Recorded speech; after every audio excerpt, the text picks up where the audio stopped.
Welcome to day 2 of the NBA draft. The NBA second round will commence in less than 40 minutes, and the Toronto Raptors are on the clock.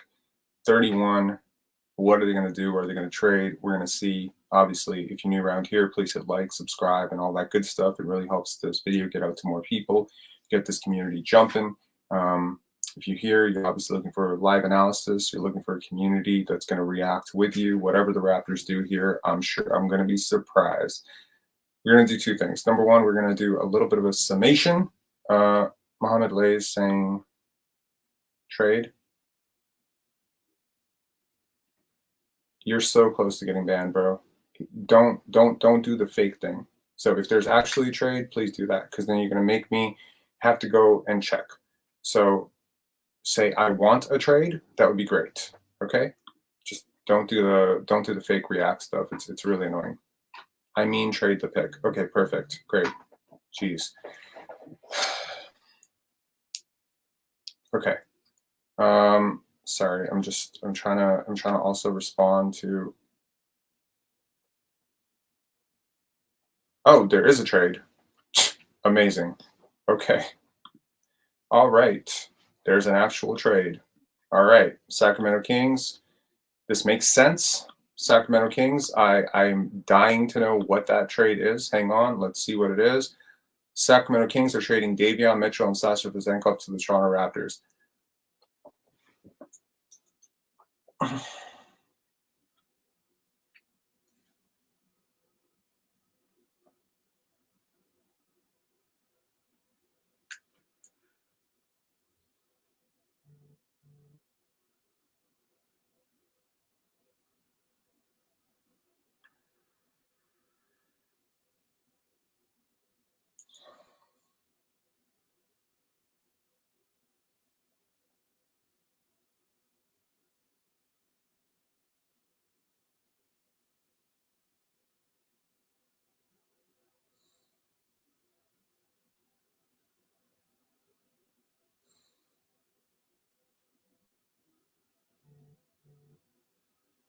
Is it for McDaniels? Oh, thank God. Okay, now I feel better. Okay, if it's for McDaniels, I'm fine. Huh, okay. The Raptors are sending McDaniels to the Kings deal. Okay, just don't include the 31st pick, and we are cool. Okay, thank God. All right. My reaction is primarily this. All right, and people are going to meme the hell out of my reaction, as I am a very expressive person. I do not. I'm gonna be very firm right now. I was gonna come here and absolutely blast the Toronto Raptors for missing out on AJ Griffin. Okay, it is insanity to me that AJ Griffin was traded for the 44th pick in this draft. I think he is honestly worth a first rounder. Easy, easy, easy. I think if AJ Griffin was in this draft, he probably goes top 20. He probably would have gone ahead of Jacoby Walter. Did I miss AJ Griffin's rookie season? I mean, what are the Raptors doing? I think he fits so beautifully what they wanted to do. If shooting was what you wanted, he's one of the best. Uh-oh. My mic's not working? Check, check, check. Okay, I'm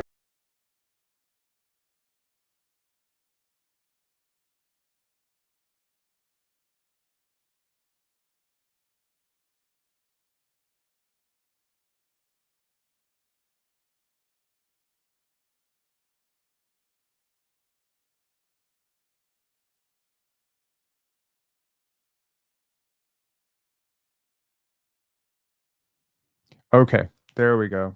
I apologize. I apologize for that. Did I just say I apologize for that? Great. Okay. Note to self: cut out the first 4 minutes. It was coming through the laptop mic. Yes, it was. Is it going? Is it going? Is it going well now? All right. Okay, so I was going to come on here and absolutely blast the Toronto Raptors for making I'm amazed actually, because okay, I'm going to ask anyone, like I'm going to turn my phone off because this I don't know how to turn, like I'm getting reaction. Sasha Vezenkov has a 3-year deal now left, 2 years deal. He is a shooter. It's interesting. It's interesting to me that they would do this, right? Naturally, Bulgarian player, really interesting. My girlfriend's going to be super thrilled about that. Um, Vezenkov could be a huge for us, Garbajosa type player. No, but he is a former EuroLeague MVP. He's interesting. Davion Mitchell, to me, it's like, okay, you got your point of attack defense, but this is another situation where, you're taking a high flyer on an older rookie. This is very similar to Ochai Abaji. This is like totally going into that, right? Into that realm. Now, when I heard Sacramento, my immediate thought was Kevin Herter, right? Kevin Herter, Bruce Brown. That was kind of the deal we were mocking for years. Not years, but like for weeks around here, we've been talking about. I've actually mocked Sasha Vezenkov coming to the Raptors, I think 7 different times. In fact, if I recall correctly, when I was on with my boy Leo for the Sacramento Kings, and we'll probably get him on. Let me message him and see if he'll call in. Hang on. Um, Give me one sec here. It'd be nice to get his analysis on this because he's covered these guys really close, right? Let me see if he'll call in.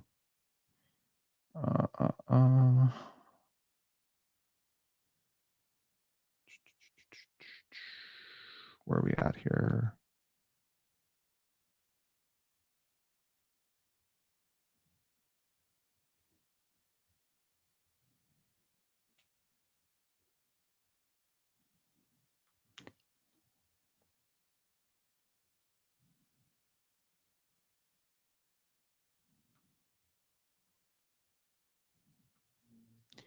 People know.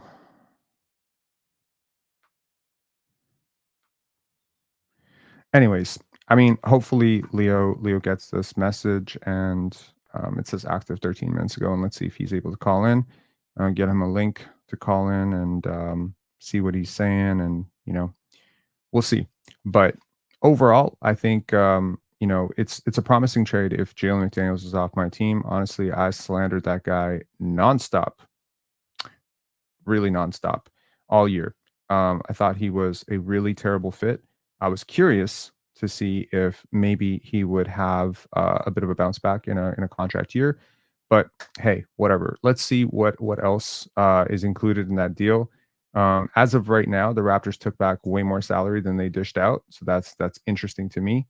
But if that's just the deal straight up and there's nothing else, the Raptors just did the Kings a bit of a favor, in my opinion. Davion Mitchell, um, you loved him in the beginning, Rob. Eh, I liked him in preseason. I wasn't super excited when we got him, but like, yeah, I liked him in preseason. He flashed some early potential, but man, it was bad. Um, Sasha has great basketball IQ and great shooting with fit Darko system. Only defense is concerned. Yes, and this is the problem, right? The Raptors keep getting these one-way players, and they're not really prioritizing two-way guys, right? Like when we got Pascal Siakam, OG Anunoby, Fred VanVleet. These were all guys who held up on both ends, right? Scotty Barnes holds up on both ends. Christian Koloko holds up. Well, he was more defense than offense, but you could see the potential offensively, right? To me, Sasha Vezenkov is like, okay, so you have Sasha Vezenkov, and I understand why Darko likes Sasha Vezenkov. I completely understand why he likes him. And actually, I think I mentioned this earlier that Sasha and uh, what position does he play? He's a 3-4. So I think I mentioned this, like that Darko and Sasha would literally, I think I was just talking about this. Don't be surprised if the Raptors trade for Sasha. I think Sasha and Darko were at a conference, I think like 2 days ago, 3 days ago. It was very recent. It was on one of the Serbian pages that I follow. And so, they were very chummy and stuff. And it's like every move the Raptors have made over the last year has been very much Darko Rajakovic stamped, right? So, um, exactly, right. Davion Mitchell is so good on the ball, but the other side is lacking. That's exactly it. I mean, the Toronto Raptors have now taken 3 flyers on, guys with I'll say tantalizing potential, one-way potential, right? Like Kyra Lewis was a flyer, and I understand they didn't intend to keep him, but that's one thing. But then they take Ochai Abaji, right? And we just saw like, okay, let me just be real. Ochai Abaji versus AJ Griffin. Who would you guys rather have, right? You gave up a first round pick for one. the Houston Rockets gave up a second round pick for the other. So I just think like this is to me just weird asset management, right? Now, Davion, our new backup point guard. Holy fuck me. No, dude. No. I don't think he's that great. I really don't. He's like what, 26, 20. Just got Davion Mitchell. He's a dog defensively. Have you watched him play basketball recently? Do you realize that he was basically usurped? Like his role was redundant last year. Like you took the Kings out of salary cap hell, right? They were in the luxury tax bill. I hope we get something else for them. We did them a big favor here. And Jalen McDaniels really fits what they do. Okay. Masai wants Adam. Please show his defensive NBA stats, crafted NBA stats. I don't know if you want to see that, but okay, sure. Let's check it out.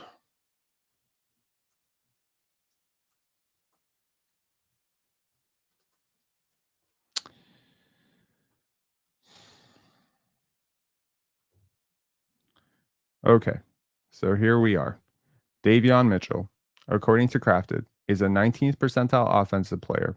Terrible true shooting, really high three-point attempt rate, but not very efficient. Not a decent load, not great creation, half decent passer rating. Defensively, apart from being somewhat pesky on the ball, he doesn't do a hell of a lot at the rim. Not a lot of versatility here. I mean, it's bad. It's I promise you he's not the answer here. Like if he dude, we also got a pick. That's funny. Did we get a pick?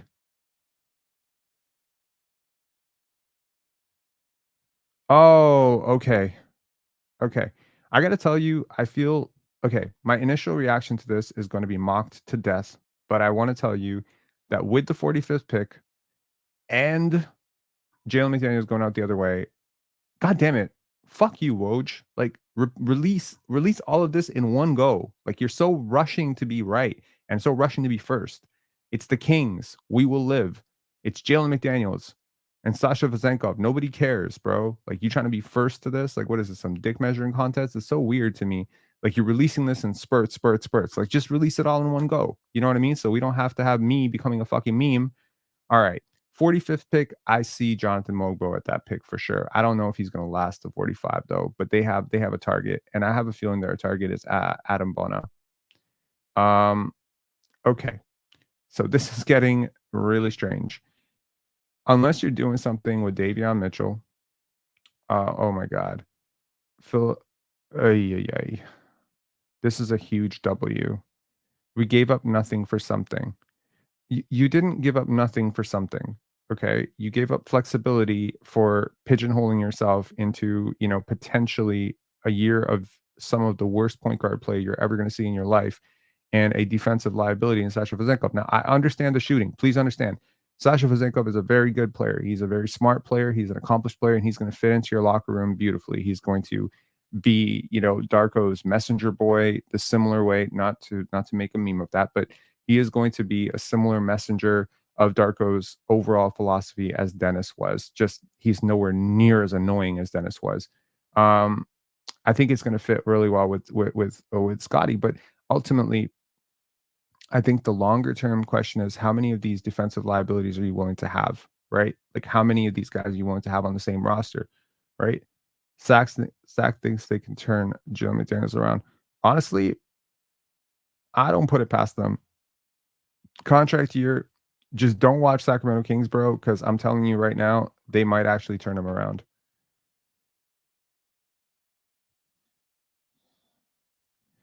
I don't know, man. I'm of the mind that you typically do not trade this little. Like you're taking on two players they did not want on their roster. Can we be real about that? Like you're literally taking off their clutter, right? They didn't want Davion Mitchell. I promise you that. I know that inside. I know that.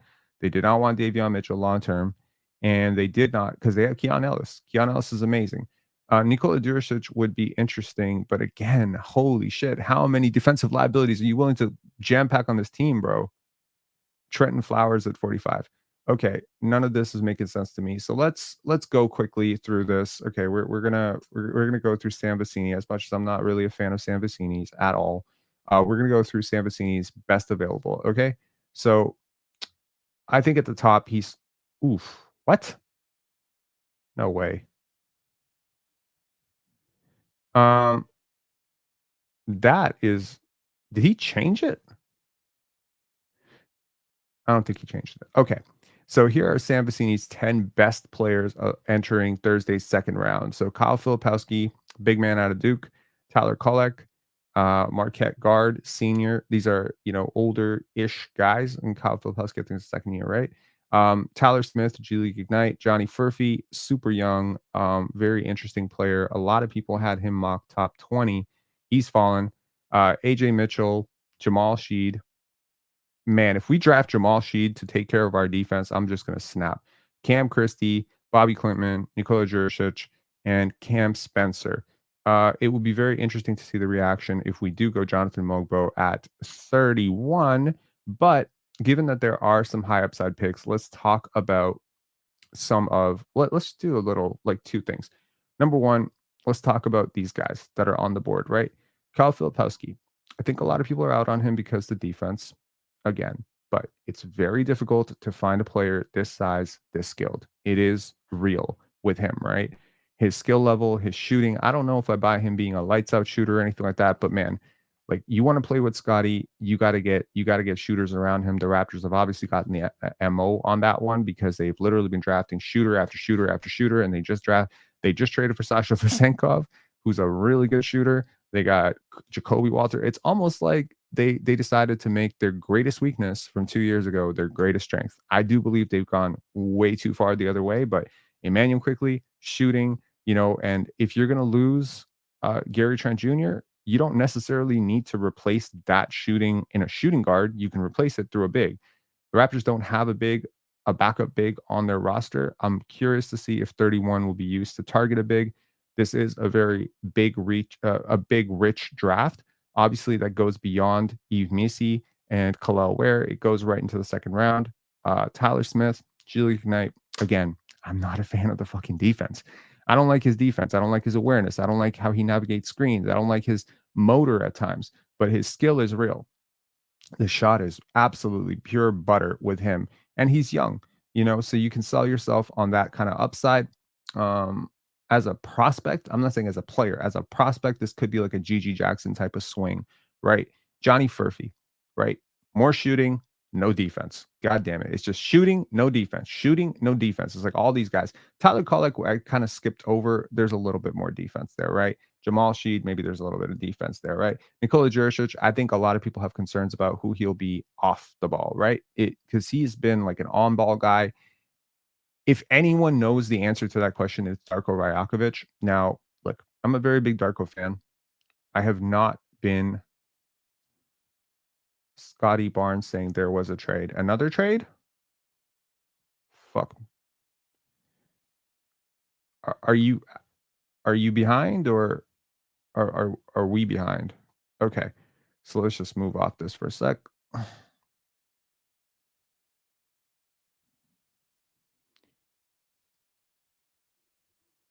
What? This is not current.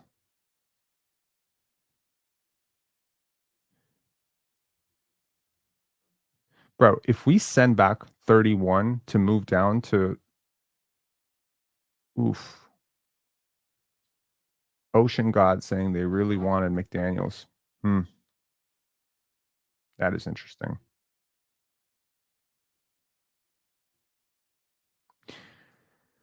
I don't know, man. I mean, I think the Sacramento Kings have done phenomenally well here, right? They move off of a player that I just did not like at all in Davion Mitchell, who's now a Raptor. So I need to eat all of the shit that I've talked about Davion Mitchell for the last 2.5 years. Welcome to that. Hope y'all don't mind.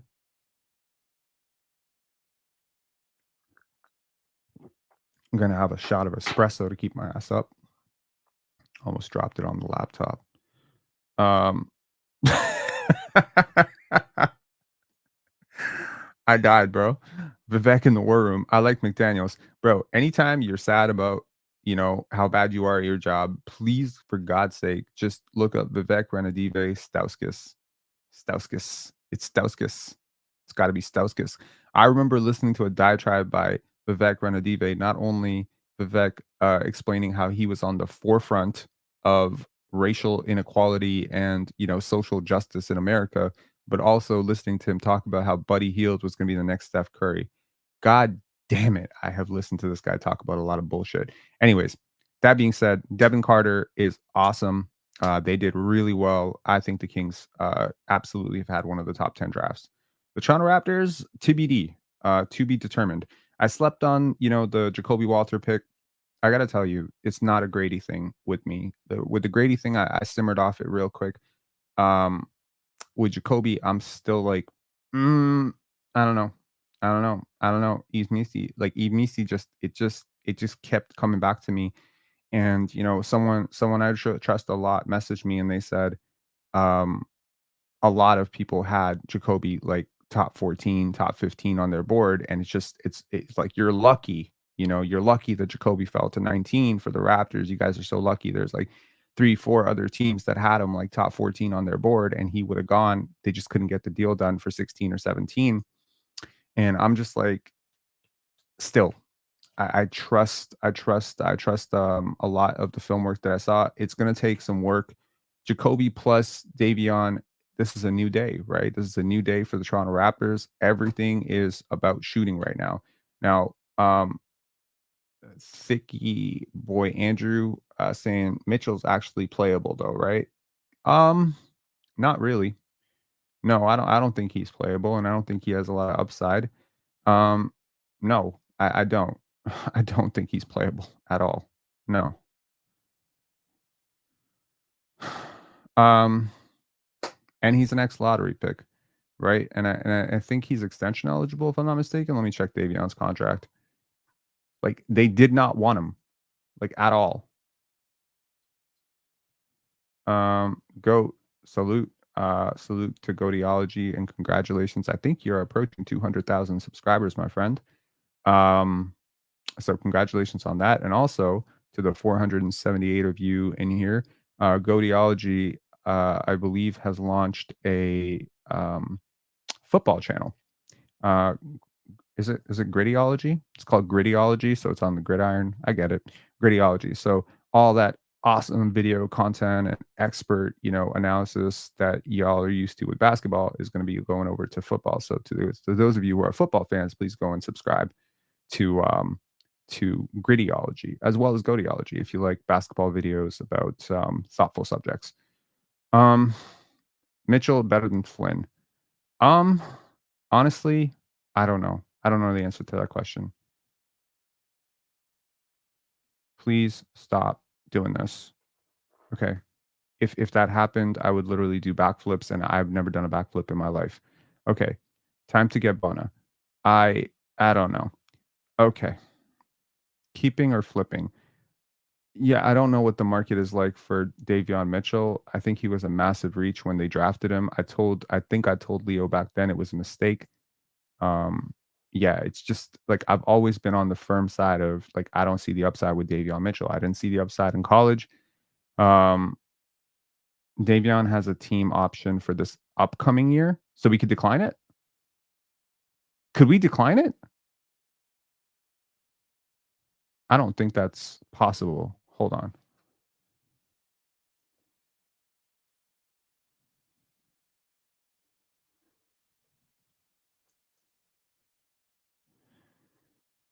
I mean, here's what I will say. He tries really hard.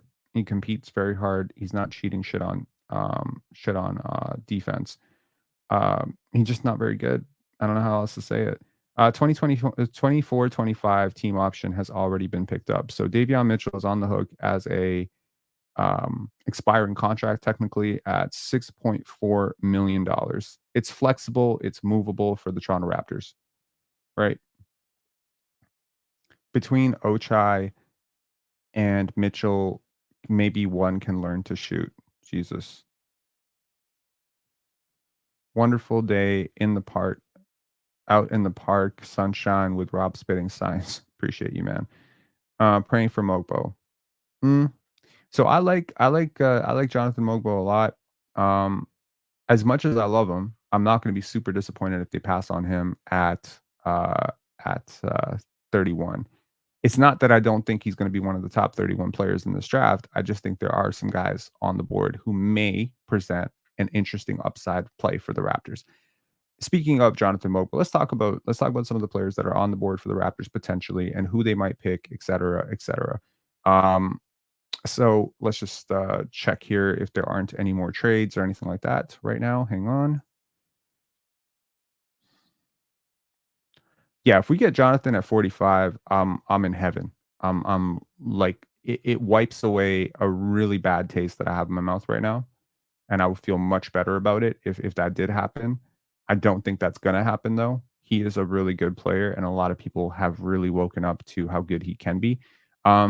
Okay, so let's take a look here. Denver's Contavious Caldwell Pope is declining his $15 million option.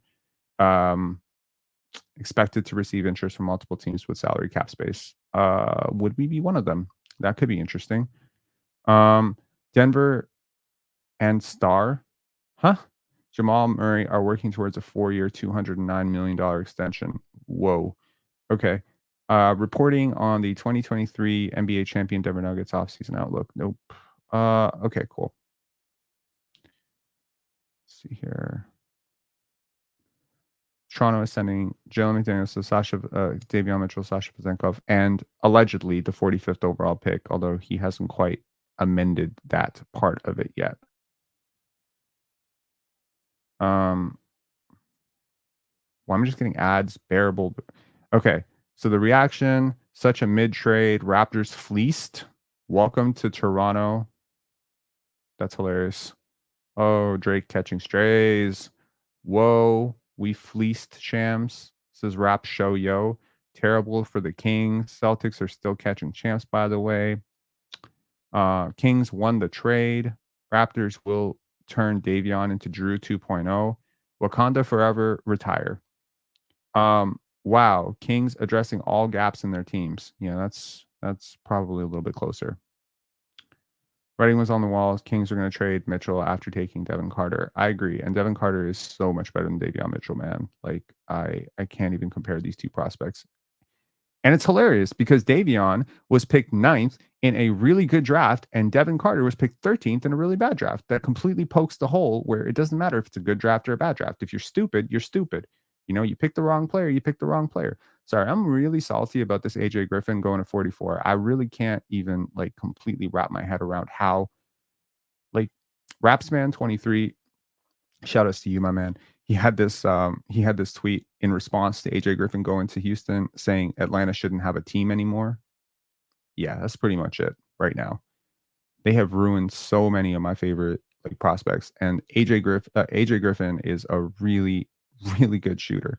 And if the Toronto Raptors, I understand he has defensive holes as well. I understand that, but he's like a really good athlete and he's a really good shooter. And if his health is not a concern, I think he's fantastic.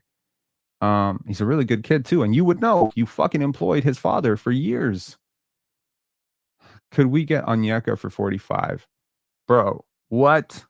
Okay, honestly, at this point, I don't know what the fucking Hawks are doing. So you could probably get Onyeka for a fucking, you could probably get him for a used paper, a used tissue paper at this point. I don't know what the Hawks are doing because if you had asked me yesterday if we could have gotten AJ Griffin for number 19, I would have told you no. I don't think the Hawks are that stupid, but apparently they are that stupid. They're trading for 44th overall pick, and we get 45. He must have wanted out. Of course, he wanted out. But he's still a guy that a lot of people saw as a top 10 pick, and he had a very good rookie season. I don't understand this. Moses Moody for 31st. Would I do that? Yeah, I would do that. Moses is worth it. Yeah, I mean, look, people become really enamored with picks. I think, okay, by the way, just get prepared for the Raptors to trade 31. I'm telling you, just watching what this team is doing right now, adding 45 to me, if they really did add 45, if that's real, get prepared for them to move 31.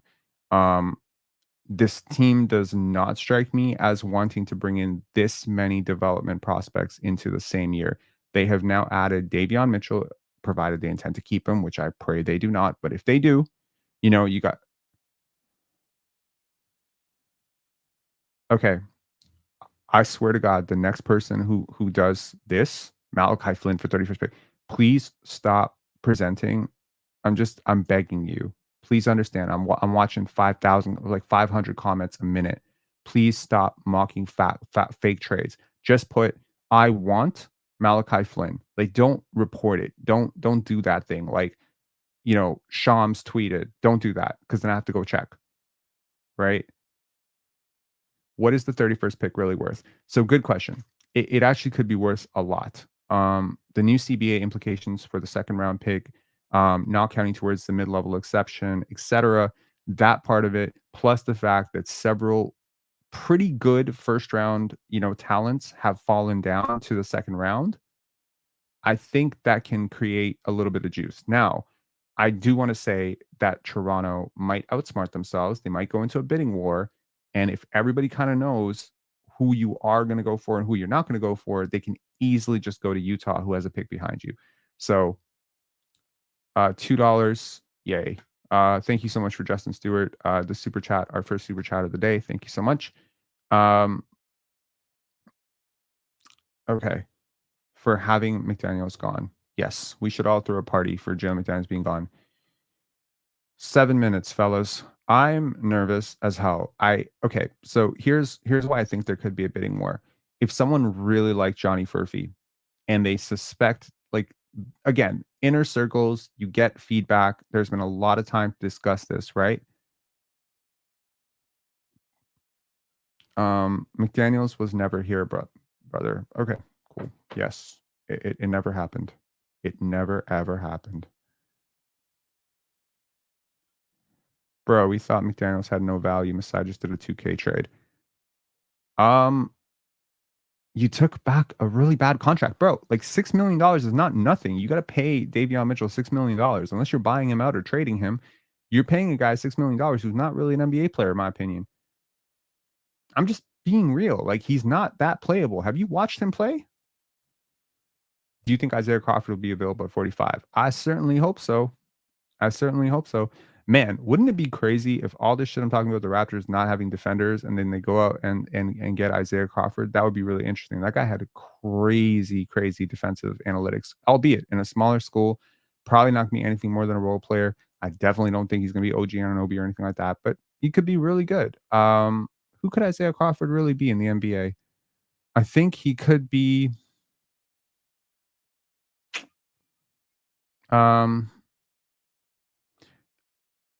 Vince Williams.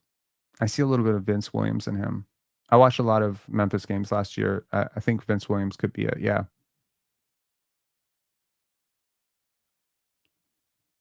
He plays good defense. Dude, defense is more than point of attack, hounding guys up 94 feet. He doesn't always have like the greatest recovery. He's small. The wingspan is okay. It's obviously the Raptors are prioritizing wingspan. Is Tyler Smith like John Collins? Not really.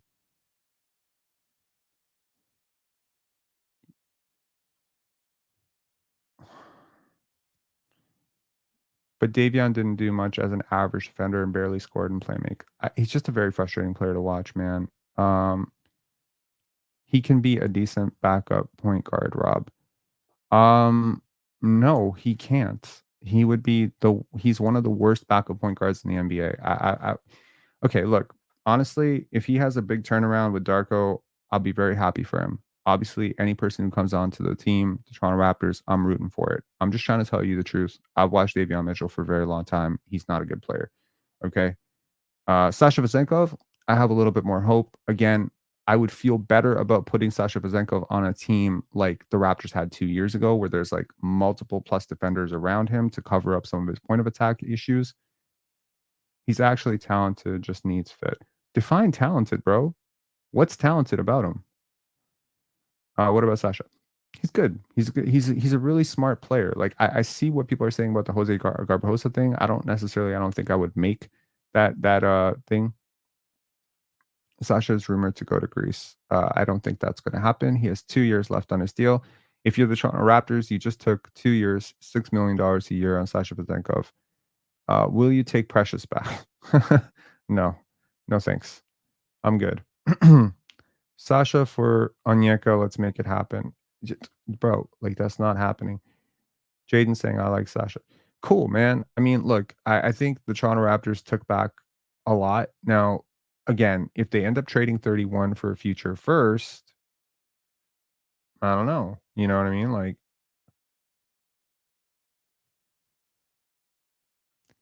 Vezenkov scored 276 points on 26 dribbles. Yeah, he's like that sometimes. He's very efficient. Um, who do you want at 31, Flip or Mogbo? Can I choose neither? I want the best asset at 31, and something is telling me that Johnny Furphy is the best asset. This is definitely, if we draft him, you are going to see me absolutely lose my fucking mind. No, absolutely not.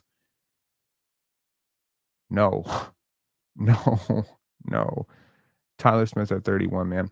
I don't know. I don't hate it, but I also don't love it. I understand the shooting though. Look, the Raptors are building in a different direction than one that I'm necessarily adjusted to myself. I'm just being honest. Like I am still in Masai Ujiri runs the war room mode, okay? And Masai Ujiri prioritizes long two-way players, okay?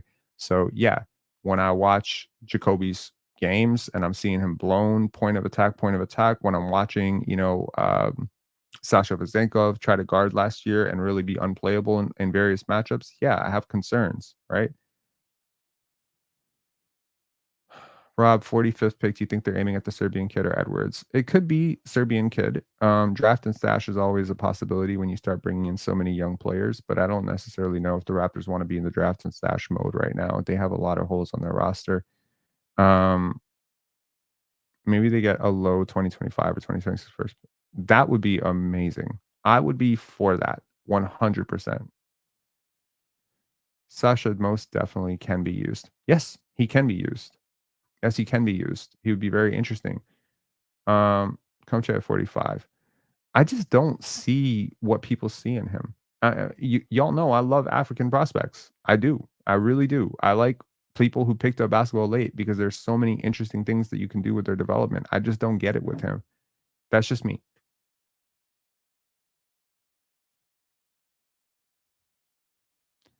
Bro, how the fuck did Houston pull out that AJ trade? Houston, honestly, I owe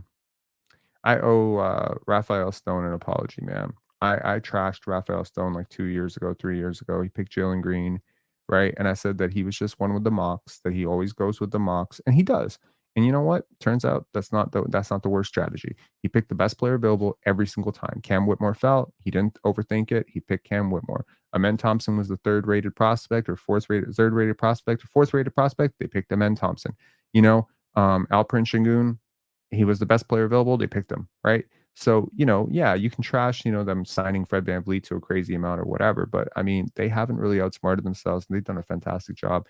And this AJ Griffin thing is just such a fleece. I cannot even bring my mind to it. But anyways, just so we're clear, I would trade Davion Mitchell plus future picks for AJ Griffin, just so we're clear on how far apart these two prospects are. So yeah, Ulrich Chomche to the Raptors. No, please stop doing this. Okay.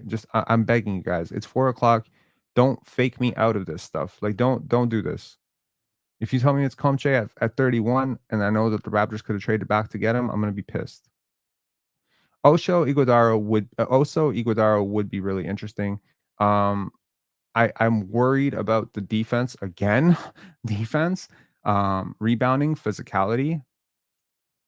Legal b-ball fan. One more of this, and you are banned. I promise you, you will get banned so fast. FA, what's up, man? I'm good, brother. How you doing? I'm having a meltdown. Why? What do you think of Davion Mitchell to the Raptors? I like the trade. Why? Sell me on it. Hmm? Um, We don't have perimeter defenders, so that would help. Will you help. understand? You can only play 5 players. It's not fucking football. I You know can't, now, you but can't put like with our bench point guard coming from the bench. I don't care. Go throw a rope in the G League. You find somebody. Go bring back fucking Marquise Noel. Okay, final predictions, Rob. My prediction is they trade this pick. I think they're going to trade it. If they're not going to trade it, I think. Okay, go ahead. What's your prediction? Kai Filipowski. Another defensive liability with shooting. Or Great. Tyler Smith. I don't think they're picking Tyler Smith. But you know what? I see it. That those are the two guys that I'm really worried about. And history is telling me they're probably going to pick them. And guess what? Unlike last night, I'm not going to react to it. I'm not going to have like some, oh, you guys made such a fucking mistake. I don't care. At this point, I am adjusting my mind to the fact that the Toronto Raptors are not going to draft who I want them to draft anymore. They used to draft who I wanted them to draft. They drafted Christian Koloko. They drafted Scotty Barnes. They drafted OG Anunoby. I was always right about this. It's really messing my brain up that I'm just always wrong about the Raptors now. You know what I mean? So what do you want them to pick? So Justin Stewart saying, can we get a poll, players, picks, or trades? Okay, cool. Yeah, let me try to do that right now. And are you watching the live feed? Are you watching the TV feed? Not yet. No. It's 4:00, bro. Raptors on the board. Are the Raptors on the clock? Let me see. I think it's gonna start in like in 8 minutes. I'm watching the field now. Oh, okay. Starts in 11 minutes. Okay, good stuff. All right, let's do a poll. Let's do a poll. Thank you for the super chat, guy. I appreciate it. Start no, not start a Q&A shit. Start a poll. What should the Raptors do? Trade the pick. Why are you trading the pick? You already got it for the fifth. You got it for the fifth pick. So that's exactly why you trade the pick. No, well, maybe they get Tyler Smith here, then get Ulrich Chomche at 45. No,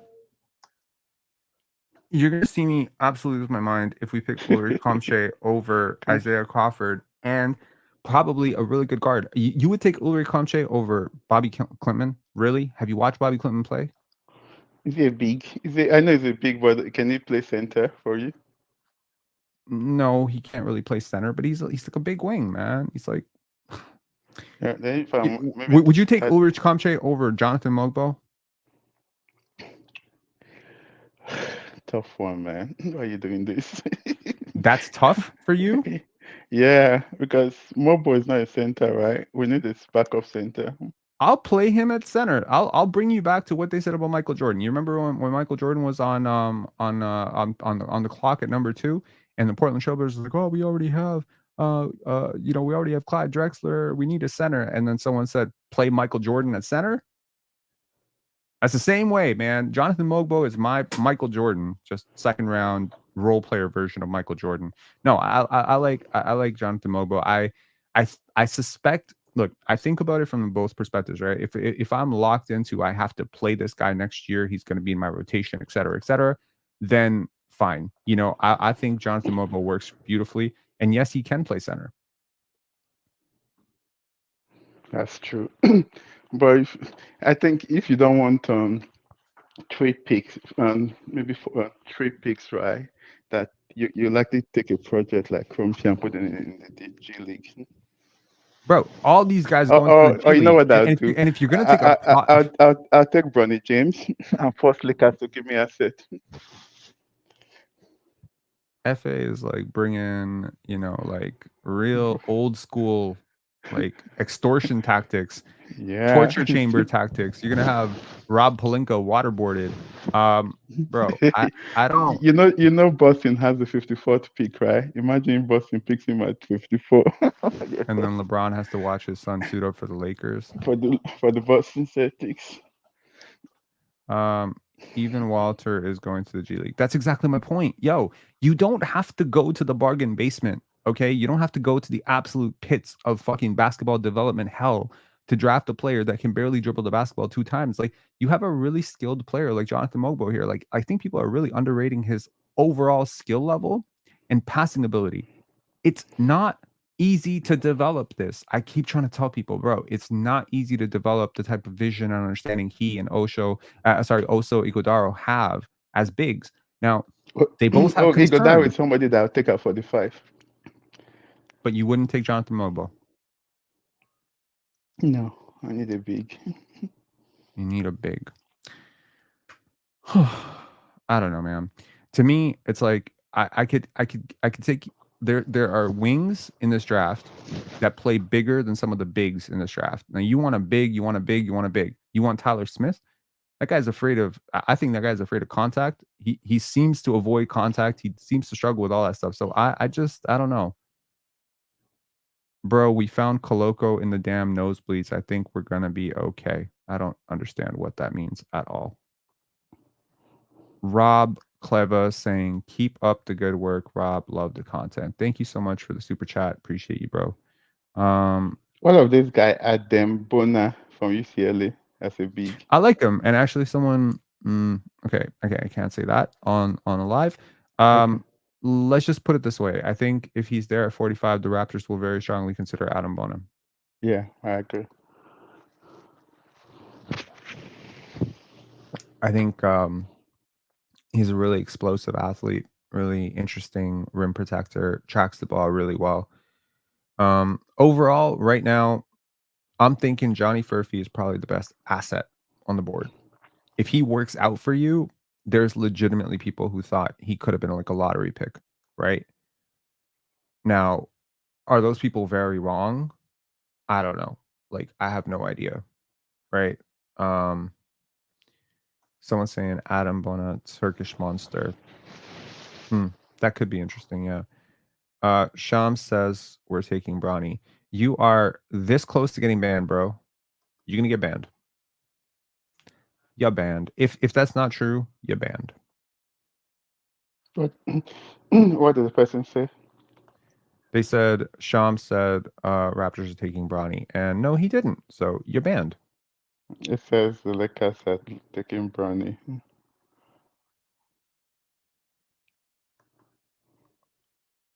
Okay. Harpoon Inspector, you're gone. Ban out. Sorry if you were a long-term channel contributor, but honestly, I've asked 3 times now. Please don't do that. Like,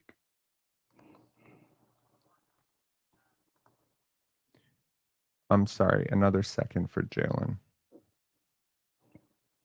Is this gonna be every 2 minutes or it's 5 minutes per pick? I think it's 4 minutes per pick. It used to be 2 4. minutes per pick. Okay. Joe Simpson, why are you so tense, dog? Because I actually think that there's significant value at the 31st pick, and I really, really hope show the live stream. Huh? I'm confused. Okay. I mean, I could understand. You know, Kyle Filipowski here. A lot of people saw him as a first round pick last year, and you know, certainly not the greatest season. Maybe not the growth that people were expecting, but he sees. What of Nikola Jurisic? What about him? Do you like him with any of the picks? Smart player. Defensive liability again. Yeah. Not the greatest lateral mover. Goret saying Rob isn't Mogbo like Kenneth Fareed. I don't think so. No, I don't. I understand why people think that because they're both undersized, big guys, you know, but I'm sorry, I don't see it. Hey Rob, just finished work. What have I missed? Walking home, second round now. I've calmed and accepted Walker from last night, hoping for Bona. Christian, thanks a lot for the super chat. You missed AJ Griffin getting traded to the Rockets for the 44th pick. You missed Jalen McDaniels getting traded to the Sacramento Kings in exchange for Davion Mitchell, the 45th pick, and Sasha Vezenkov. And you missed a whole bunch of like random, you know, 53rd, 52nd type of trades getting moved around between various teams. How How do we get the Kings pick? By absorbing a second year of Sasha Vezenkov's contract. I mean, okay. Kick-Ass Productions, Cunningham. League sources have confirmed the Sacramento Kings have agreed to trade Sasha Vezenkov, Davion Mitchell, the 45th pick. Yes. Oh, wait, what? And Portland's second round pick.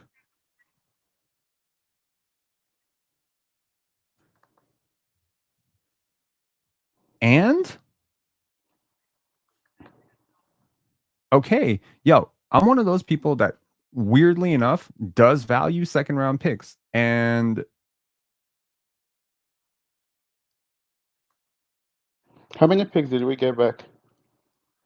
if we got back 2 seconds, I now feel much better about this trade. Okay.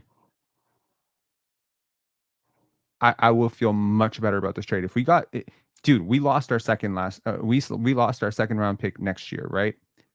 So if Yes, it we is did. actually 2 seconds, how can we confirm this right now? Is it 2 seconds? Do I need to text some people? What where do I go? Where do I go? Where do I go? Do I go to Woj? Let's check. I'm assuming if it's out there, it will be Woj.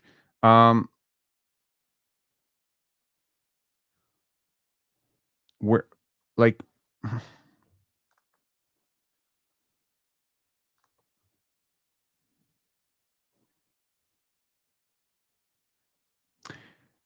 I'm not Aaron Rose.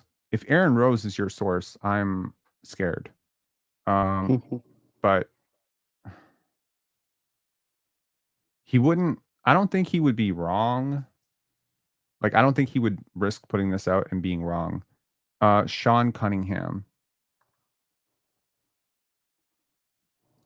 League sources confirm that Sacramento Kings have agreed to a trade Sasha Vezenkov, Davion Mitchell, the 25th pick, and a second round draft. Portland's 2025 second round draft pick to Portland. I'm curious. Okay, if it's really 2 seconds, I'm on board with this. I am on board with this. It's not because I'm delusional about second round picks. They are just great sweeteners for trades, right? I value flexibility a lot. I've probably been watching the Raptors way too much, but I value the ability to have this. Plus, next year's draft, you don't have your second round picks. You traded away for Jakob Poeltl. So it helps to get a really bad team's second round pick. And I expect the Portland Trailblazers to be taking in the top 10 next year. So Woj said only 45th. We'll see. If it is in fact 2 seconds, I feel better. Okay, so saying draft started. Cool. Okay, let's get into it. Let's see.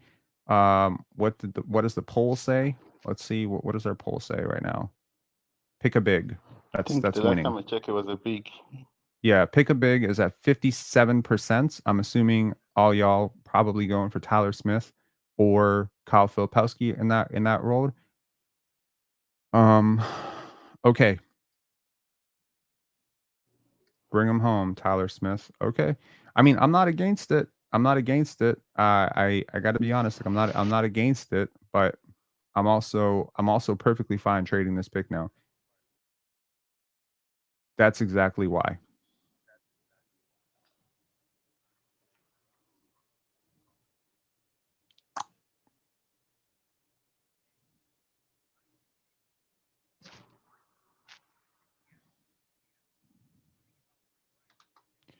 All right.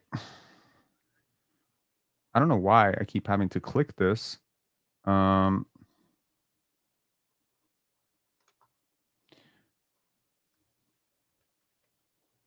Mike Eva also confirms Gary Trent Jr. isn't coming back due to roster size cap. You can definitely change your roster size, but sure. Toronto is sending John. Okay. We'll see if we can get Leo on at some point to talk about this. But yeah, he hasn't.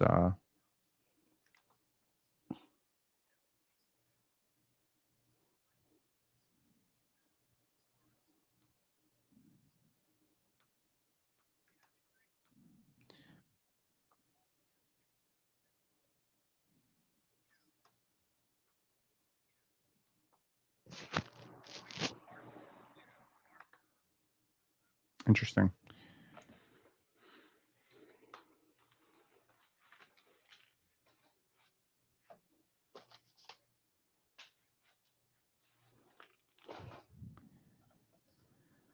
Okay.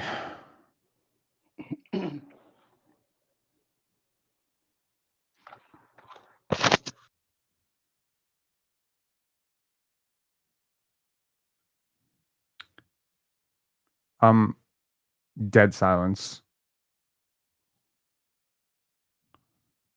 I don't know. Okay, final guesses.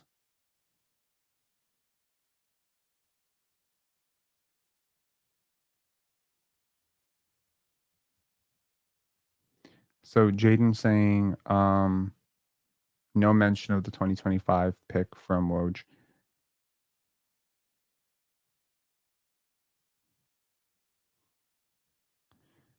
I asked for this, unfortunately. I'm having heart attacks. Every time you guys say Filipowski, I'm having like a little bit of a heart attack. It could be. I'm trying to send Paul the link to join this chat. Your brother is so hilarious. He's been calling my phone and I've been declining him. And NY4 Rap saying glad McDaniel is gone. Bro, the ultimate troll that your brother just did is he misspelled his last name on his tribute post. That's hilarious. That's hilarious. Thanks a lot. Thanks a lot, Paul. Appreciate it. Just for those of y'all who don't know, NY4 Raps is FA's brother.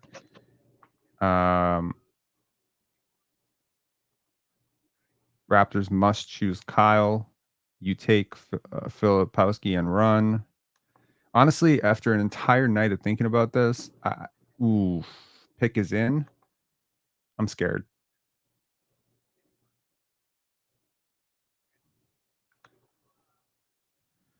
Jonathan Mogbo. Is it? Yeah. Yes!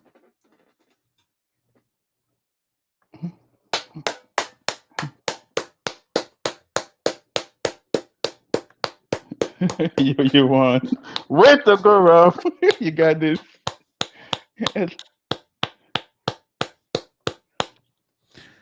Blessed. All right. West Palm Beach, number 2. All right. Love it. I'm happy. The vibes are back. NY4 Raps. Let's go. How you doing, sir? Hey, how are you? I'm good. I'm good. Let me remove the other one. Yeah. You gotta turn off your TV, man. Did we pick? Yeah, I didn't see no pick. Yeah, we didn't pick anyone yet. We just picked Jonathan Mogbo. Jonathan Mogbo. Oh yeah, not on my side yet. It's gonna come on the TV. Okay, so quick breakdown of Jonathan Mogbo, and I'm very happy about this. Okay, I'm a little bit. Okay, I'll tell you why I'm not ecstatic jumping through the roof. I'm curious if maybe the Raptors could have moved down a little bit and gotten him later, but it's splitting hairs. I'm happy with the player very much. Number 1, he is an incredible screener. Number 2, he is a beautiful passer. And number 3, he might be one of the best offensive rebounders in this draft. He might be the best offensive rebounder in this draft.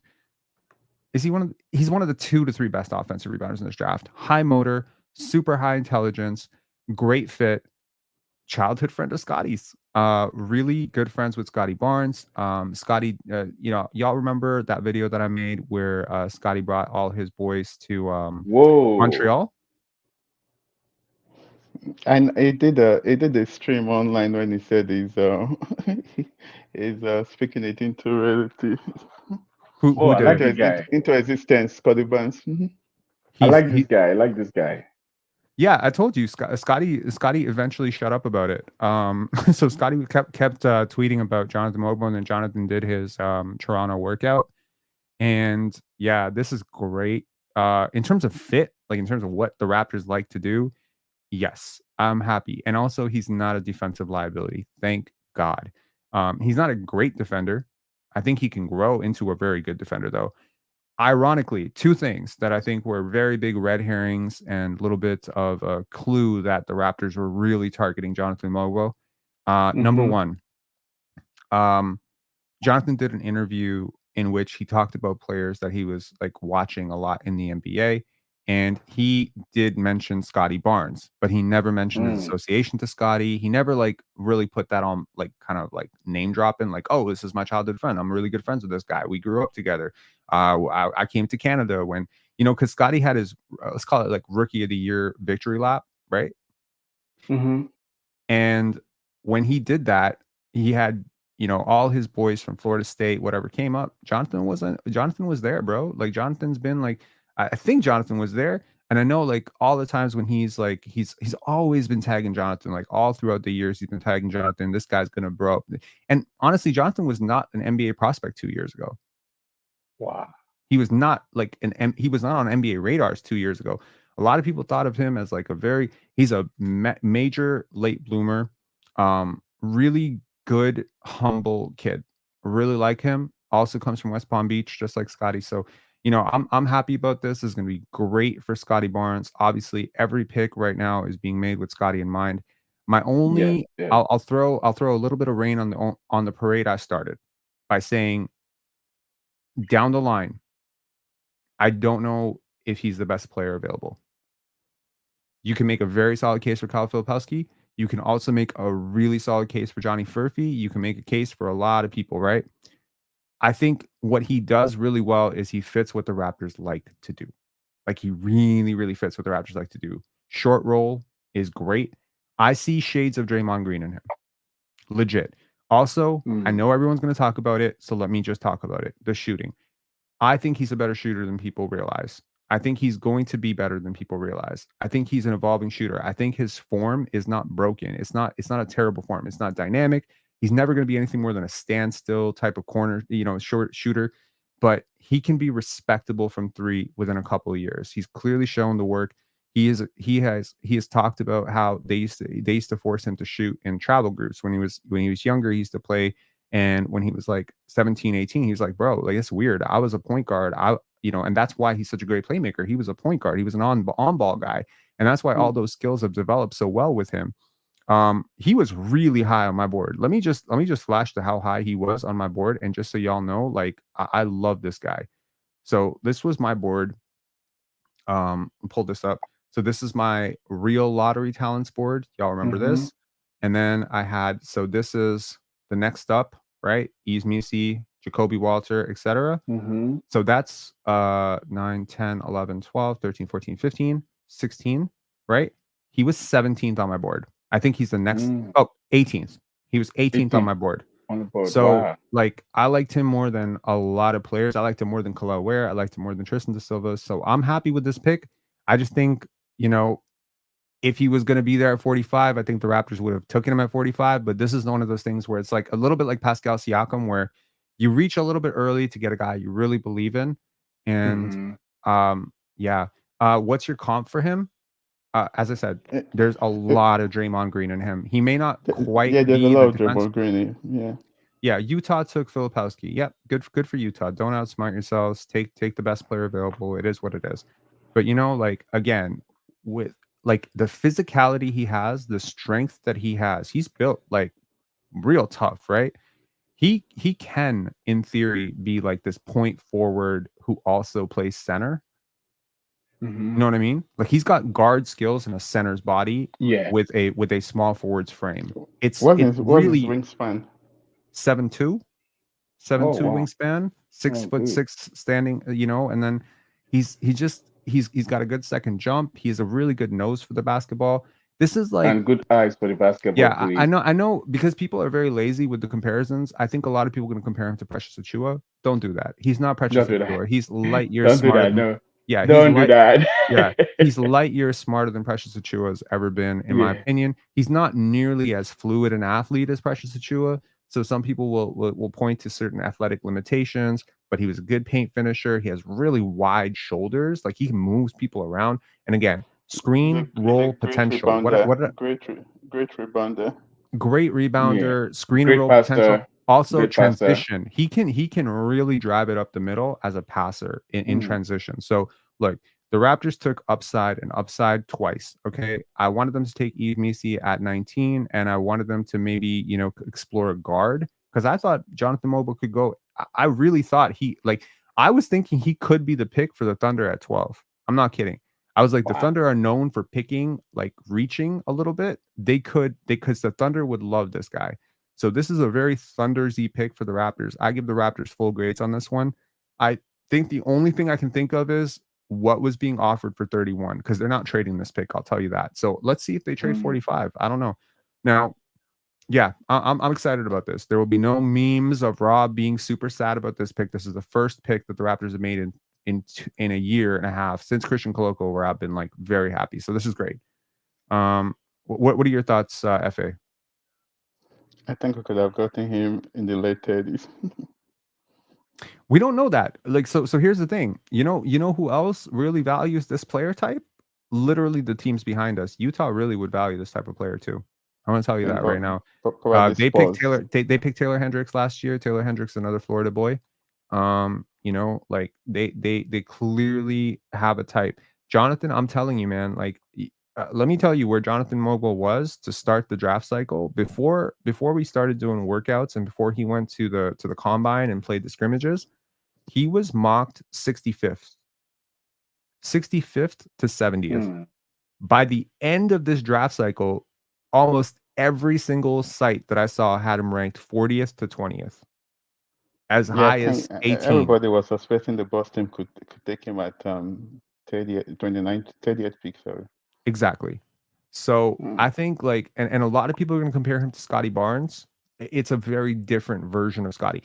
Let me tell you, Jonathan Mogbo, I think the best way to put it, Jonathan Mogbo is the player that a lot of people thought Scotty Barnes was as a rookie.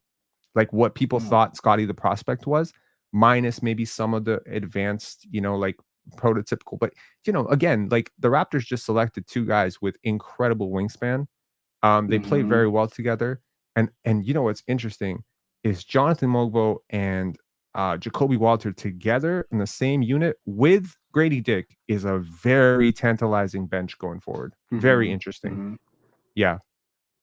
Bona, Enrique Freeman, or Bronny at 45 for me. Bronny would be interesting, but you just picked a worse version of Bronny James in Davion Mitchell. If those guys there, take him, Cam Christie. Nameless saying, isn't this Scotty's like best friend? He's one of them. Also, yeah. By the way, just a little bit. Hope they don't go have a locker room clique. By the way, I'm just gonna pull this up. This is gonna make people laugh a lot. Hang on. What was my last post? Hold on. Where was it?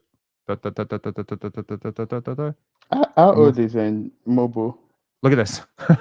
Who should the Toronto Raptors pick at 31? Yes, It's a picture of Jonathan Mogbo right there. Wow. Yeah, that was 4 hours ago, bro. So Wow. we're back. Rob Stradamus is back. I appreciate being right for once. Okay, that's good.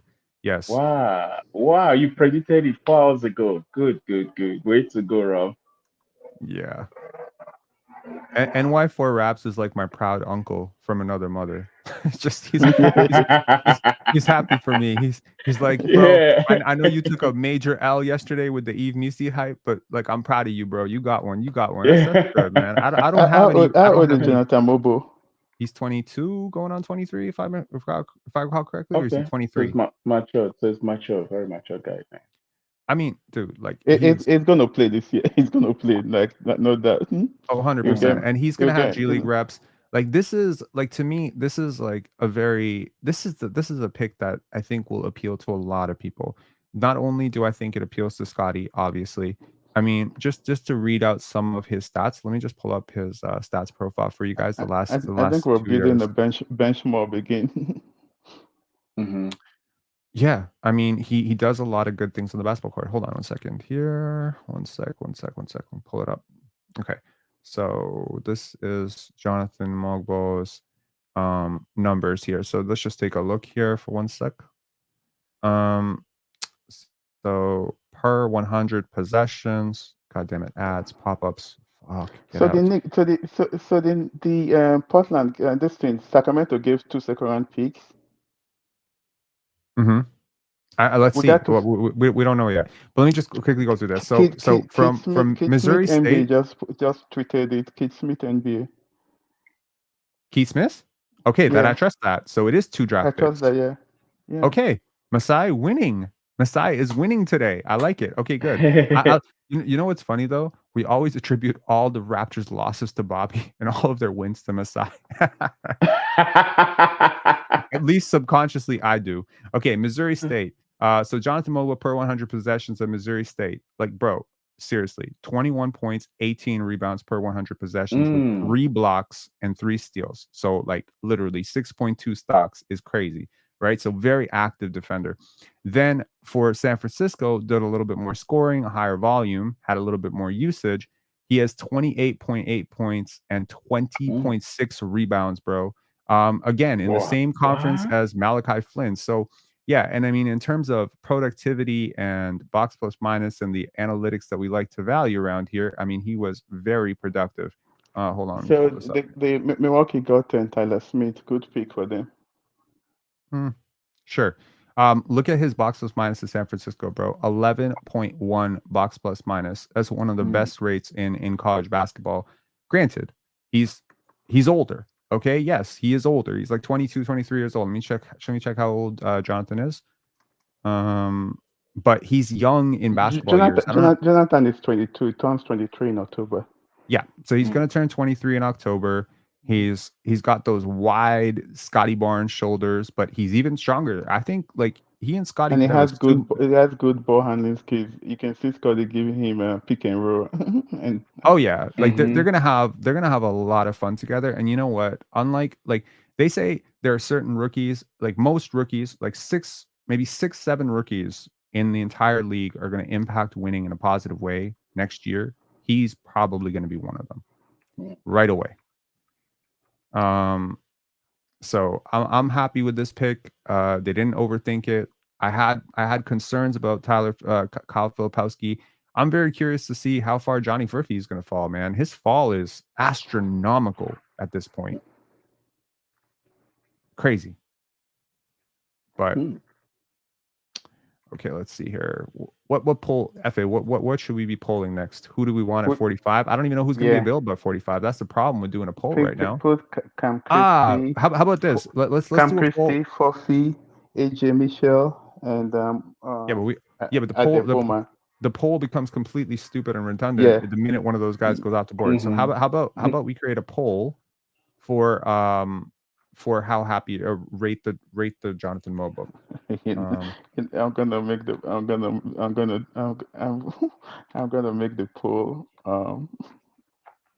Let me not say what I'm gonna do. Wow. I'll be the extraneous variable, yeah. So now we still need a big man though.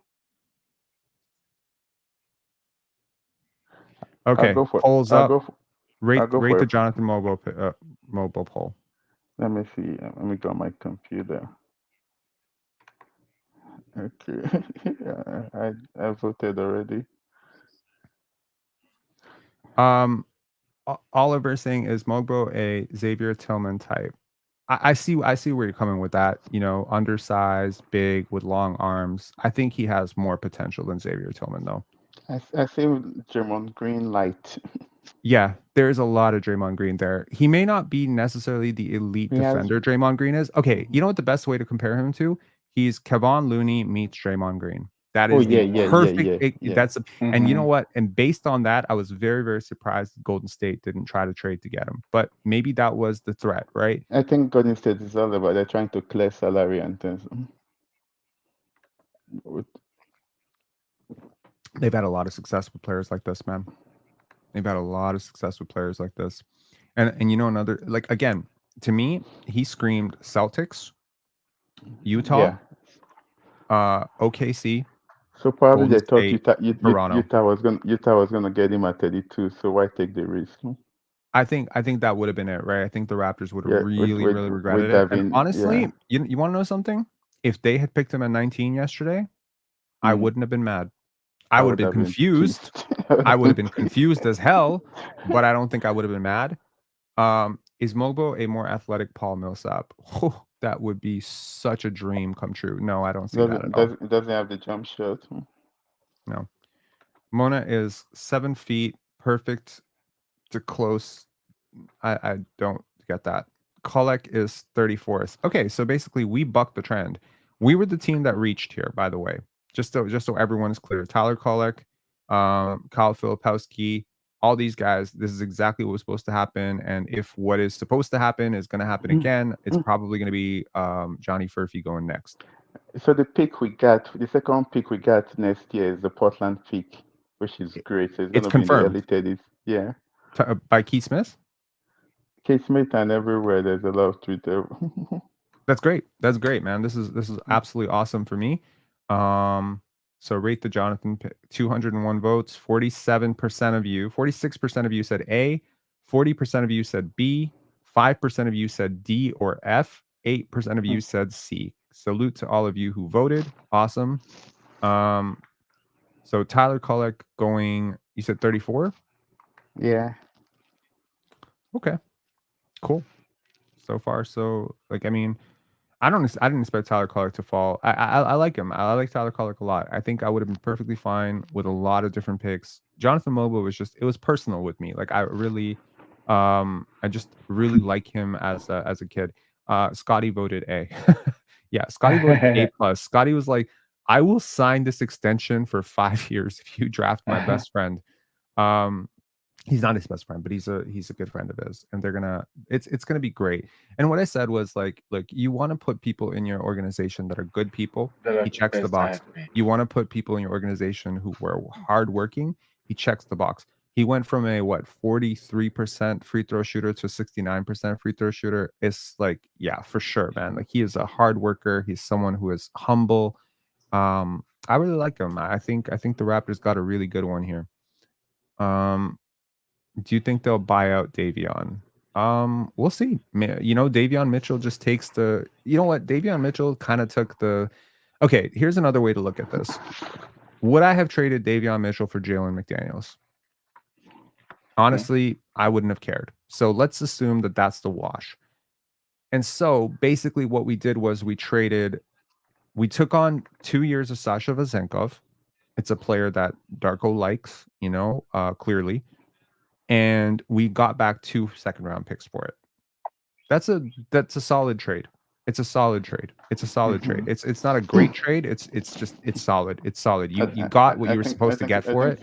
I think it's a great trade. It's a great trade. Yeah, you got so now we Portland can next year's draft that's really deep. You got a early second round pick. That pick and might end up then becoming 31 or 32 again. It's possible, but the Portland Trailblazers anything are a to lot get more talented than that, bro. anything to get rid of McDaniel. Yeah, but once they start or losing, Furphy to the once they start Spurs. losing, Furphy to the Spurs. Shoot. Okay, that's a great pick for the Spurs. It's a perfect pick with Victor Wembanyama. It kind of makes up for me. It makes up for them trading off that 8th pick, because for a lot of people, Johnny Furphy was like close-ish to a, you know, like a early first round pick. And so, you know, salute to the Spurs, right? Like they ended up getting, let's see here. the Pacers are next. Hmm? Indiana Pacers, they're next. They're next? Yeah, to pick. Mm. Do you think Sasha Vezenkov is gonna play? Yeah, of course. I think he's going to play. He's a decent role player. I just I find him to be a little bit redundant on a roster that lacks defense, and two-way players. But maybe, you know, he's a valuable locker room guy. He has a ton of experience. He is very smart. He fits in with how Darko wants to play. So you've basically taken in 2 guys at least of the 3 players that have been added to your roster today are really smart players. I cannot call Davion Mitchell a really smart player, but I can call Jonathan Mogbo and Sasha Vezenkov really smart players. this guy Furphy can really shoot. Yeah, he can. The Knicks are sending the Blazers future second round picks for Tyler Kolek at number 34. And I mean, look, Johnny Furphy, yes, like I would have been very interested in the Raptors getting Johnny Furphy. He's a fantastic shooter. He has movement potential. He is a decent athlete as well. He is super young. So yeah, like there's a world in which Johnny Furphy ends up being one of the 6 best players in this draft. That's what I'm saying. When you talk absolute upside, I think we have so many guards, right? Mm-hmm. So they're trying to You drafted a guard yesterday, so right? Yeah, so That tells us was Gary Trent is not coming back. Yeah. Yeah, and I mean, I'm very curious about Gary Trent's market in general because obviously from the Oh, Raptors perspective, you're gonna. so Scotty Barnes was with Mogbo when they drafted him. Yeah, is it on Instagram? Yeah, it put it on his Instagram. Yeah. Oh, so they're very close. Yeah. Florida. They're in Florida right now. Exactly in Florida, right? Oh, It's on Scotty's Instagram? yeah.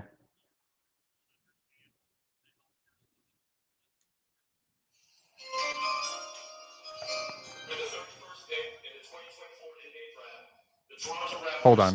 Let me make all. I'm gonna pull y'all off so I can Juan pull. Nunes. I'm gonna pull Indiana. y'all. I'm gonna pull y'all off Indiana. so I can show it on my screen. Okay. Hold on one sec. I'll bring you guys back on. Okay.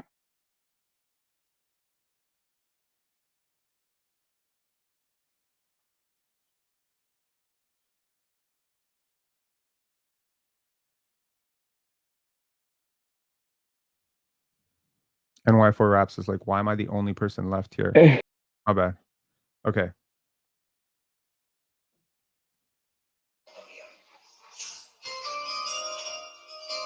the 31st pick in the 2024 NBA draft, the Toronto Raptors select Jonathan Mogbo.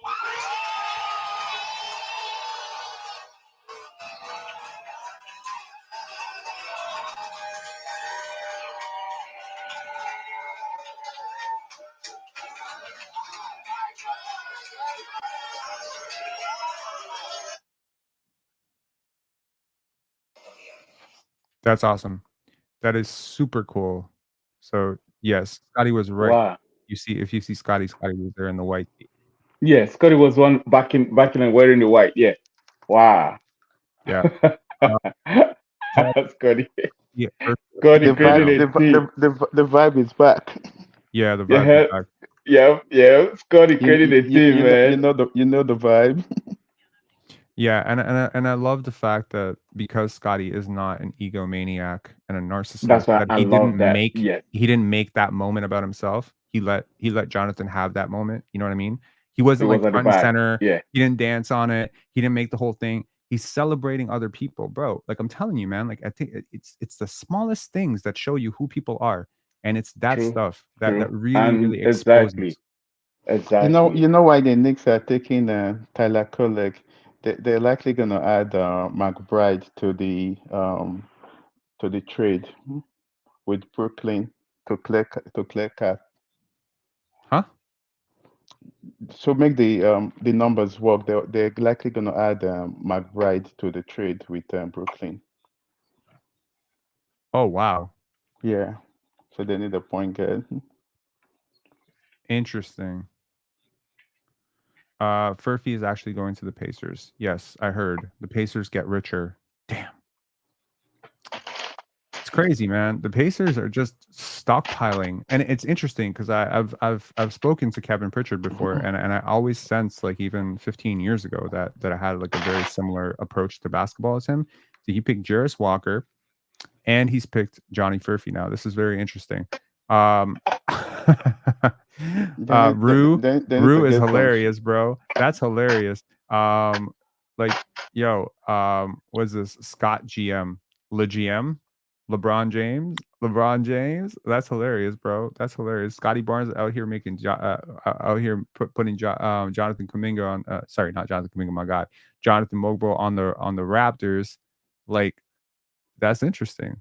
Like he's learning from Le GM, yo. I appreciate that. The Swede goes to Detroit. If you want me to sign, you better draft Jonathan. Bro, the other red flag was Scotty kept shouting out Jonathan Mogbo, and Scotty has a much bigger platform, obviously on Instagram than Jonathan Mogbo. There's a lot of NBA people that follow Scotty, and I think he was a really big part of like kind of putting everyone in Toronto on Jonathan early on because he kept sharing his draft workouts and stuff like that. And then about 2.5 weeks ago, he stopped. He just stopped sharing anything about Jonathan Mogbo, right? And I thought that was so peculiar. I was like, the Raptors are drafting Jonathan Mogbo. It's got to be because if you're following Scotty, if you understand Scotty a little bit, and I've talked privately about this, about Jonathan Mogbo coming to the Raptors several times. So that's very interesting. Yeah.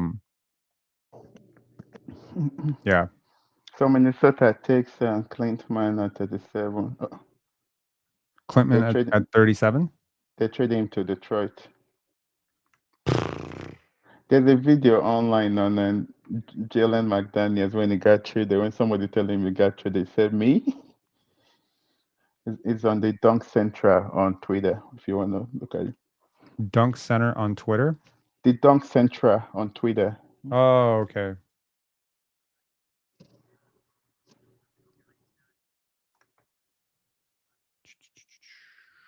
Where are we at?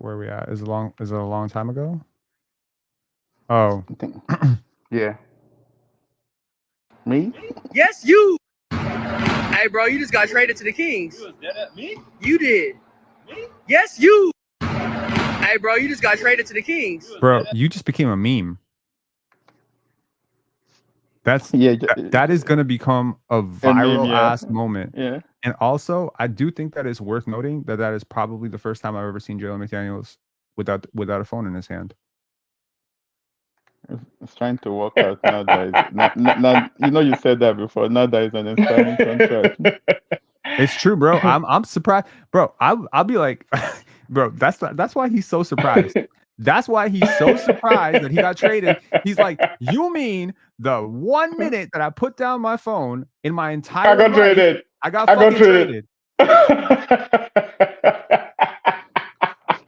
So next time he'll always be with his phone now. So that bro, that's hilarious. Oh, good trade. I think Mogbo is gonna be good with the Raptors. He's a really high energy player. Dion Zach, no way, bro. Thought he wasn't on the block, bro. I'm at a point right now where every single time I turn on 2K, I trade Jalen McDaniels before I turn on my system. So before I press power, he's already got. He's already traded. I couldn't stand. I wouldn't play 1 minute of this guy. I couldn't stand him towards the end of last year. I'm happy he's gone. Good luck. Salute. I don't want to get all toxic, but this is one player that I just could not stand on the Raptors last year. I just thought he was so. Look, here's the thing. I went on an entire diatribe yesterday about Christian Coloco and how much I resent people calling him a bust because I really think the guy worked his tail off. I respect people who work super hard. No doubt, Jalen McDaniels worked really hard to get to where he's at.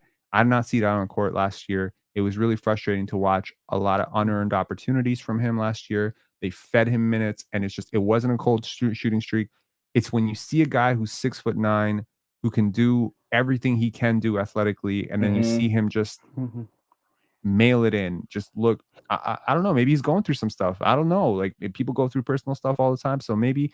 I'll owe him an apology someday, and just maybe I kind of took some shots at him when he was down, but I wish him luck. And I've told my boy Leo many times, Jalen McDaniels will fit with the Sacramento Kings. Y'all should want to get him, and hopefully Mike Brown is what he needs. You know what I mean? Like what he needs for himself, because Mike Brown's a no nonsense coach. Maybe he didn't communicate well with Darko. I hope Mike Brown get it out of him. I would not be surprised at all. Let me put this into words. I would not be surprised if Jalen McDaniels has a good year next year. I'm not writing out, but it wasn't going to be with the Raptors. It was not. It's a contract year for him too. So there's nothing in him. He does not have anything. Yeah. Facts. I like this guy's attitude, Jacoby. What said, I don't know what the future holds, but I know who holds the future. Nice. You can tell he's a very hard worker. So it's all about hard work. You put the work in, you see results. You don't put the work in, there's no results. Look at Scotty. Scotty from year 1 to year 2 to year 3, difference keeps on growing. So it's all about hard work. No hard work, you don't see results. Hard work is talent. Hard work is talent. Exactly. 45. I wonder what we're gonna pick for 45. It would be interesting if we did go with who FA wants us to go with, Ulrich Chomche. I want Cam Christie or Cam Christie, Adam Boomna or Comche. Okay, so AJ Mitchell to the Thunder at 38. Is that correct? Let's see here. That's a good pick. Maybe the Dunk Central would be a better thing to have on, because it seems like they're having everything pretty instantaneous, right? Juan Nunez, okay, lands in San Antonio. Tyler Kolek, of course. They have everything picked up. Oh, Jonathan Gavoni also probably doing live streaming this. Or is he doing live reactions? No, So what he's number? not. What number are they at now? Who? 38. 38. Yeah, New York. New York traded that pick to Mhm. OKC. AJ Mitchell. I like AJ Mitchell. Yeah, I mean, there's some talent in this draft, man. This Yeah. draft is rich up until 45. Yeah, but it's not like It's very flat, right? You don't have like very that flat. superstar, You don't but have you have like really good role players. Right, exactly. For next year and 2026, whew, wow. next year the top 8 they can change your franchise. Wow. I mean, Klintman, I've seen people compare him to the likes of like really, really super talented wings like Darius Miles. I think that would be the absolute best case outcome. I don't love the fit in You Detroit. should have stayed in last year's draft instead of going to Australia. Where do you think he would have gone in last year's draft? Probably Late, the same range. probably between 25 and 32. So you think he You- fell this year because he had a Yeah. bad year? Yeah. Yeah, I think, it's weird. Like, Same thing with every this guy too, AJ Johnson that went to Australia too. Well, AJ Johnson was picked by Milwaukee at 21, 22, whatever. Well, he had a bad year too. There was a 5-star recruit. Probably if he went to college, he would have been lottery pick. Yeah. Richard Smith saying, who do you think is worse, Rob? Stanley Johnson or Jalen McDaniels? Jalen McDaniels, Johnson could play defense. Yeah, I'm gonna go with Jalen McDaniels too.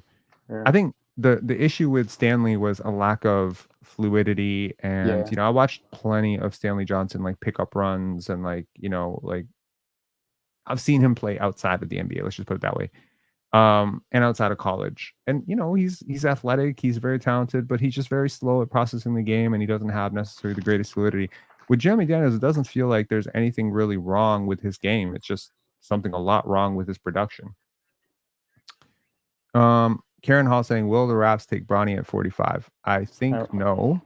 Because they just traded for Davion Mitchell. But Bronny would be a very interesting player to draft. I'm just being straight up. Like, if you're just looking upside here at 45, you're not getting better upside than Bronny James. Can I just say that out loud? Yes. Like, I think what that of this guy, Mevin Ajinka? Mm-hmm. That's another good pick from France. You remember the last guy with the same last name? Yeah. On the Toronto Raptors? Alexia Jinsta? You gotta have short-term memory when you're picking players. I'm not ruling out a guy because of his last name. I'm just saying. Do you remember the last guy? He had beef with Nikola Jokic in an international game at one point. They got into a fight. I don't know. I like everything. Like, so far, I don't have any complaints about whatever anyone has done after us at all. Right? Like, what of this guy? We walked him out, Cam Spencer. What about him? I like him for shooting. He can really shoot the ball from UConn. So are you rooting for Cam Christie to fall? Yeah, Cam Christie or Cam Spencer. So it's got to be a Cam. Yeah. Okay, let's see here. Big man or Ulrich Chomche project. Oh man, come on. We'll get somebody. We'll get somebody. Okay. Okay, so in terms of, let me just look up NBA draft room, and let's do it that way. I think that would be good. And y'all can just let me know. Paul, you're watching the live feed, so you will let us know when the pick comes, right? And then FA, I guess you're watching your phone, so you're in the know. So anyway, so most of these guys are gone, right? Y'all seeing my screen here? Yeah, you are. Okay, perfect. So in terms of where we are in this part of the draft, obviously Terrence Shannon Jr. would have been a friggin' dream if he could have fallen to us, or if we would have been willing to pick him, but he didn't. And all these guys are gone. Kyle Filipowski was the guy. Okay, so let's see, second round. So going to the second round here. In terms of NBA draft room, Tyler Smith, gone. AJ Johnson, is he still on the board? No, it's gone. No, he's gone. Okay. So Jalen Tyson, he went in the first round. Nikola Jurisic. Okay, Jurisic would be a very interesting pick for us. I think, again, some concerns about, who he is without the basketball in his hands. What kind of an off-ball spacer. I will tell you this, though. With Sasha Vezenkov on our team, I can't think of a better understudy for him than Nikola Jurisic. So that would be really interesting. Bobby Clement is gone. Adam Bunna, I think, again, if you want to shore up backup center, the comparison here is Faster Nene. That's a very generous comparison, in my opinion. Kevin McCullough Jr. should be, I think, someone that you should be rooting to fall. If he falls with our affinity for Kansas guys, that's one guy who can really guard. I like him. How do you feel about him? I like him too. I like him a lot. Okay. Enrique Freeman. What of the other guy? What was his name again? The one that had ACL tear, Harrison. Mm-hmm. I think that's another one that I like at 45. Right. Jalen Cam Christie, Wells, of course. Tristan Newton. Honestly, I can get around Tristan Newton being a better point guard prospect than Davion Mitchell right now. He does all the small things to help you win. KJ Simpson is another guy who's going to be on the board. So I'm starting to really get happy that the Raptors had the 40, have this 45th pick, because there will be players to pick that are better than Ulrich Chomche. Anyone else here? I think really... you're likely gonna get Comche undrafted, maybe. Why? Okay, so here are the players that I am interested in at this pick. I don't want another all offense, no defense guy like Jamal Shead, so I'm going to put him out. So Bronny James for the vibes. Okay, I'm going to say it for the vibes and for the upside and for the athleticism and for everything. Could I can get my head around KJ Simpson. I can. I thought he was awesome at Colorado. Little undersized, but that's okay. I can get my head around Tristan Newton. That would be a bit of a reach, in my opinion, despite where he's mocked here. That's a little bit of a reach, but he just won a national championship. Really, I'm curious what he does at that level. Again, another older rookie that can sort of play, but hey, like if you sign him to a two-way deal, that's good value, right? Like he's not going to be a star, but could he be a plug and play type of guy? Could he be, can his shot improve a little bit? Like I think he's a solid player. Enrique Freeman, I'm not really sure after picking, Jonathan Mogbo, if I'm looking at Enrique Freeman right now, even if he does fall. I really like the guy, but I'm a little bit lower. Kevin McCullough would be a dream come true at 45. I think that would be a dream. Adam Bona would also be a dream at 45. I think those two guys and Nikola Jurisic would be up there as well. So let's see who remains on the board at that point, but those would be the guys. And Isaiah Crawford is another guy that I would really be fine with at that place. Although I think I'd rather we wait for the undrafted heap to pick him up. But yeah, if he's there, the undrafted, we don't know. Sometimes you think a guy's going to be there undrafted, and then someone takes him up for 59 or 58, and you're just like, shit. But there is no 59, and I think that's something worth noting in this draft as well. There's two draft picks that are missing. So in terms of just keeping up with the draft here, AJ Mitchell has gone at 40. Memphis is trading Jalen Wells. Memphis picked Jalen Wells at 39. So Jalen Wells is going 39, and that's fine because I didn't want him, so that's great. Okay, so the Raptors are potentially going to have a chance. And Oso Iguodaro. There we go. Yeah, Oso Iguodaro. Damn it. He's gone. He went 40th. He's gone. Oh, I like him. He was great. So I have my concerns about having Oso and Jonathan Mogbo. Again, Mogbo takes care of a lot of stuff here. A lot. Yeah. Like he takes care of a lot of the rebounding. I don't think of basketball this way, where I'm like, oh, basketball is like, you know, a center, a power forward. No, I think of it like you need screen setting, you need spacing, you need offensive rebounding, you need transition play, you need corner shooters, you need movement shooters. These are the ways to construct, right? So to me, he fills up a lot of holes for what you need on a basketball team. You know what I mean? He's a versatile guy. He can play 3, 4, 5. I wonder if he can play 3. I know he can play 4. I wonder if he can play 5 and 3. So that What's that? increases his utility. Jonathan, He can play Mogbo. 3-4 easily. 3 is tough, bro. He has very good ball handling skills, so I would. The ball handling is not everything for a 3. He's Yeah, like and also he can not pass. this. How fast is he though? He's not the burstiest athlete. He's not the greatest athlete. I'll just put it that way. He's long, he's big, but he's not like twitchy fast. You know what I mean? Sometimes you need a little bit of burst to play the 3, but I'm sure defensively he can hold his own 3, 4. And I think with some increased strength, he can be a small ball 5 and be a very interesting small ball 5, right? And he does a lot of the same stuff as Scotty as well. So it's like, you know, one comes in for the other. It's very interesting. He fits very well. Yes.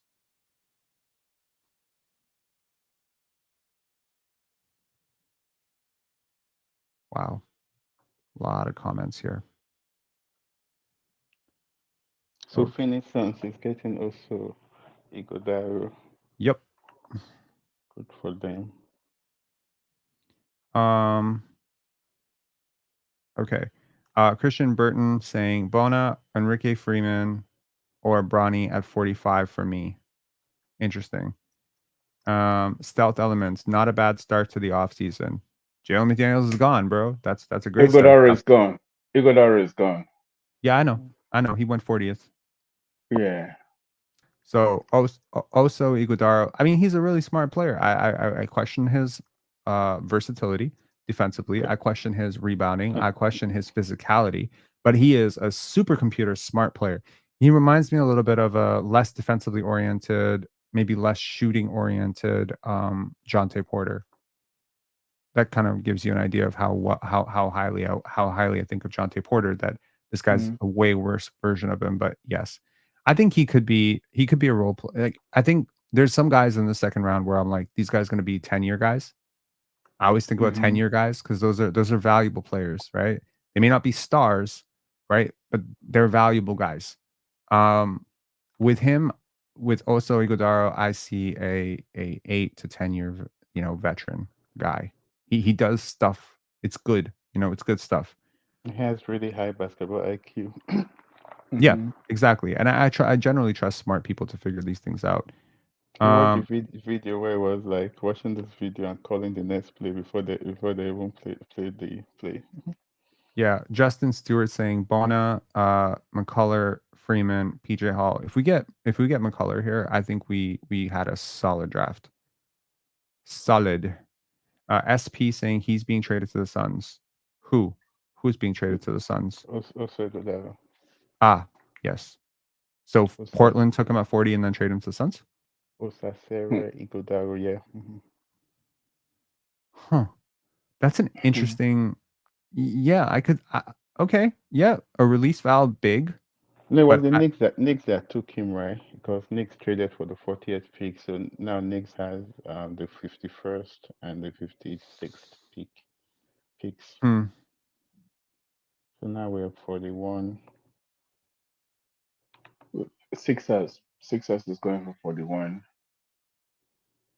Nick Nurse. They selected Nick Nurse, bro. That guy's old, but smart guy. Okay. Okay. So the Knicks now have 51 and 56 in this NBA draft. Congratulations. They're likely going to trade out of the draft completely. Yeah, they will. They're just going to keep but moving. for what? 51 and 56, you'd be lucky to get $20 for that.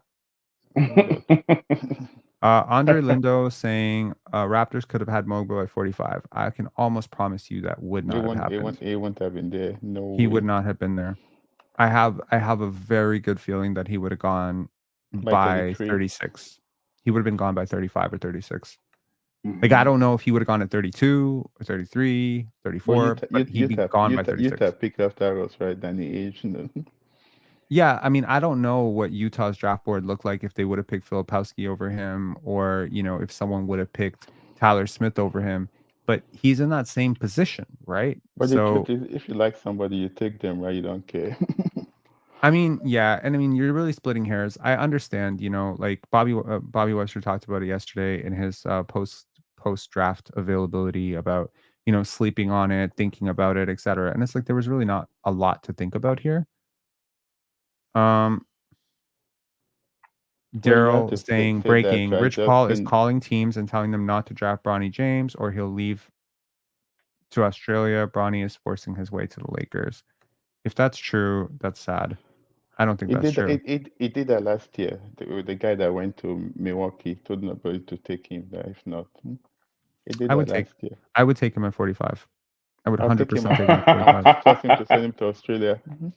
Yeah, let him go to Australia then. Yeah. Yeah, you can Then go. It's fine. he can go. Then they'll wait till next year to get him again. Yeah, send him to Australia. Why does he have to control the league? That's why I don't like him. I'm not gonna lie. Yeah, I don't know if that's true. I'm not seeing where that's reported. He So I did want it to. last year. He did it last year. Yeah, I mean, look, he literally name dropped Masai and he said Masai loves him, right? So if the Raptors did trade to 45, clearly in my expectation, they had a reason to do that, right? This is a team that traded 2 picks out of this draft technically. So in a weird way, maybe they had constructed their roster to absorb 3 rookies, but they didn't want 4 rookies, right? And maybe they felt that if they kept their Spurs pick at 6 or 5, 6, 4, 3, 2, 1, it would have been harder to move the OKC pick after. So they moved it before, signed Kelly, etc. So my view on this is they walked into this offseason with we could have. It's true that it said that this guy said it on ESPN. The Warriors former GM. What? That Bron. Rich Paul told the NBA teams to not select Bronny or he will go to Australia. Let him go to Australia. Let him go. Yeah, 45 big Bron.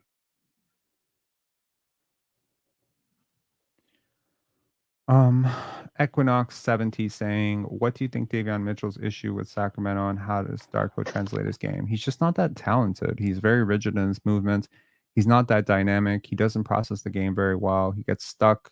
His dribble is not like, he's just very limited offensively. I don't know how else to put it. He's very stocky. He's just he's not that great. He's just not that good. Yeah. Bob Myers said it. Okay, well, if that's what Bob Myers is reporting, cool. We'll trust Bob Myers. KJ is 42. Fuck. Okay. With our luck, Kevin McCullough is going 43. It's gone 43. Hmm? Who went 42? 42 is KJ Simpson. So KJ Simpson goes to 42. Really pesky guard. Colorado, really good player, man. I think like he has a chance to stick in the NBA as a role player. So the 2 Cams are still there, right? Huh? Yeah. Cam, your Cams and your Comche are still here. Cam Comche? And Ajinka. Bro, we gotta take Kevin McCullough, bro. Gotta take McCullough at this point. Let's see. Who else is there? So Adam Bona. Adam Bonner Still there. 41. No, Adam Bonner 41. He went? Yeah, 41. 76. Shit, right. Oh, Nick Nurse. Fuck. Of course he did. And he's Nigerian too. Nigerian, Turkish. Okay. So Adam Bona is gone. Igodar is Nigerian. I don't know. Is Bona Nigerian? He is. Wow. Adam Bonner. I'm telling a Nigerian person who is Nigerian. Apparently, he is Nigerian. It's called internet. Bro. That's a good one. Oh wow, the guy is a good blocker though. Wow, big man. It's another Okay. Big man. So at this point, I'm thinking PJ Hall, Wow. Kevin McCullough, PJ Hall. Okay. PJ Hall. You said Tristan PJ Hall. Newton, Okay. Tristan Newton, Tristan Cam Newton. Christie. That's kind of like my short list. Your Trenton Flowers would four of them. be Okay. reaching out of my stratosphere a little bit. Ulrich Chomche would be such a Messiah pick, but like I don't know. Bronny James would be great. I'd be fine with Bronny James here. And Jamal Shead is going to make me really annoyed. Bronny just because this guy bluff. Yeah, I would be fine with Isaiah Crawford here. And honestly, I'm rooting for Isaiah Crawford. Internally, my mind, I'm rooting for Isaiah Crawford here. I want Kevin McCullough or Isaiah Crawford, and that's just what I want to happen. I don't know if that's what's going to happen, but c'est la vie, you know? Okay. Or Wow. Jurisic. Thank you. Yes. No, you know what? My countrymen aside, I don't care that you're from Serbia. I'm not necessarily. I'm not higher on him than I am on Kevin McCullough and Isaiah Crawford. He can't play defense. That's the problem with. Yeah. But in the NBA today, who plays defense? Even the best, isn't the best player. Indiana, the guy from Indiana doesn't even play defense.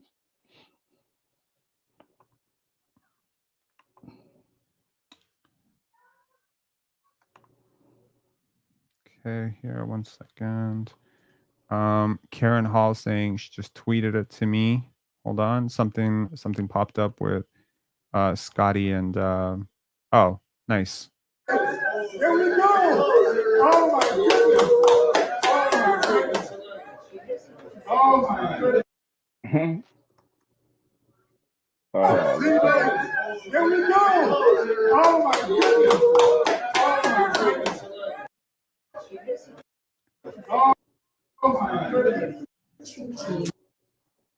Hold up. Wait. What does the shirt say? KJ Simpson, number 42. Yep. I was part of your list? Was that part of your list? graded or great. What? KJ Simpson, was it part of your list? Yes, he was. Oh. Okay. I'm trying to dissect this like the Zapruder film. I'm trying to figure out what Scotty Barnes was wearing. I was hoping he was wearing a shirt that said "I told you it was going to be Jonathan," but nope. All right. He's just happy, bro. Here we go! Oh my goodness! Oh my goodness! Now get to it, Twitter. Try to break down who's taller between these two, because I'll tell you right now, they're basically like physically, they're clones. They're clones of each other physically. Yeah. Oh, I was created to create. Oh shit. Okay, that's awesome. That's a great. Oh yeah, I was created to create. Oh wow, okay. That's Who said that? Scott, that was Scotty's shirt. I was created to create. Yeah. Maximilian saying, "Are you sure he's 6'6"? That's what he measured, 6'6". But he looks like he might be 6'7". I don't know. Is Scotty 6'7"? Damn, bro. Scotty's 6'7.5" ish. Plus with shoes 6'8". Jonathan could be 6'8". Let me see. What did he measure at? He not 6'6", right? Hold on, Jonathan. Measurements. So he, weirdly enough, do you know that Jonathan Mogbo entered high school as a 5'9", 125-pound combo guard? Wow. Yup. So he measured 6'6", 0.25 barefoot. Let's see. So that's why he has ball handling skills. Yup. Okay. So he measured 6'6", 0.25 barefoot, 9 foot vertical reach, 217 pounds. That's light, bro. What? 7'2" wingspan, 31.5 standing vert, 37.5 max vert. So, you know, again, he's not a super high flyer, but he's got good versatility. So this guy went for the trade, Nikola Duricic to Atlanta. Shit. Atlanta is going to put him on the bench. I'm fine with it. It's going to be somebody good. So whatever. They have paired Nikola Jovic with Nikola Duricic. That's interesting. They got two of them. They got two of the three. Now they just need to get Nikola Jokic on the same team. I'm happy for him. He's a really smart player. He's really smart. And had we not just traded for Sasha I'm not Vezenkov, happy for him because they're not gonna play him. they could play him. They could Look play at how him they're like rookies. They're for messed sure. up rookies. Like I think the Heat will do a great job. Look, I'm happy for players generally that I like off the court. Like I'm happy for him when they get drafted to good situations. That's all you want is for the guy to get the second contract. You don't want them to get bounced out of the league. So Nikola Jurisic is going to have an opportunity to play with his fellow countrymen. He's going to have an opportunity to be coached by, in my opinion, the best coach in the NBA in Coach Spo. So he's going to have every opportunity to be successful. Coach Wu, he's going to Atlanta. Fuck. Yeah, he's going to Atlanta. No. Yeah, the worst situation. That coach doesn't play rookies.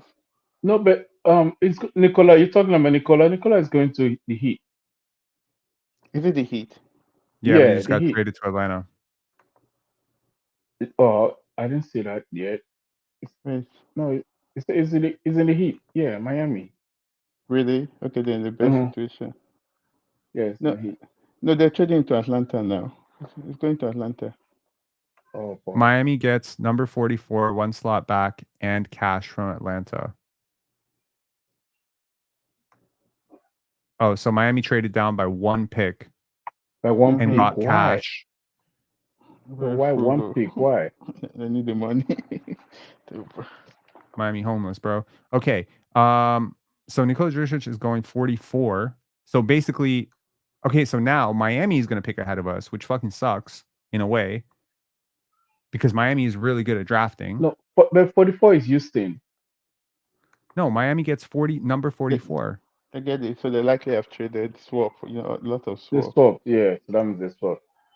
Ah. Okay. If Miami drafts Bronny James, this is going to be the troll of the century. Larson? That's interesting. They still haven't What did I announced say? it on my side. Okay, Proposed so- trade. Yes, it's a proposed trade to Atlanta. They announced it now, yeah. Okay, so Larson goes 44. Good pick. Good pick for them. So let's see if I get one of my cams on Comche. Okay, Pelle Larson goes 44. Okay, What is so that? I don't let's know go him. Kevin McCullough. Bro, like we have like really good intel with You wanna do a quick poll? I don't think we're gonna have enough time. Okay. Or how much time is left on the clock? You guys are watching the TV. I'm not. Like 2 minutes. 2 minutes. Okay, 2 minutes. Okay, we'll try to do it the fastest poll in NBA history. Hold on, let's see here. Adam Bowman, Cam Christie, the other Cam. Adam Bona is gone, bro. Let Oh, it it's go. gone. Let it go. Yeah, Yeah. sorry. You got to stop living in the past with your recently Nigerian discovered Nigerian brethren. Okay, put Mevin Najinka, Tristan Newton, Bronny James. How about Ulrich Chomche. Kevin McCullough? Kevin gone already. I don't have enough time to write last names, Just so I'm literally just put writing first first name. names. First names, yeah.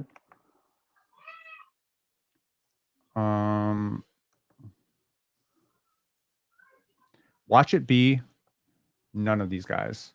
Yeah. Maybe somebody that Who do you nobody want? knows.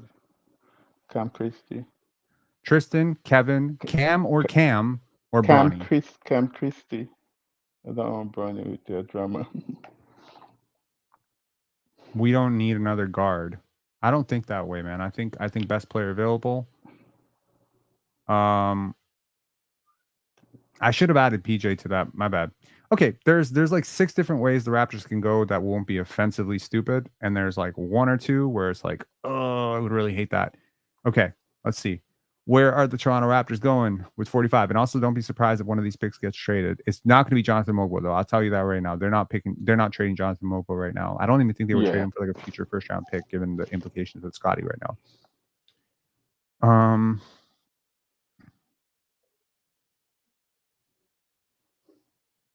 Titans is totally willing to blow up his entire relationship with Rich Paul, saying, I want Bronny. I don't care. Honestly, if I was the general manager, I'd probably take Bronny James here. Is it going to be McCullough? Is it going to be McCullough? I think it's going to be McCullough. Can it be McCullough? Can I go 2 for 2 today? Kevin McCullough. Make it happen. I have a feeling it's not going to be Kevin McCullough, bro. But he's a good defender. He's a legit defender, and he plays at Kansas, and he's ready to play. I don't know how great he's going to be. I don't know all-star potential, nothing, but you're probably not thinking about all-star potential at this place. Maybe you should be thinking about all-star potential at this place. Isn't this right around? Nicola Jockey. Someone's saying Jalen Bridges, Baylor boy. Did we pick yet? Our pick's not like. I thought y'all said 2 minutes. The Houston pick is in What do you mean Houston pick is in? 44. Oh, I thought we already had 44. What? Mm-mm. Oh, you know this guy is ahead, right? Sham. Right, that's exactly what's happening here. So Paul is Taylor reporting to us Larson. what's happening on television. On FA is television telling us says what's happening on Shams. And okay, Miami is picking Pele Larson at 44. Okay. 44. Okay. So now Toronto is on So the clock. now it's Toronto. Okay. All right. How's your poll doing? Bronny. Everyone's going to go for the guy that they actually recognize. Yeah. 159 votes. 52% of you are willing to destroy every relationship you have with Clutch right now. Someone said symbol her. How many clutch Oh, players do we have now? Is it not no? we're soon to have one less. Yeah. OG left Clutch. Gary Trent Jr. is about to leave the Toronto Raptors. Good for Rue's OG. saying center or Bronny, please. You know what? I'm gonna troll LeBron so hard if I'm Masai right now. I'm gonna literally pick. I'm gonna pick Bronny James. And I'm gonna make him my starting center. LeBron too. It's like That's why next year, every tip off, Bronny's doing the tip off at 6'2". Proposed trade to Toronto. Sacramento proposed trade to Toronto. 2 minutes in to pick. Okay. I gotta tell you, like I'm very happy about that Portland pick. I think it's gonna be a top 38 pick next year. That's pretty good. Hopefully we can dangle that in a trade. I was expecting Bruce Brown to get traded, but I'm telling you, I kept saying it. He's not worth anything. He's not worth that much. At $23 million, there are not a lot of teams out there. If we can trade him today for somewhere to clear cap space. Well, that was the thing, right? If you were going to trade Bruce Brown, you were going to get back something like what you just got back for Jalen McDaniels. Exactly. Now, the difference here is you took back more salary than you shed out in this one, right? Oh, that's why Sacramento did it. Toronto took Jamal Shead. Jamal Shead. I hate this. Is it good? No. I don't know him. No, I don't like this at all. Some people are high on him. I'm not high on this at all. You just did this, bro. What position does he play? He's a guard. Okay. Another guard? Yep. Okay. Oh yeah, we walked him out. I know. 6'1" from Austin, Texas. Another short guard. Now. Another short guy. Exactly. We're not gonna play him. That's a waste of a pick. G-League. Yeah, that's a waste of a pick. Not even a good shot. 31% from 3. Oh yeah, a waste of a pick. Okay, let me pull this off and let me pull Kevin O'Connor's and he's a senior. Okay, so there is Jamal Shead. This is Kevin O'Connor's draft analysis on him. He's a Houston senior, shades of TJ McConnell, gamer point guard who sets the tone with his defense and provides a spark on offense, hustle, floor general, interior scoring. So he's a shifty shot creator who can play fast but also change pace to carve out space on drives to the rim where he's crafty with finishes. Great playmaker who puts zip on his passes and facilitates with accuracy. He can run a tight pick and roll, manipulates defenders, and make advanced reads with bounce passes to cutters or fastballs across the court. There's an improvisational nature to his game, making him one of the class's rare true quote-unquote point guards. Could have untapped shooting potential. He has touch near the rim and from the line, but hasn't translated beyond the arc. So a leader on the court, he's vocal and mature. He'll direct teams around and set the tone with his defense. He sticks on his stance, bounces around side to side ball, intercepts passes off ball like a cornerback jumping the route. Minuses: subpar shooter off the catch, on the shorter side defensively, which limits his potential regardless of the effort he brings. So 6 foot, measured 6 foot with a 6'3" wingspan. Shot 31% from 3. Let's just take a look at his college stats. I'm gonna flash it on here. I'm looking at the stats right now. 12 points, 6.3 assists, 3.7 rebounds the last year. He spent 4 years in college. Okay. So let's take a look here. And is there, growth over the years? Are we seeing that type of improvement? I watched 2 games of his, so I can't comment too intelligently. But again, if analytics matter to you at all, 12.7 box plus minus in the Big 12 is literally like insanity in terms of like who he is as a basketball player. So this is Malachi Flynn all over again, 100%. This is 100% the profile of Malachi Flynn. I'm just throwing it out there. Hopefully he has better results, okay? And he's a worse shooter. So true shooting percentage 49%, but impacted winning in a big way. 40%, assist percentage is promising. 25% high usage. So, he's a good player. I can understand why they saw him here. If they see shooting upside in him, maybe you unlock a real backup point guard. I think I like him more than I like Davion Mitchell, which is crazy. Cam Christie goes 46. Oops. Okay. And why for Raps? We lost you. Yeah. Wow. I don't like that pick. It went to 46 to Cam Christie. so Went which 46. team? To Clippers. Hmm. All right. Let me jump on another call. I'll join you guys in 30 minutes if you're still here. Okay, man. Peace. Yeah. I don't like that pick, man. Yeah, I'm failing to see the upside on it. But yeah, Shead is not a point guard. Defensive versatility, that's a bad take. Shead is definitely a point guard. I don't know what you're seeing or who the hell you think you are, but I promise you he is a point guard. Shead is a shooting guard. Based on what? No. He's a I mean, he has Fred VanVleet stuff. Okay, let's just be real about it. There is Exactly. some Fred VanVleet in him in his game.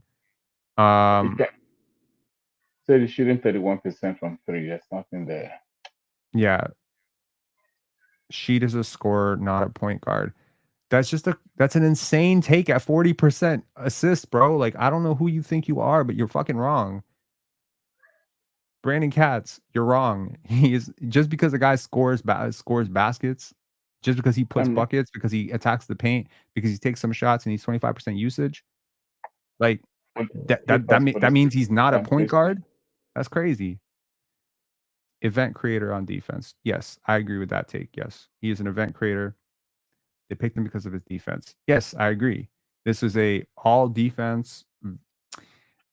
In a lot of ways, if you think about it, Jonathan Mogbo and Jamal Shead are both undersized for their position, very good event creators defensively who have playmaking potential, right? All of them. So they're smart players and they're very ready, right? Why so Bruce saying y'all wrong about Shead? He's amazing pickup. Meh. D-League. Oh, this is fucking. we picked him for D-League. I didn't see that ad. My bad. They comped him to Alvarado. Yeah, I could see a little bit of that. It's just sad how the second round went. So we went short this whole draft. That's actually really interesting because we did, right? Like we did. We went 6'4" shooting guard, we went a 6'6" power forward, and then we went a 6-foot guard. So we did go for we went against the grain. Typically we're like big. We're always going positional size. Interesting. Last year we went big on the positional side because we drafted a 6'8", Mhm. shooting guard.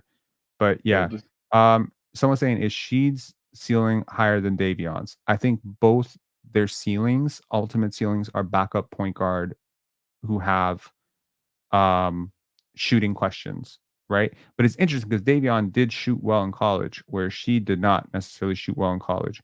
Let's see here. 3-point attempt rate, 41% 3-point attempt rate is not promising at all. That was in his third year. And again, like, Houston's not a bad team. And this is a guy who played with Jarris Walker. So, like he took the reins last year. I think yeah. He's like, I see what you're saying, where you see him as more of a scoring guard, right? Like I get that. He's but he has like typical point guard stuff, like in terms of how he operates the pick and roll and how he makes passes. Like I think he's pretty solid there. And overall, like his assist to turnover ratio is insanity. Like it's good shit. Let's see here. Per 100 possessions, we are at 12.6 assists per 100 possessions to only 4 turnovers. That's great. That's a 3-to-1 assist to turnover ratio, bro. That's a solid for a point guard. And that's a really good assist rate as well. Like he showed that he could do it. Like I think earlier, maybe he was more of a scorer, but yeah. Reeves, 47th. Kenneth Lau saying, what a waste of a pick. I don't like the pick at 45. Masai Yeah, trying to find the next Lowry. I feel like here's the thing. Like you just got so small suddenly. exactly. Like your whole With team. just that one pick, it just got so small, and the NBA now is all about the bigs. Look Yeah. at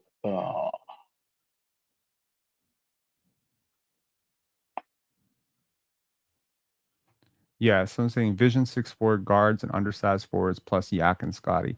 Yeah, man. it's Like I fine. mean, It's like fine. Come on. maybe like we can trade or look at maybe in the free agency. Like we can trade for guys, but Bruce Brown is small. If we keep Bruce Brown, he's 6'4" and he's basically a point guard power forward combo. So he's small, right? And it's like, yeah, like I mean, we're every championship has been big. That's true. That's true. The Lakers were huge. Yeah, The Raptors were pretty much huge. Like yeah. everyone was huge. Boston. Yeah. Yeah. Yeah. It's absolutely insanity to me, like that we're going the other way. But last year we went with Marquise Noel in the undrafted heap. I didn't really get that. I didn't understand that. This year we've gone with Jamal Shead. Again, I think Kevin McCullough was a better.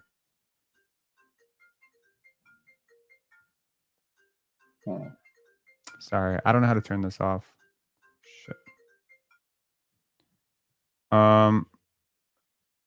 Grant saying this could mean a Davion trade. Coda Red saying Mogbo isn't small. It depends, like how you view it, right? And SP saying I feel like Koloko is coming back. That would be great. Christian Koloko was all over. He was Yeah. he was So, he was all over. E Missy getting drafted last night. He'd be great. so if it's just blood clot, he has done 1 year on anticoagulant, so he should be back. Is it risky to have a No, player playing with blood clot? You don't think so? no. So long as it's no longer after 1 year of anticoagulant, they'll stop the anticoagulant. Then it's no longer risky. Hmm. Yeah, but it's risky while it's on the medication because if it falls, he can easily get a brain bleed. Yeah. Yeah, so it's no longer risky if it's no longer after 1 year. After 1 year of anticoagulant, they'll just do a CT scan, make sure it does not have any clot anymore. The only thing, if you still have any clot, then you continue the anticoagulant and you can play. Jacob Isaac saying blood clots killed Chris Bosh's career. Yeah, they did. It's not the first. It's not the first one either. Here for the last thing, I'm confused. It's been a weird 2 days. Yeah, I mean, I think there's pluses and minuses today overall. I think you can sell yourself on Jacoby Walter being, a pretty good player who had lottery potential in a weak draft that you got at 19. So it's a bit of a value snag.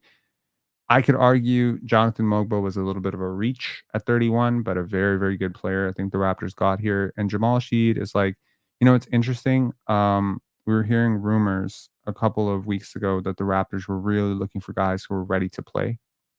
Like they wanted guys who were ready to play now. And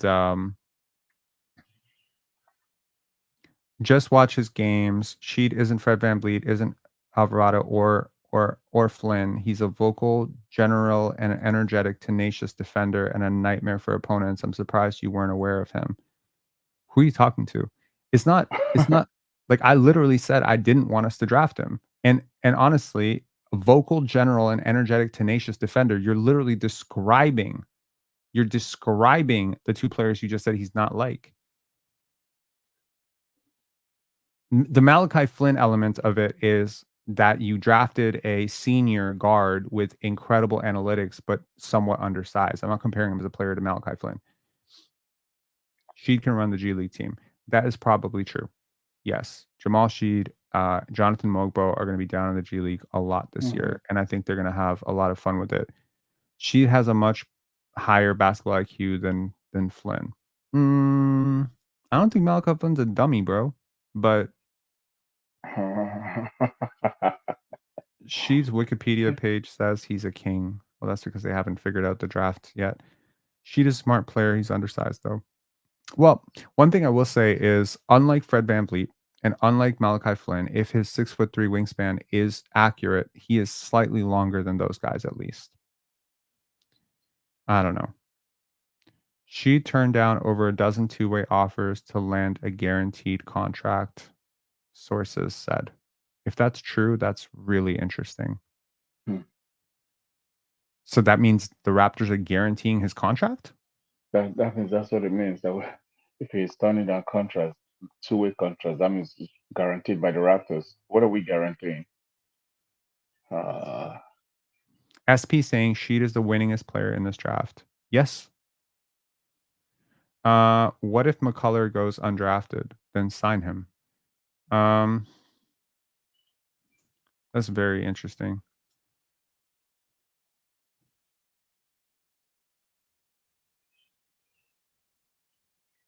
So Orlando is trading number 47.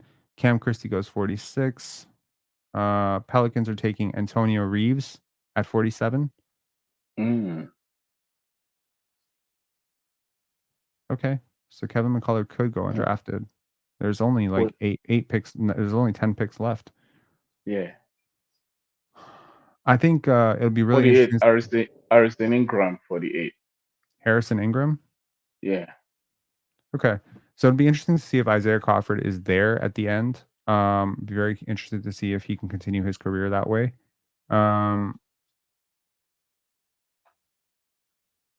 Brandon Katz saying there's zero chance Sheed is 6'1". He was listed at 6 feet at Houston.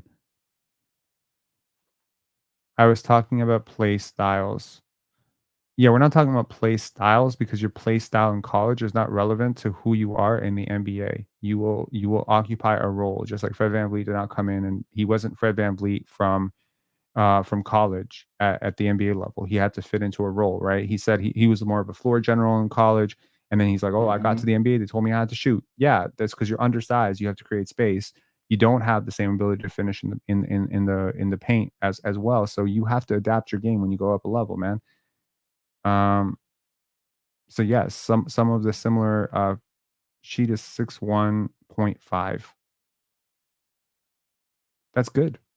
That's not as undersized as one would imagine him to be. Watching him play, he looked a little bit smaller, but that's good to know. Reggie Jackson got traded for 3 seconds. Now? Richard the Earl saying the word on Twitter, the Raptors offered a guaranteed contract to number 45 pick Sheed. Joshua Avery saying Sheed my height, let's go. Rue saying can't believe we drafted 0 centers. That's why we traded for Jakob Poeltl, bro.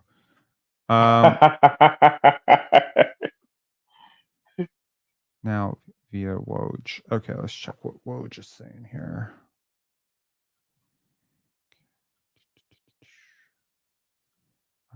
Share the screen.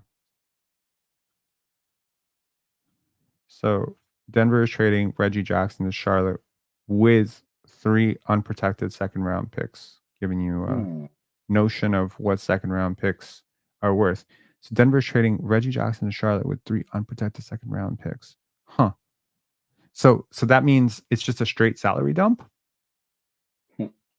Reggie Jackson, 3 unprotected Second second round. round picks. So that's a salary dump. So that's Yeah. interesting.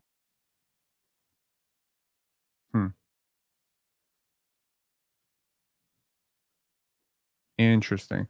I don't think Reggie Jackson's that bad a player, but maybe they're For just 3 looking at the second money. round picks, right? Yeah. Yeah, well, like I mean, they didn't trade him for second round picks. I think they traded him with Tristan Newton, 49. I like Tristan Newton a lot. Maybe it's just an archetype thing. I don't like 6-foot guards. It's something about it, right? Kyle Lowry was an exception. He was physically an Mhm. exception. He was so huge as a human being that it almost made it Yeah. make sense. Reggie Jackson to the Nuggets for 3 unprotected second round picks. Wow. Proposed trade. Wow. So, but it's with 3 second round picks. So basically, Charlotte is absorbing the contract of Reggie Jackson, and in exchange are being given 3 first round, 3 second round picks as Second a round picks. compensation. But this is the value of second round picks. Essentially, is they are sweeteners, right? Mhm. So someone saying Reggie Jackson is worthless in Denver because he can't play off the ball. He doesn't fit with Jokic. That's fair. But also I think there's cap implications there. Bruce Brown staying will be such a weird fit. I don't think he's staying. $23 million for hope- Bruce Brown. But I mean, like, okay, so the Raptors, if they keep Bruce Brown, hypothetically, they would have Bruce Brown plus Davion Mitchell as and Chris Boucher as a combined near $40 million expiring contract. So if you combine all of them at the maybe now, or whenever, you have $40 million to go out and absorb a big. If you want a big, if you want to go for a center, a backup center, whatever, like there are players out there that are available. You also have potentially bigs available on the cheap. I think maybe the Raptors looked at it this way. Like I think the Raptors always look at it this way. People get way too hung up on positionals. Like they probably think guards are overvalued, so let's draft them, and bigs are Mhm. undervalued, so let's sign them. Right? Typically, that could be the way it works. Right? Trade for them, sign for them, because when you're drafting, the player has no say. So maybe, you look at a guy like, Jacoby Walter and you say, man, if this guy works out, he's going to be a $25 million player to sign in 3 years or 4 years because he's a guard with real shooting and skill. And this typically tends to be very expensive, skill set to purchase. So let's draft the thing that's expensive to purchase and let's purchase what's inexpensive to draft.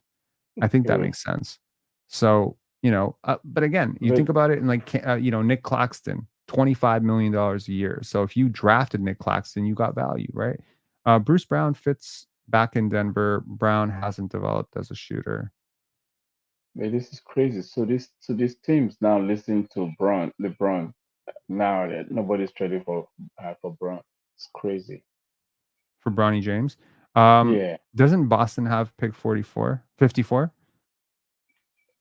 they do, but nobody's gonna pick him because LeBron doesn't want anyone to pick him.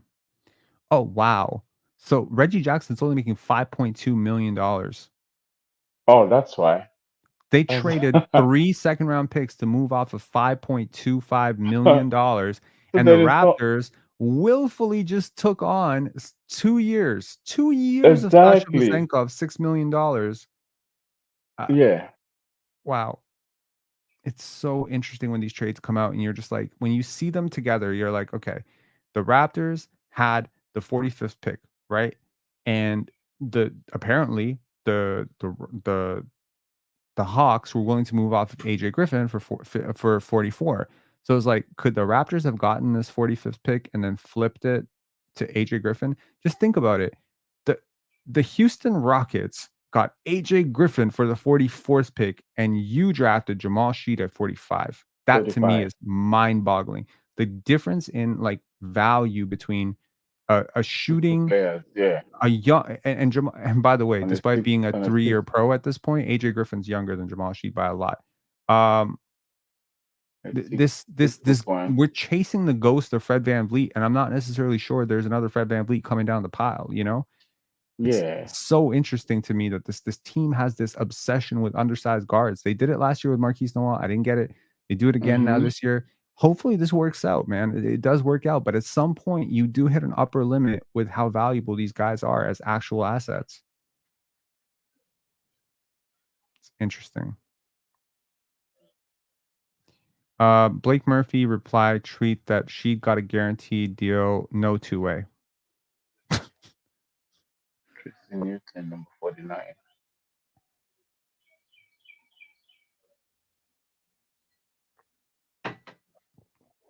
George saying, "Y'all doing the thing again where mistakes are Bobby's fault and wins are Masai's." You know what the thing is though? And that's fair. That's fair. You know, I get that.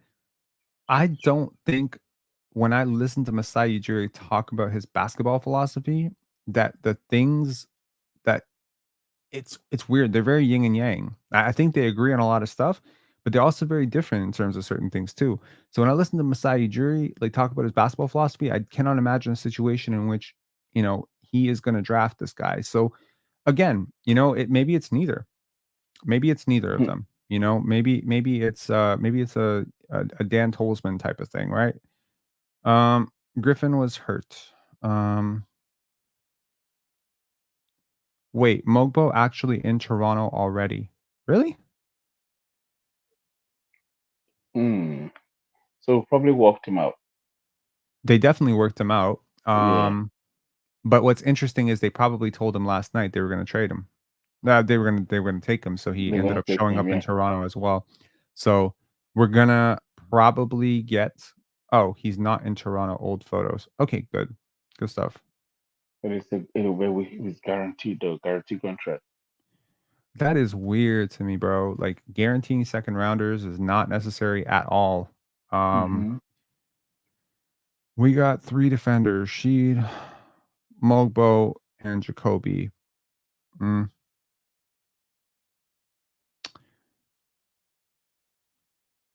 Andrew saying, yeah, they posted a pic of him on the Raptors court. Could it be when they worked him out? Because that definitely happened. He did come to Toronto. Capital Gain saying, stop calling Shead a defender. He is a switch liability. I think he is actually a pretty good defender. Just so I'm clear on my take on him. I do think he's a pretty good defender, and he's a pretty good guard defender, and he's very tenacious, and he navigates the pick and roll pretty well. I do worry about the switchability, but I'm a little encouraged. When I looked at his tape, I didn't realize he would have measured 6'1". I would have imagined that he measured like 5'10 and a half, 5'11. So I'm a little bit happy that he measured 6'3", wingspan 6'1", without shoes. That's good. And it's slightly bigger than Fred VanVleet. So that's fine. Marcus Smart comp? No. No. Don't go there. He's definitely not Marcus Smart. Marcus Smart was about 6'4" and just generational type of athlete. I don't see that at all in him. But smart player, you're bringing winning into your organization. We know Masai Ujiri loves winning. So, you're bringing in a guy who has won a lot, and analytics say he was probably one of the top 5 college basketball players.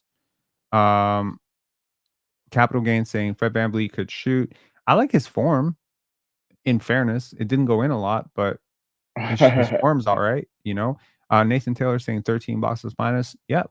I mean, we can't always be like Scotty's great because of boxes minus, but this guy's trash because he doesn't have boxes minus. But I will remind you, there are a lot of guys who have had, especially like 3rd, 4th year guards, have had very high boxes minus, very high analytics guys. Marquise Noel was also a very high analytics guy.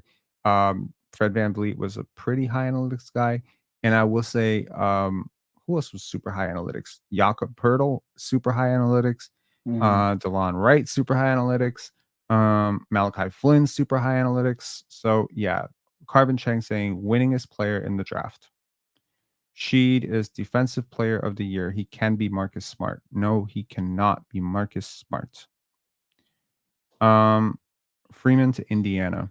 Yep, Indiana is just awesome. Great. see here. Jamil Alam with a $3 super chat. Appreciate you, bro. Okay, so McCullough is still there technically, right? I wonder if he worked out really poorly. 6 Canada saying, why is Raptors draft a short ass point guard at pick 45? Again, at 45. Like, come on. Yeah. I don't know, man. I think like if you buy like again, older, short, typically undrafted, right? Typically this is the player that goes 58, 59. The Mhm. Raptors reached twice in this draft. Actually, they reached twice. Jonathan Mogbo was like for most people 40. I liked him at 31. I get it. Jamal Shead, I think for a lot of people was like close to 55. And if some people like them, okay. Nathan Taylor, can you imagine if the Lakers pass on Bronny James right now? Could you just imagine what would go through LeBron's brain right now? They'd be like, "Nah, bro, we found this guy in Turkey. He's really good. Couldn't pass up on him. We're gonna sign Bronny James." Araf Haroon saying, "I miss Vision 6-9." Yeah, man, me too. Shit, we've been going Vision 511 for a while now. It's kind of weird. At least we're making the plan. Yeah. For me, I don't get the sheet guarantee. So basically, if you're an agent, you can push your player. Your player can basically push their way into a guarantee, especially in the second round. Some guys don't want to sign a two-way contract because they want the security of that. And if they don't get it, they're willing to bet on themselves in the undrafted heap and try out in the summer. So the Raptors went through this entire process with Fred VanVleet. Fred VanVleet also had his agent sort of push him away from certain situations. And I think it was like when he started to fall, there was that entire draft party that He just went undrafted, yeah. when he went undrafted, and everyone was super sad for him, but internally he was smiling because um that's what he wanted. He wanted to go undrafted so that he could sort of bet on himself and find the team that was willing to give him like some sort of assurances. Mhm. And it's actually like a lot of people they mistake ego for reality. They don't want to go undrafted because their friends and their family are going to react to it. But honestly, going Yeah. undrafted and then picking your spot is so much better than getting picked 56th or 57th to some team. And so a lot of these, so a lot of these late second round picks are actually very, very low value. The higher second round picks are actually great value because typically guys are still getting guaranteed deals there. So for Jamal Shead, Mhm. he probably saw himself as one of the top 40 players in this draft. Maybe he got he got a little underrated because you're small or you're old or whatever. Ironically, I do like him better than Davion Mitchell. I do. I'm not going to lie about that. I like him better than Davion Mitchell, but I'm not overly a fan of either.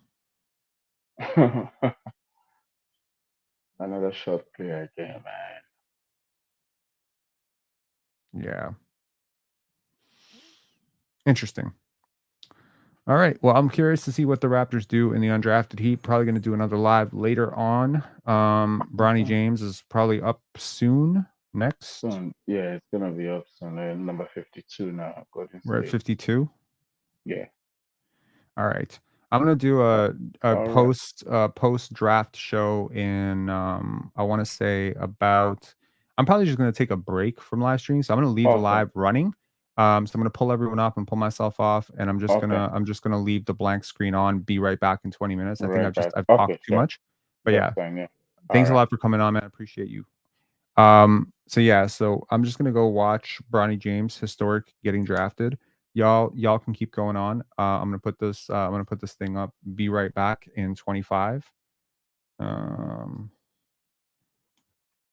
And y'all can stay here if you want to talk to each other and stuff, but I will be back in 25 minutes.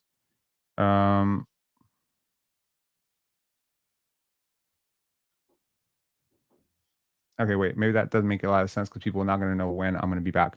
Be right back at 6:15 p.m. Yes, I'm going to do that. I'm going to be right back at 6:15. And I'm just going to drink some water, get my whereabouts without me.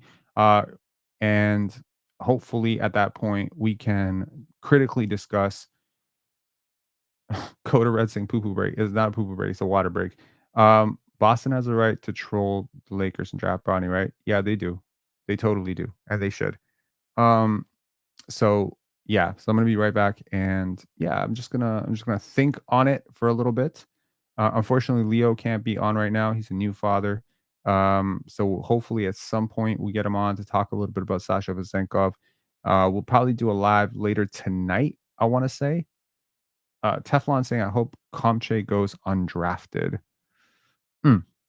Yeah, that would be interesting. Comche and Isaiah Crawford are two guys that I'd be looking at right now. Why the Raptors don't want to win anymore. This is like when the teacher leaves us unsupervised. That's hilarious. All right, I hope there's a moderator in here to delete anything too egregious, but I hope no one. Just be good people, guys. All right, I'll be right back in 18 minutes.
What's up, y'all? We back.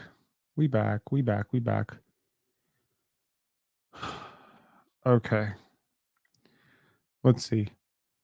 The only reason to trade for 57, from what I can understand, is to get ahead of, potentially someone going undrafted, right? So it's a really funny pick to have, but let's see here. So Anton Watson goes 54. Bronny James goes 55. Who went 56? We got 56 on the clock yet? E-Trick saying 1D checkers. Facts. What did we trade to get the 57th pick? That's a really good question. Possibly cash. I would love for us to get McCullough here. Oh, what? Did we draft down to get him and then lost him?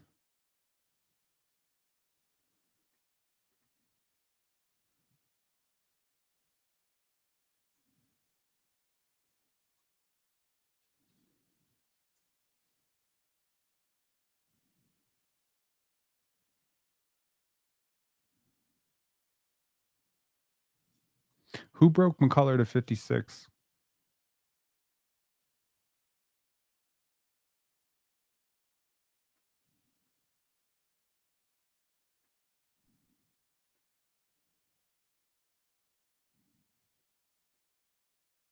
Does anyone know who broke it?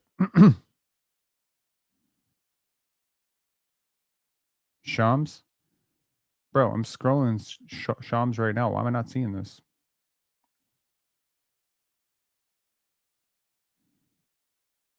The Los Angeles Lakers are selecting Bronny James 55. Where is 56? What am I missing here? Am I not seeing it?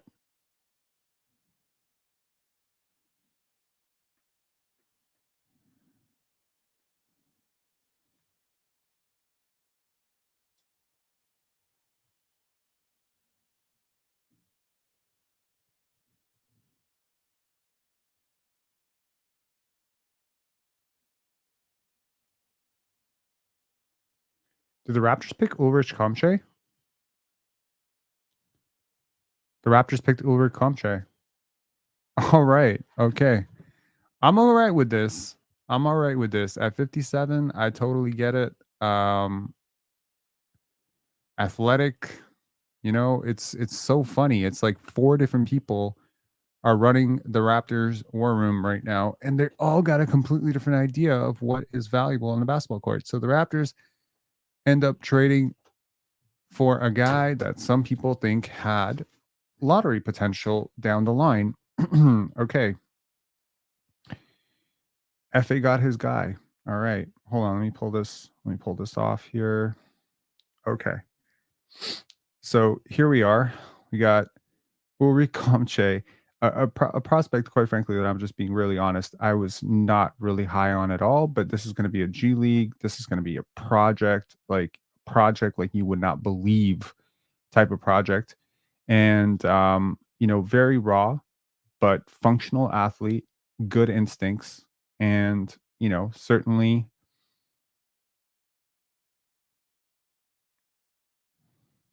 Okay, so Ariel Huck Porty is going 58. That means, so what am I missing here? There's this entire gap, right? Like, what am I missing? Shams didn't. Are we positive that Kevin McCullough went off the board at 56? Okay, cool.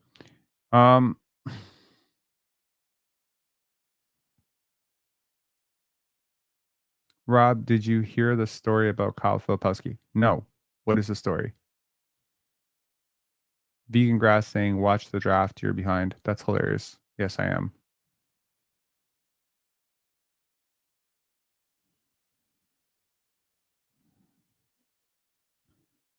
I guess Masai wanted Comche instead of Misi. Please don't compare those players.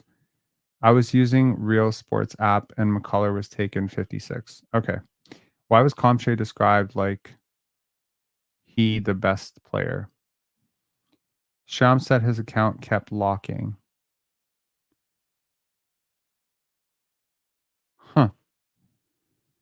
Biggest steal of the 50s, according to Infitech. 7'4" wingspan, we back boys. Groomed by Mormon girlfriend. Okay, whatever. Is this African dude we picked at 57, is he a center? Yes, he is a center. For sure. What did we trade for the 57th pick? That's a really good question, and I'm assuming not much. Second round 2024 draft is the most exciting ever. FA, what's up? You happy? I just finished. I was in a meeting at work. Yeah. You found out? Yeah. I just Jeez. want to tweet on that. Good. I still feel in my heart of hearts that this is such a project that I would have gone with Isaiah Crawford, but I understand you want diversity across your roster, and this is a type of player you frankly do not have. He's probably going to be a two-way contract. He's not going to get a guaranteed deal, and you bring him in, and he's certainly got more potential. Put him in the G League and put him in your lab. He's young. He's 18. He's the youngest player in the draft. It doesn't mean a hell of a lot to me, man. Yeah. Goret Andrade saying Filipowski had 2 hip surgeries, scared off a lot of teams. I think I knew about one of them, but I don't know about the other. Okay. Todd Stevens saying, don't tease a senior citizen with a pic of NP on your banner. Almost had a Red Fox moment. What's NP? Huh? Overall grade for Raptors draft this year, solid B. I'm gonna go with a C plus, B minus, B minus, C plus. What made it C plus? Why so, Bruce? I honestly want to tell you to go fuck yourself so hard right now. Fuck yourself.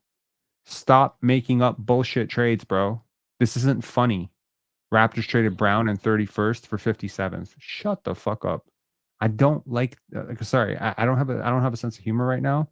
I've been up way too long. Don't do this. So what did we give for the 57th pick?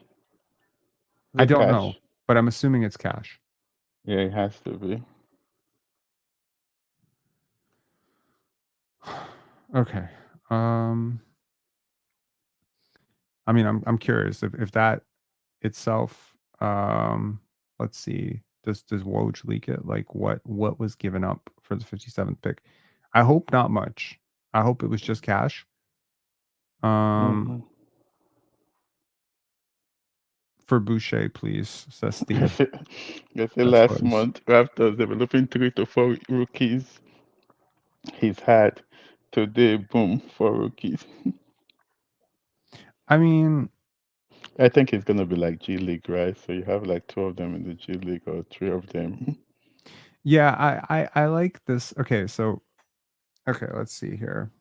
Someone saying Ulrich or Bruno, who's better on draft night? Bruno, 100%. So Bruno was pick 19. Ulrich is 57 pick. So I understand that. Yeah, Tyler Shead is a mini Ryan Dunn. That's interesting. It's just sad what took place today. Ulrich is still growing.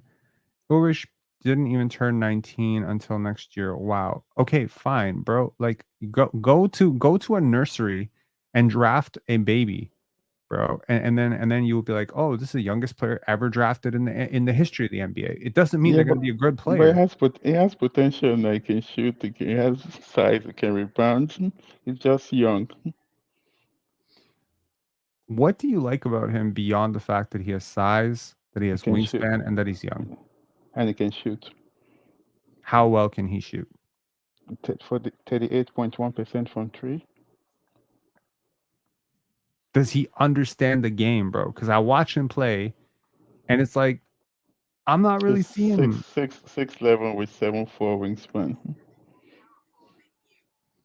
Okay, I'm gonna download a video of his, and we're just gonna from Ben Pfeiffer, and we're just gonna take a look at some of his film, because I remember watching a couple of games of his, and I just was not impressed with his basketball awareness and limitations.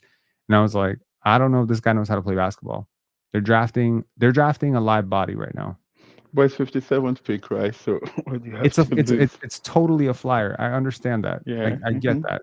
But Kevin and Kevin McCullough did go 40 or 56. So you can make a case that maybe if they traded for 56 to get Kevin McCullough, they took the guy that they would have, taken in the undrafted heap, right? But I think at a question I have is, who are you competing against at this point to get this guy 57th? You think he was going to get drafted 57th or 58th? Like, there's only 2 more picks left. It's kind of strange to me. Who had Like, the is this- last pick? I don't remember. Let me see. What did Boston pick? The last pick was in Minnesota. Paradise Lost saying Coloco is replaced. No, he isn't. Christian Coloco is way better than this guy. Come on, man. Don't do this. Don't do that whole like, oh, he's tall African. He's a tall African. They must be the same fucking player. No, they're not. Christian Coloco is a really, really good player. Like, he was a really good, like, he's a 3-year college player. This guy literally, like, I don't think this guy could survive on a college floor right now. He could not start. He could not start for a major Division 1 team right now. I don't think so.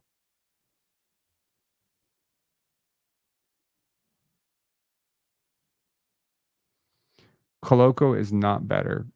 Shut up. God. Are you crazy? Teflon, are you mentally defective? What are you talking about? He's not better? Of course he's better. He was picked 33rd in a pretty good draft. This guy was about to go undrafted in a terrible draft. And by the way, Coloco was picked as an older player. He was a 3rd-year player at Arizona. Yikes. Comche is 2 years away from 1 year away from being 1 year away. Coloco fouled a lot. Bro, wait till you watch Ulrich Chomche play basketball. It's going to be real fun. It's going to be a real like exploration into 18-second foul outs. Yo, man. Y'all know I like African prospects. I like guys who pick the basketball late. This is just not my jam, but we will see if we can be sold on Ulrich Comche. It's definitely What do you think of Jamal Shead? Look, man. I'm not a fan of players who don't play basketball and players who are 6 feet tall. I'm not a fan of either of these player types. However, I will say, because I'm not a fan of these player types, obviously they're going to be devalued in the draft. He is I like him more than I like him more than I like Davion Mitchell. I'll put it out there. I like him more than I like Davion Mitchell will surprise you. Davion. No, he's not going to surprise me, bro. I'm sick and tired of people boosting up bums, bro. He's not that good. He's not that good. He shot the ball a little bit better last year, and he can play good defense. So at least you have to. He's not a good. Okay, he's good at one part of defense. It's the same. It's like the same argument. Like okay, I'll give you an example. Denny Avdia is not a great point of attack defender, but he is an incredible defender, right? Mm-hmm. Scotty Barnes is not a great point of attack defender, but he's a very good defender, right? Davion Mitchell and Ochai Agbaji are not good defenders, but they're good point of attack defenders. Point of attack is just one part of defense, bro. Like, what do you think of Bronny is drafted by Lakers? I think it's embarrassing, honestly. I don't care. That's what they Ron, spend. do you like Comche better than PJ Hall?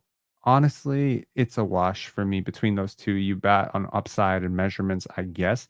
Like, Comche to me, like, I don't like his athletic movement patterns as much as I like Christian Coloco's. If we're going to compare those two guys, I do think, like, overall, I prefer Christian Coloco's like fluidity a little bit more. But yeah, there's a version of the world in which who would you compare him to? Who was that? Comche. Yeah, who would you compare him to? Ooh. One of the I biggest. don't know. No, you don't know. What they compare him to? No clue.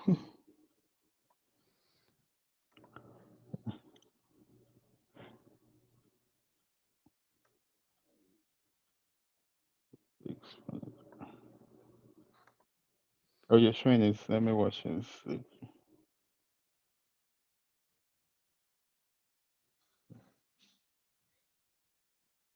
Jesus, man. It's gonna be a bumpy ride. Rest the keys to get to the destination. That's a good block right there. It's a great block against an 18-year-old kid. The block is a block.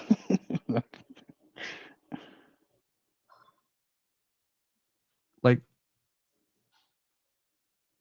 Country Kong saying Davion and Shead will lock people down. So I like okay. Jamal Shead is actually a really good defender. It's Davion really Mitchell good. is overrated in my opinion. I'm very curious to see if the shooting comes around for either one of those guys. If the Raptors are once again trying to bet, like it's so funny how this team drafts because with Kevin McCullough, you completely buck the trend of everything you've been doing forever, right? It Mm-hmm. not really because like I mean he is an event creator defensively, he's long.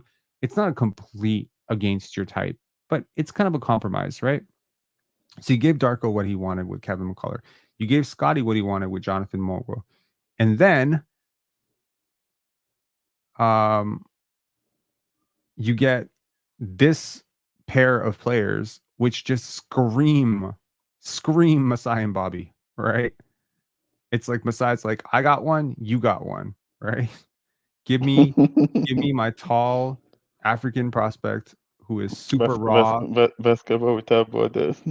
Give me that guy, and I'll give you your undersized Fred VanVleet clone.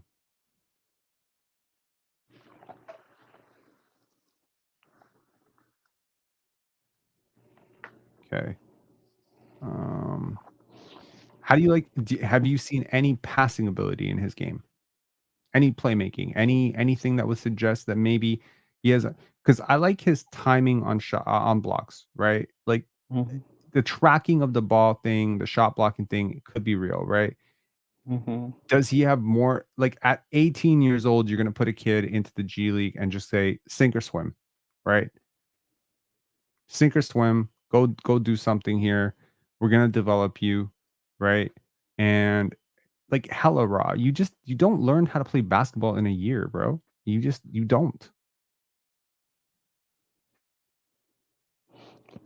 Put him in some kind of program where you play some games, play less games, work on his game more than playing like what they do in Europe. Sure. Spend like a week working out and play one game every week instead of every other day. Mm-hmm. That's what I would do. Because you can't learn much from G League. You saw what happened to Grady last year.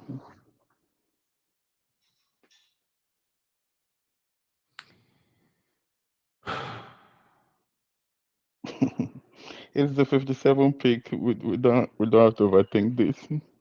No, you're right. You're right. Mm-hmm. 57th pick. It's almost always a crapshoot. You got some potential here. I think this is a fine pick, right? Marwin saying Crawford signed with the Kings. Fuck.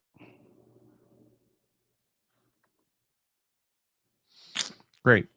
So the Kings, Louisiana Tech's Isaiah Crawford has agreed to a two-way NBA deal with the Kings. Let me just let my boy Leo know that he just got a good one.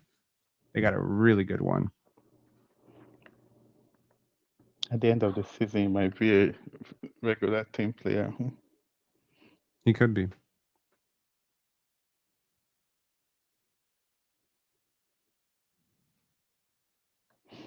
You gotta give the Raptors credit. This year they were very active. Yeah, I like Isaiah Crawford more than I like Jalen McDaniels. It's not funny. One of them went undrafted. The other one got a fucking $4.5 million, $5 million contract last year. But yeah, I like Isaiah Crawford a lot. And yes, I would have 1000% taken him over. Demille saying I'm a bit new to draft watching, but does Comche look a little too skinny? He's 18 years old, man. He's very skinny. and he's going to have he's going to be on a weight program, and what you hope for with him is that Mohamed Lay is saying that's why they got rid of players, Kings making room. Yeah. Tonius with the comment of the night, at least Comche is skinny to start. Imagine him being Sullinger. Why is Jared Sullinger catching strays randomly? He's 230 pounds. Yep.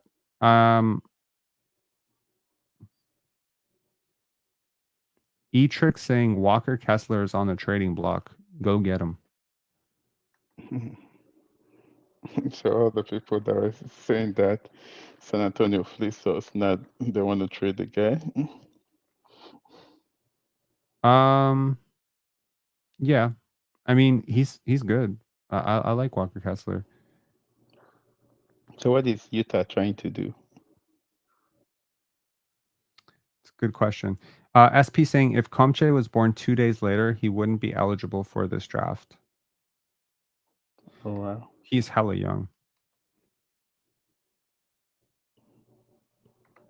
So it played in Africa, right?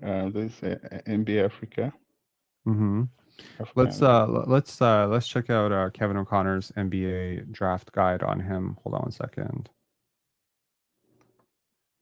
I remember reading it at some point, but I can't completely remember where he had him. I think he had him, ironically, Comche is the type of guy that Kevin O'Connor usually really likes.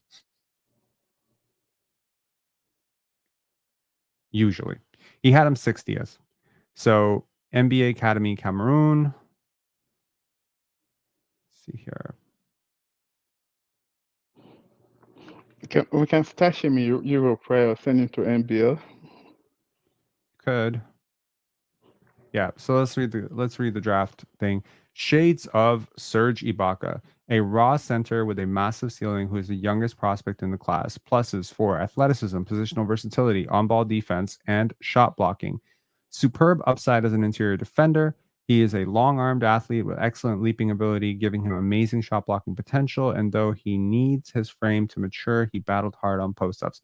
Tremendous mobility, moving laterally with long arm potential to switch across positions and effectively defend in any pick and roll scheme. Selfless big man who will set screens, roll hard, and facilitate by keeping the ball moving.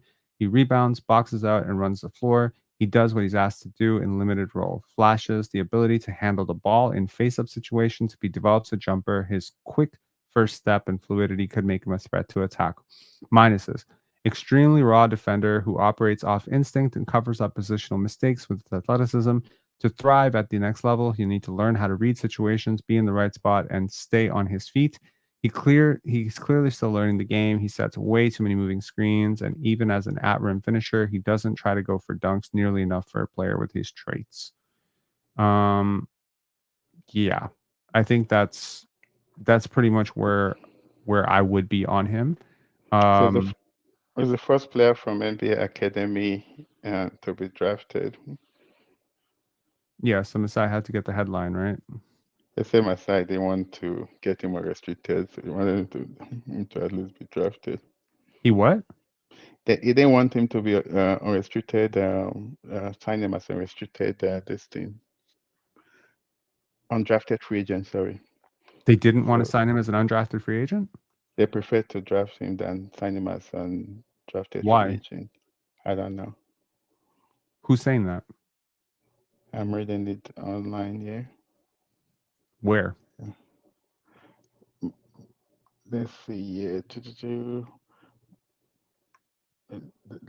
Somebody comments on ReGM, but Max Pierce says became the first player from NBA Academy and directly out of any academies to be drafted, as he was selected by Toronto Raptors with 57 pick. So I think maybe that's some. Okay.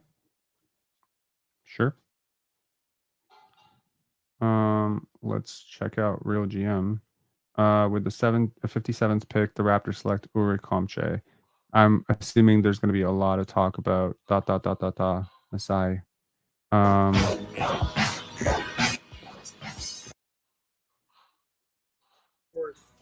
Yeah, man, he's hella raw. Like when I watched him play, I was like, does this guy know how to play basketball? And you know, you can say if he has the good hips, you know, if he has the switchability, teach him, you know.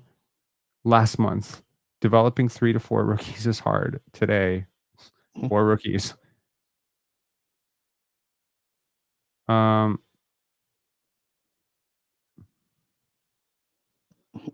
We wanted a coach that's good with developing players. We got one, so we got work to do. Yeah, and I mean, I don't necessarily know how much. I don't know, man. There's people that would have taken this guy at 31 in this fan base, straight up, right? So I wanted. in the I second was round, saying, you took I 3 thought that. stabs, right? Mhm. In a way, you took 3 stabs at 3 very different types of players, all of whom can be in the G League next year for you, none of whom project to be a starter anytime soon, all of whom have various defensive I upside. don't think Mogbo is gonna be in the G League for long, to be honest with you. No, I don't either, but I mean, he'll spend some time there, right? And honestly, I would love to see this entire group of rookies in the G League. We'll learn a lot in the I guess summer league, right? See how they play together. Yeah. A So summer league is going to be hella we fun. got we got all positions. Right? We got a point guy, we got a shooting guard, we got a small forward / power forward. Then yeah, Uche Bash. Yeah, we got all the positions for summer league. So let's see. Yeah. Will you send Grady Dick to this to summer league? Of course, Grady is 100% going to the summer league. So there's your summer league starting lineup. It's a great starting lineup too, right? It's all your rookies in summer league are starting. I would love that. That'd be awesome. So you put right Shead at 1, right? Jacoby Walter at 2, Grady at 3, Mogbo at 4, and put Ulrich Chomche and some very serious insurance policies in case he completely, wets the bed. What about Uche Bashi? Ochai Abaji, I would also Ochai put in Abaji. summer league, but I don't know if he's going to be there. He's going. I heard he's going. He's going to summer league? Yeah. Great. So then put Jonathan Mogbo at 5. We'll put Grady at Ochai at 4, Grady at 3. Jeez, that's going to be interesting. Fashion Demon saying his daily routine at the NBA Academy included 5:30 a.m. workouts, team practice, weightlifting, and classes demonstrating his strong work ethic. Cool. Tony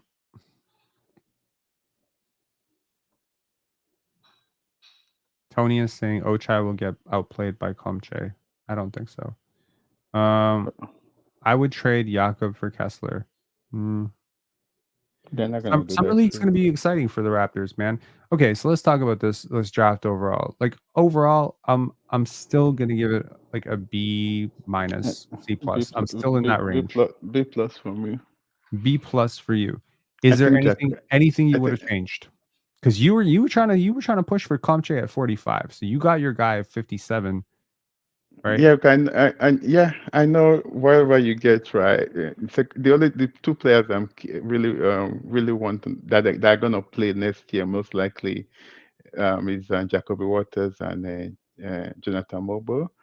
Mhm. The other one is just for G League and for them to develop, right? So you're not gonna when you're picking 57, when you're picking like project, right? You're not picking somebody that you know is gonna play tomorrow. So you can wait. And it's 18 or turning 19, so you can wait for 2 years and see how it develops. Then, in terms of Jacoby Waters, I think it was ranked. We ranked him as it was a lottery pick on our board. So when he fell to us, it was a no-brainer. And I think he has like really. It's up to him. He can be a star in this league. Mm-hmm. The way too early on the Athletics, the way too early mock draft, right, was ranked number 3. Is it number 3? Who? Jacoby Waters in August last year. Mm-hmm. Way too. Then this guy, Look, interesting. okay. This guy was ranked number 4, Stefan Castle. Okay, so here's where I land on this. If if Jacoby Walter is closer to the player he was the first 13 games for Baylor Before it as got hurt. before he got hurt, right? And you know, again, they're betting on the fact that some of his, you know, lateral mobility issues. Look, man, there was a time, if you remember, in Scotty's second year where he was given blow by, right? And people were like, "Oh my God, this guy's so terrible Yeah. defensively," but he was battling through an injury, right? He was very compromised. So, you know, again, jump shooting was compromised. He ended the season, he ended his college season averaging 34, 35%. I think through the first 13 games, he was shooting like 41%. From right? 3, yeah. From 3. So if he's closer to the player that he started the year out as, and the Raptors got a lot of the early scouting in, I fully understand, you know, the upside that they see in him, right? And look at his jump shot, right? The shot is The pure, shot is right? butter. It's butter. Yes, it's Like really good. it's a really good jump shot. The handle has never been something that I've liked in him. Went back and watched some of his high school tape again yesterday just to see if maybe some people are saying, hey, there's more playmaking ability there with Jacoby Walter. You're not giving enough credit. Man, I went back, I looked at it. I see what you're saying. He's never been a primary on-ball guy. In high school, he wasn't a primary on-ball guy. In Baylor, he wasn't. His usage has been lower for a reason because he does not have that, you know, he doesn't have that cook you off the dribble stuff. And that's Imagine George. having him, Scotty, IQ, and this guy and Grady on the floor at the same time, and Scotty picking apart the defense and finding one of them at the corners. Maybe. I'm bearish on his handle. That can improve. Obviously, Scotty's improved his handle. He can improve his handle. So there's an upside in which all 4 of these guys end up really good players. Right? There is a world in which all 4 of them end up rotation players. The odds of that happening are as follows. So Jacoby's odds to become let me just rank it out like this: star potential, role player potential, out of the league in 4 years. Okay. Star potential for Jacoby Walter, probably 2%. Role player potential, probably 68%. Out of the league, bust total 30%. That's where I would see on him. Jonathan Mogbo, star potential, less than 1%. Whatever is less than 1%, 0.2%, whatever. Oh, nice. DJ Burns to the Cavs. Love it.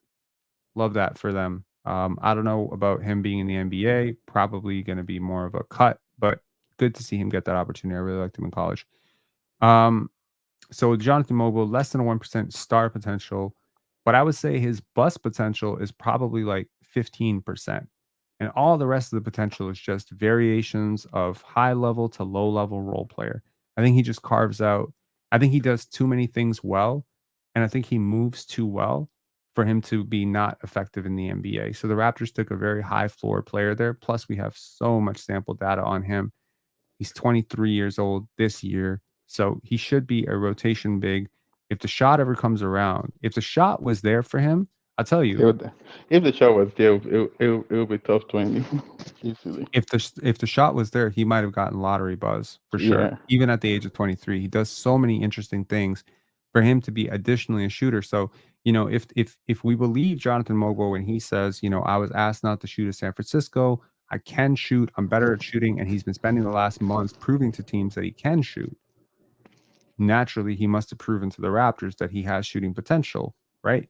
So, I think that he has very, very high floor and maybe limited upside because of age, because of whatever. But you're not looking for necessarily a star at 31. You're very happy if you get a guy who has a 10-year career. I think he could have a 10-year career. Moving on to Jamal Shead, I see a guy who has less than 1% star potential. But by the way, I would have said the same thing about Fred VanVleet. I would have said the same thing about Isaiah Thomas. I would have said the same thing about a lot of undersized guards. Less than 1% star potential. I would say 35-ish% role player potential. The rest of it is bust potential. It all comes down to the jump shot for me. If you're an undersized guard and you pick up high, like you have a good pickup point and you have like good lateral mobility and you're a dog defensively and you're an older guy, the jump shot is the variable. He has to be able to he has to be able to shoot. And I don't think I've seen a jump shot at any stage of his development that's like solid, you know? Very productive player. A lot of productive undersized players in the NBA, in college that haven't worked. And Ulrich Chomche, a less than 1% star potential, a less than 5% role player potential, and everything else is bust for me. I So, agree. you know, sure. 94% bust potential is fine. Where do I sit on this draft? Honestly, I'm gonna stick with my B-, and I'll reserve further judgment until summer league because guys do get better rapidly, right? They get rapidly better at this stage.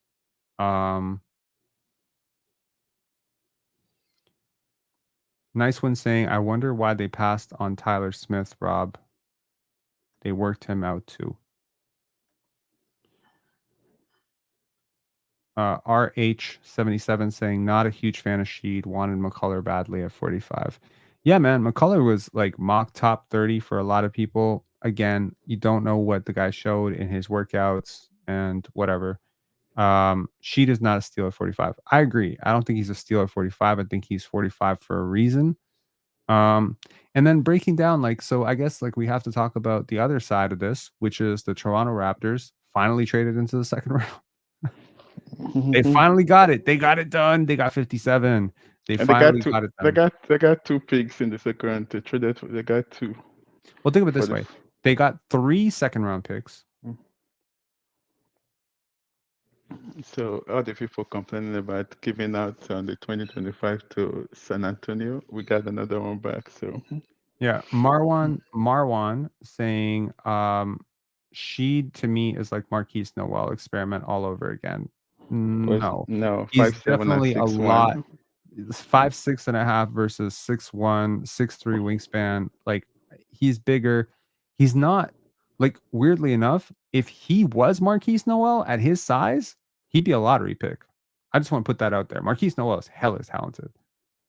Like he's a bucket. You know what I mean? Marquise Noel is a good player. He's just 5'6", bro. Like I think people need to put respect on Marquise Noel's name. You know, like I wish Jamal Shead was like as talented as Marquise Noel. I wish, right? Because Marquise Noel's got the dog. He's gonna chase you around defensively. Plus, on top of that, he could shoot, right? Plus, on top of that, he can initiate out of pick and roll. Maybe his vision was not always so great, but like, if it was 6'4", it would have been a lottery pick last year. Marquise Noel? Yeah. Yeah, even at the age of 23, 24, I think Marquise Noel probably is a lottery pick. This MF is ready to guard in the NBA right now. You guys are crazy.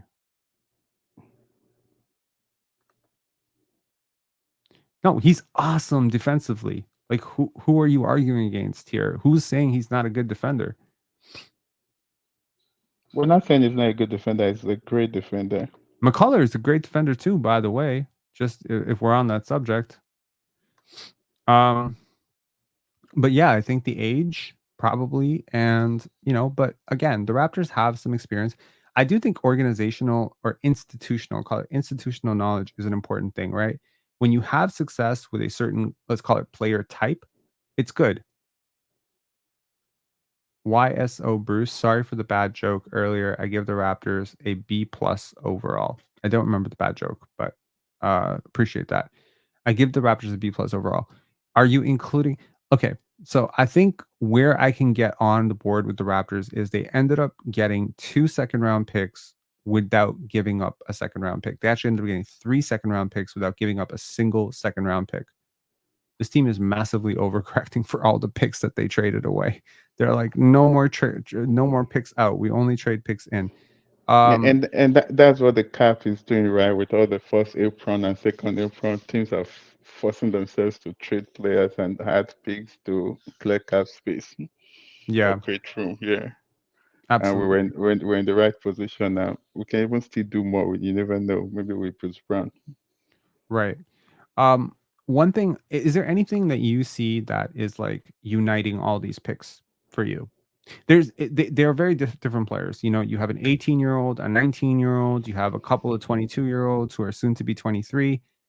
You got some older players, some younger players. So, you know, you're ready to win now, quote unquote, like compete now, role player, low end role player. Let's say Jonathan Mogbo and Jamal Shead are here to be at the end of your rotation next year. Not rotation, but at the end of your bench next year. They're your 13th and 12th guy. And then you consider, you know, Jacoby Walter is like the fringe rotation guy. So you got 3 guys at the end of your bench right now that are kind of like outside your rotation, but you give them a chance to compete at a training spot. Then you got Ulrich Chomche, who is like your long-term, like two-way play down in the G League, kind of like your Bruno Caboclo, your Lucas Nogueira player, right? Mm-hmm. So they're very different types of players. They're all playing different positions. You drafted a center, a power forward, a shooting guard / small forward, and a point guard. You did not have any overlap on the positions.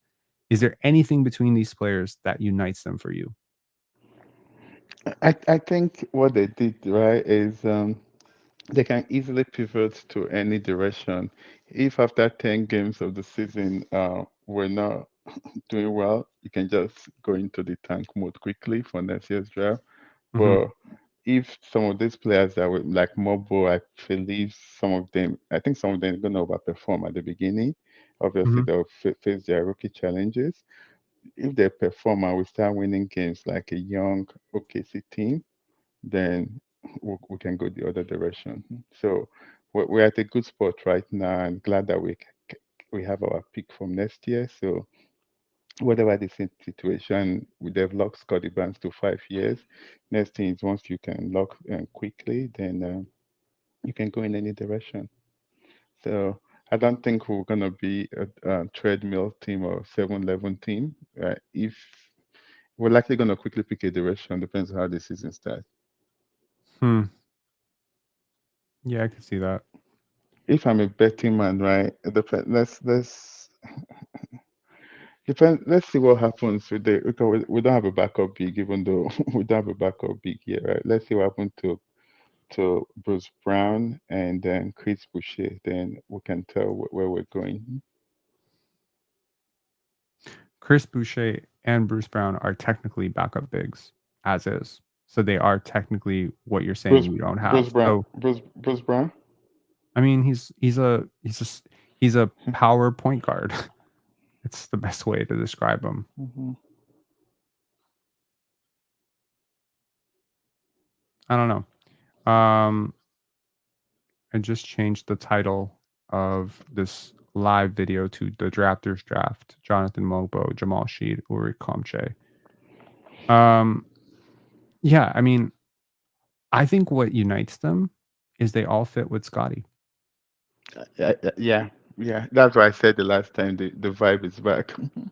Yeah, like the pressure that you get, the on-ball pressure, even the 2 guys actually. So the Raptors just added, if we're keeping count, the Raptors over the last 2 days just added 6 players, right?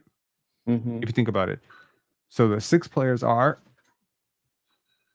2 point guards, right, to be behind Emmanuel quickly, and they're both pressure up guards who have defensive tendencies, point of attack. Right? Mm-hmm. So that's Davion Mitchell and Jamal Shead. Both guys who cut their bread on defense, identifies defenders. I can argue both are a little bit undersized to be versatile defensively, but hopefully, you know, Jamal Shead is a little bit more capable at the rim. Okay. What So of you got Shasha? Isn't a point guard? who? Shasha, the guy from Point guard. what position No. does he play? You thinking about Sasha Vujicic, bro. Sasha. Sasha Vujicic is long gone. That guy was a guard. No, No, the Sasha guy Vezenkov is that. not a point guard at Okay, all. He's I don't. a solid small forward, you know, type Okay. prospect. Like I think he could be like a big wing. Let me see if I can pull up some Sasha Vezenkov EuroLeague highlights. Or maybe there's some How tall is he? 6'8", I think. Okay. Let me see here. EuroLeague basketball. Not trying to get a copyright strike here, It's, but it's the guy that was trying to go back to Europe, right? But I guess maybe with Toronto he'll stay because I didn't play him last year. again, like he's 6'9". Yeah. Yeah, he's Oh, a wow. big dude. Oh, okay. Share screen here. Hang on.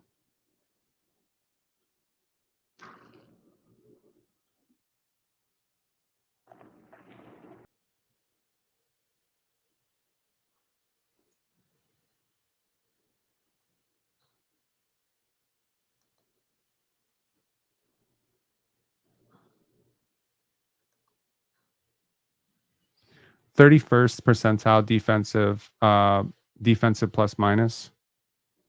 54th percentile offensive plus minus.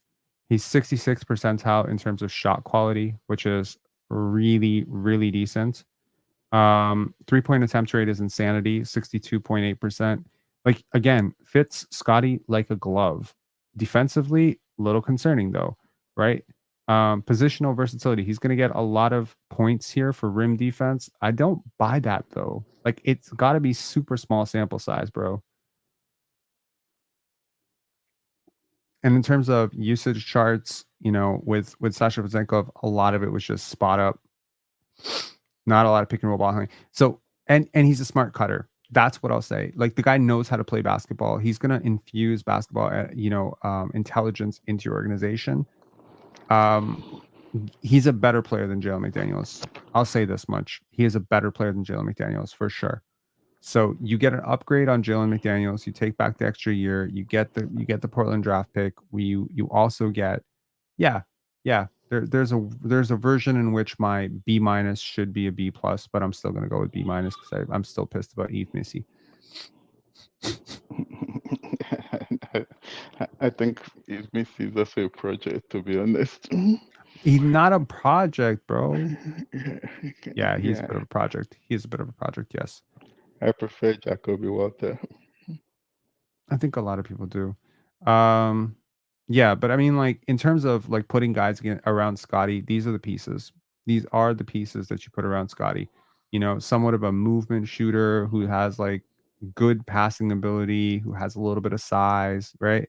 Like, I mean, Yeah, shit, we paid a lot of money for Jason Capono back in the day. You just got Sasha Vezenkov for shit. Jacoby Walter is a great movement shooter. Yep, and so is Grady, right? So you just Yeah. you're putting all these moving targets around smart passers with good screeners. I think you're finally giving Darko Rajakovic exactly what he wants to do, right? You're giving him all the tools and all the pieces that this guy has been thirsting for. And so, yeah. Do you think Darko needs another defensive coach? Mm-hmm. I don't like Yeah, I our do. defensive coach from Wizard. Yeah. I don't know. What? From the Washington Wizards, right? The defensive Yeah, coach. I think they need an upgrade for sure. B saying defenders and shooters acquired. I'm happy. Now let's go get some size. Shit. The Raptors got so much better at shooting.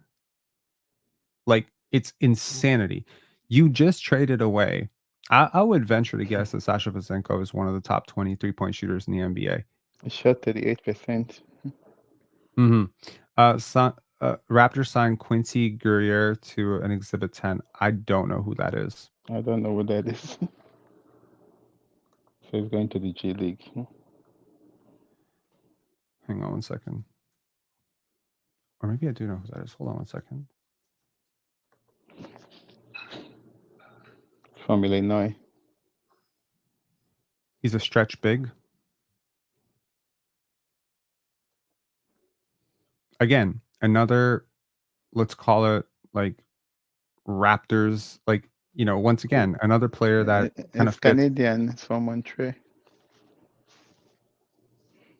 Got your Boucher replacement. Come on. I'm just kidding. Got it. 6'8", 220 pounds. Yeah, honestly, It shot 37% from the tree. okay. Let's look up his college stats here for a sec. Mhm. I'm not I'm not It's, like, it's Exhibit 10, so yeah, it is what it is. just gonna end Um, up in the J League. I don't think like he. Okay, let's see here. Canadian basketball player, 25 years old. J League. Wow. Bro, say what? He's 25? That's interesting. That already has me excited because he's 25 years old. No wonder he didn't get drafted. Okay, college stats here. Let's take a look. So he's 6'7". Do you know what his wingspan is? What? I feel like we are Messiah and Bobby right now. Just be like, do you know what his wingspan is? What's his wingspan? Tell me his wingspan. Is it 7'3"? No. Okay. So all right. Per 100 possessions, he had no major improvement at all. But he did change schools He has 3 a, times. he has a 7 feet wingspan. There you go. Okay. 8 feet, 8.5 inches standing reach. 32 inches vertical. Yeah, I'm not seeing like a tremendous amount of growth in his game overall. It's Like the Exhibit free 10. throw rate Then went down every single year. The growth is really in his role. Like he became a full-time starter for Illinois in his 5th year. I guess all COVID prospects were granted the 5th year, right? So he got his 5th year. He had 3.1 win shares, 4.1 box plus minus. Honestly, on the very limited film that I have seen of him just now, I'm not seeing a player that yeah. S. Antonio saying apparently Vazenkov might return to Europe. he was trying to go to Europe, but maybe that would change now. I wasn't happy with the Kings.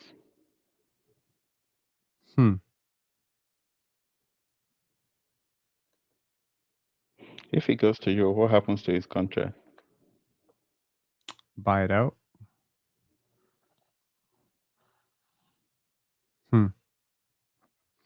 So that would mean that we traded Jalen McDaniels just for Davion Mitchell. I mean, if he wants to, if he agrees to a buyout and just like relinquishes his contract or something like that, like, so Nathan Taylor is saying we have to buy it out. Well, if he's the one who wants to leave and he's made plenty of money in Europe, in fairness, and he's willing to leave a lot of money on the table, then I'm totally cool with that.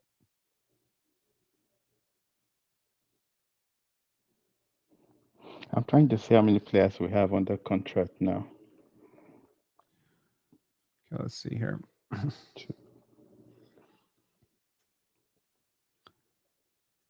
Spot track.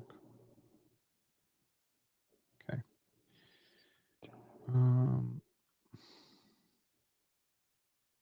We have 10 players under contract.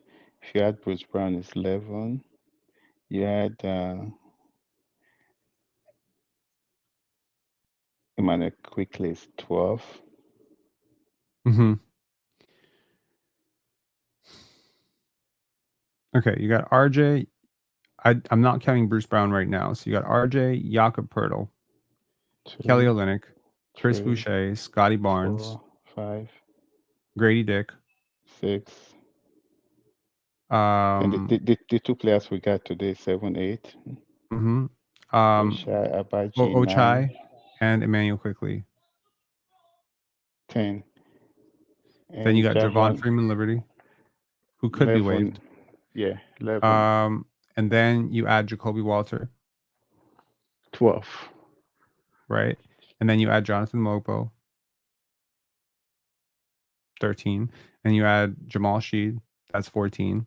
Because ain't no way that the 31st overall pick is not getting a guaranteed contract. He's not gonna be a two-way guy, I don't think. So that's 14. That's without Bruce Brown, that's without Gary Trent Jr. So this to me is scary, actually. Like your roster is so razor thin at the back end. You're losing Gary Trent Jr. and Jamal, Jalen McDaniels, and you got all these like young players. This is the trouble with 4 rookies, right? So maybe we're tanking or I rebuilding. mean, I'm not willing to say we're tanking until we see if these guys actually get signed, right? Because like with Ulrich Chomche, we don't know if it's an Exhibit 10 deal or a two-way deal. Either way, the two-way contract slots are like whatever, right? So again, I'm curious if Jonathan Mogbo would sign a two-way contract. That would be stupid, though. I don't understand why we would do that. So I don't think he, they're signing it too weird. yeah, I don't think so either. It's very, very odd for a second round for a player who's older, senior, picked in the if historical precedence is there, early second round picks usually get treated like late first round picks. So I'm just what, personally, as much as the only pick that I was super happy about, let's be real, was Jonathan Mogbo, and even with that, I'm a little bit like, what was being offered? Did anyone ever dangle a late first round pick for you? Did anyone dangle a future first protected? You know what I mean? Because that, I think, like, that's interesting. But for the Raptors, they got their guys. I think everybody got something that they're happy with, in terms of like who you're trying to appease. So Darko got his guy, Scotty got his guy, Masai got his guy, Bobby got his guy. So it's like, okay, everybody had, something. Mogbo is going straight to the D League, says Etrix. Don't be so sure about that. Don't be so sure about that. Physically very strong. That's what everybody thought about Pascal, right? At the beginning of when he started with Raptors, then he was a And starter, then went to the G League, then for I'm sure he'll get G League reps, and they'd be stupid to not put him in the G League for spurts, right? But I could see him being like the 11th guy in the rotation. Occasional player. Honestly, Jonathan Mogbo physically reminds me a little bit of Jarris Walker. without the Physically. jump shot. Yeah. Without the jump shot. So if he ever figures out the jump shot, then that would be just insanity. But yes, it is a player type that works very well off of Scotty. The stretch big, if we had drafted one, would have worked very well off of Scotty. The rim rolling athletic transition big, That's your Kellewe. if Kaloware was someone that you trusted to get better, yes, that would be him. ESPN needs IKD saying Comche was super high on my board. Glad we got him. Please tell me how high he was on your board. I'm just curious. Because you're saying super high on your board. You mean like 32, 33? You talking like he was 13. Sasha and Davion. We already counted them. We already counted Sasha and Davion. We counted the two players we got back.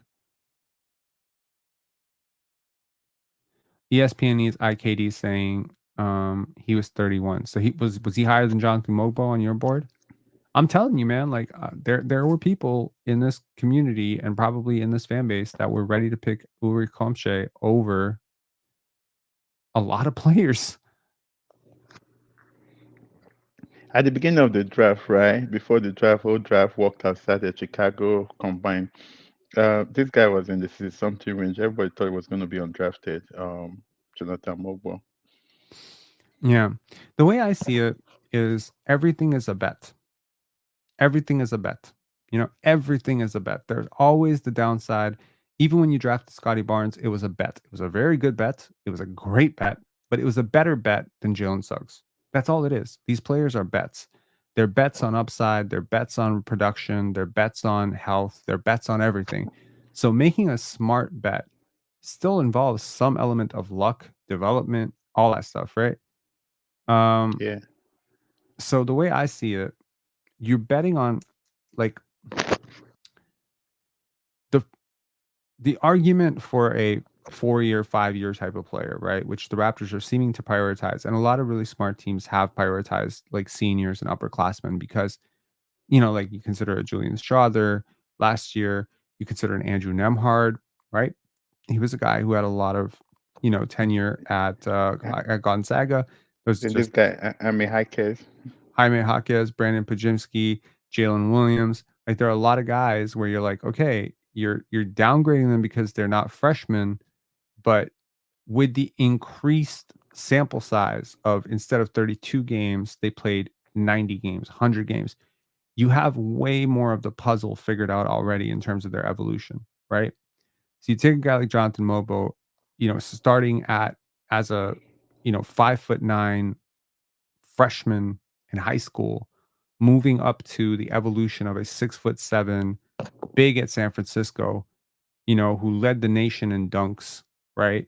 And it's just crazy, interesting prospect. You have so much of the puzzle there.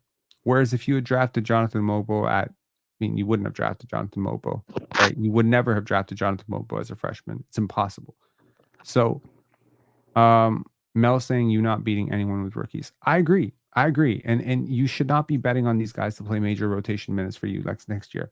My big beef with the Toronto Raptors sort of over the last few years is I haven't believed in the upside of their young players. That's just me. I just believe that you got to draft one of two guys. You either got to draft the young guy with crazy room to grow, or you got to draft the older guy who can contribute. Like those are the two, right? So Marquise Noel, albeit it wasn't a draft pick, right? Just didn't Yeah. make sense to me as a basketball player. Just did not make sense to me. David Johnson and Delano Banton were educated guesses in the right direction, in my opinion, right? But yeah, like I think I see the upside on these picks, right? I do. Anyone know when Bobby is speaking to the media? Who's I Bobby don't know. speaking to, though? Is it going to be Masai? Masai Ujiri would be interesting. Yeah. Then they tell you the history of Ulrich Chomche. He's going to tell you. I met him when he was 5 from basketball with African basketball stuff. Bro, you made the joke, not me. Okay. You got authority to make that joke. I don't have the authority to make that joke. That's a hate crime if I make that joke. It's But not hate crime now. He's connected to African basketball now. Yeah, it's connected. He has like how many basketball courts? Is he not building 100 basketball courts in bro, Africa? I cannot get this shit out of my head, bro. I'm thinking of a picture of Ulrich Chomche being born and Masai Ujiri literally being in the delivery room saying, It said that I guy knew got big this guy, hands. not Jordan Nwora, since he was 5, right? So when we traded for him, so not too wrong with that.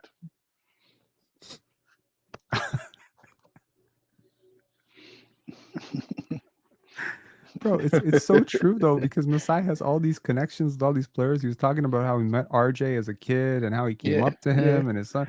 And it's like, The sad part, Achua, you're mine. even Giannis too, right? The sad part is that when they draft the ones that I really like, we're not in position to pick them. That's just the sad. Like somebody like Giannis, that Masai helped his parents with getting their Bro, if you papers. knew he was going to be that good, trade DeMar for him, man. I don't know. And that was a pick, right, for Larry. We traded we traded our pick to Houston. And Houston now traded that 12th pick to OKC. OKC now pick and Adams. Then Giannis fell to like 13 or so, or 14 or whatever. Well, we got the championship with Larry. So. But yo, like, I mean, and this is where I say, like, development is not done at the draft, right? So, you consider how everyone thinks the Raptors are so great at developing, blah blah blah blah blah, and that may have been true at some point. That may once again be true now. That's awesome, right? But I want to say Jason Kidd is a really good development coach too, and him being with Giannis in those early days in Milwaukee, it's like he saw the vision. He saw the vision. And when he put him as point guard, right, I think that changed everything for Giannis. Yeah. Yeah, exactly. That was such a important and impressive, I believe Bobby is talking to the media right now, says Marwan. Is he?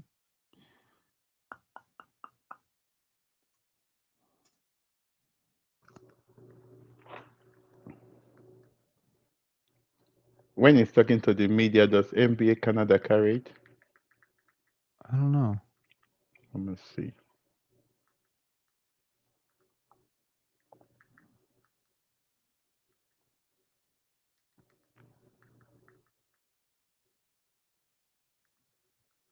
Who carries it? Anyone want to give me a link to Bobby's presser if it's on? Josh Lewinberg just posted a quote, so I assume so. Okay. Ryan saying, you think Masai checks the height and wingspan of newborn babies? A lot of babies born every year in Africa, man. That would be very time consuming.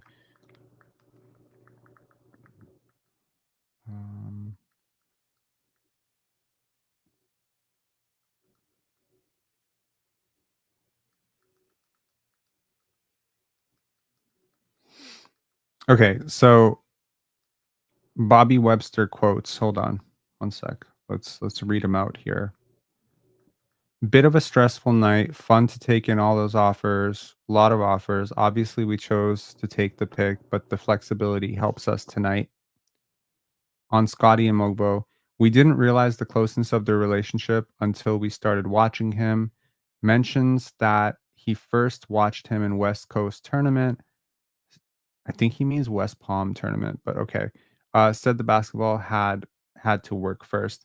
Probably fits more a Raptors pick. There's obviously the shooting component, but physical, big body, and we thought he had the makings of a two-way Raptors wing. We'll see by tomorrow at midnight on Bruce Brown's team option. Okay, so those are relevant quotes.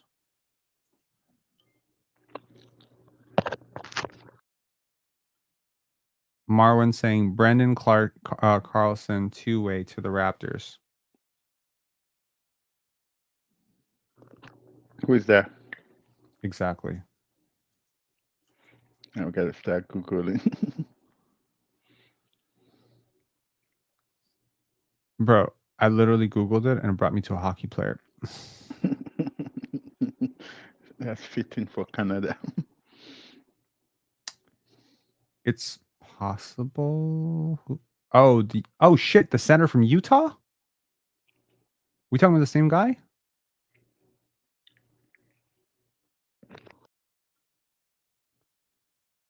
Another Utah youth center joining Jakob Bertel. That's hilarious. He is super underrated. That's interesting. Okay, yes, I have watched him play. Okay. I only watched 2 games and did not think he was draft eligible, but that is really interesting. Okay. How tall is he? How tall is he? Like 7, 6, 11, 7? I can't remember. Here, hold on.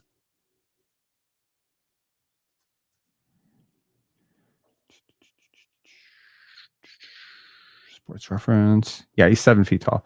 So he's a white guy. He's 7 feet tall, 215 from South Jordan, Utah. Went to Brigham High School. Let's see here. Per 100. So he's also a COVID guy. He's a 5-year guy. Per 100 possessions, he averaged 32 points, 12 rebounds, 4 blocks last year at least. So I mean, he had a double senior season. That's interesting. Yeah, I got to tell you, when I watched him play, I didn't see an NBA player, but if they see one in him, he's hella productive. And once again, box plus minus rules out 9.8, 9.4 box plus minus last year, and then last year, and then 8.5 this year. So he had a little bit of a stagnation in year 5, but year 4 was pretty solid. Yeah, 9.4 box plus. Let me see. Where was Jakob Poeltl with Utah? That would be a really interesting comparison since they are both bigs. And yeah, the other thing about him is he can shoot threes. So that's a positive. Like he's a big who shoots threes. He shot 37% from 3 last year. That's good. Yeah, what I didn't like when I saw his tape was his athleticism overall, but let's just see. see. Jakob Pertl, 2 years with Utah. Let's see what he did. So in terms of box plus minus, Jakob Pertl was 10.4. And this guy As is 9 point something. he was 9 point something last year. That's not everything. Jakob's a very different type of player. Obviously, Jakob's better rebounder. Let me see. Per 100 possessions, how many shots did Jakob block? Similar block rate. So, interesting player. Yeah, I can get behind this. It kind of seems like we're rebuilding. 6 rookies is crazy. RH77. It's been a decision we've been thinking about. We have till midnight tomorrow. Bobby Webster on Bruce Brown, who has a team option on his contract to be exercised Friday. Jakob was also 21 coming out. This guy is 25. That is a very fair point. No, it's interesting. The Raptors are taking a swing on a whole bunch of guys. And to be honest, it's good to experiment. It's good to get guys in your program. Something was going to hit. ESPN needs IKD. My player comp for Comche is Ibaka. Bro, I say this to everyone who compares people to Ibaka. Stop it. I loved Serge Ibaka, the prospect. Really loved him. Like his game was freaking fluid. He had shooting. But I played a lot in Europe before he came now. Right? He was in Europe playing, right? Yeah, he was way further ahead at the same age. And, Serge is very different, man. He was very, very athletically gifted. I don't know if Ulrich Chomche is as athletically gifted. I saw a freak athlete like this. Andrew saying Ibaka was a freak athlete when he was younger. I agree. I think he was. So, okay. Interesting. The Raptors, had a whole bunch of more KL. What is that? Kyle Lowry? What's KL? Summer League gonna be fun. So we got 2 centers for the Summer League. So Summer League's gonna be really fun, and I'm really looking forward to Grady, man. Honestly, so much of the Raptors' success at this point comes down to Grady and IQ and RJ. Like those 3 guys. I don't have any doubt that Scotty's gonna come out like really great this year. I have no doubt. Like they've put a team around him. He wants to play this way. Can't wait to connect with Brian at some point today and just get his thoughts on this. But like it's really good. Like what they've put around him, this is exactly the types of players that he needs, right? And they're valuable player types as well, with the exception of maybe 1 or 2 of these guys. Like I think if Jacoby Walter works out for you, that's a very valuable asset, especially if his defense comes along. King Kylie saying Darko coaching Summer League. I would very much doubt that. I would super doubt that.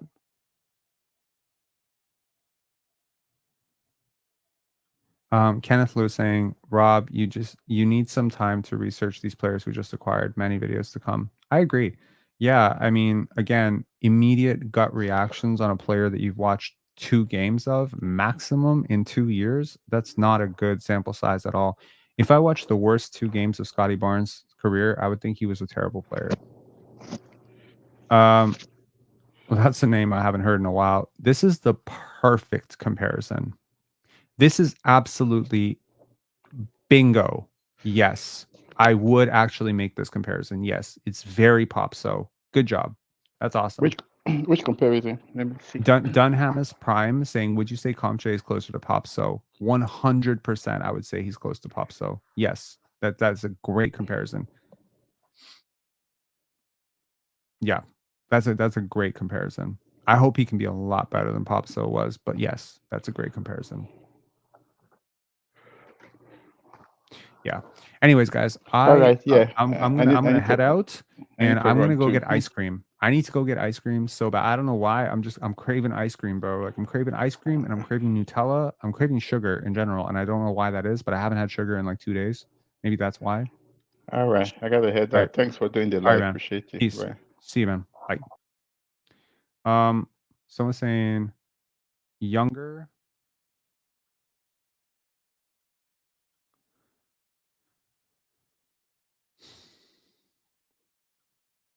Brandon Carlson, Yak gonna mentor him. He's basically Yak's uncle, bro. 25 and 27.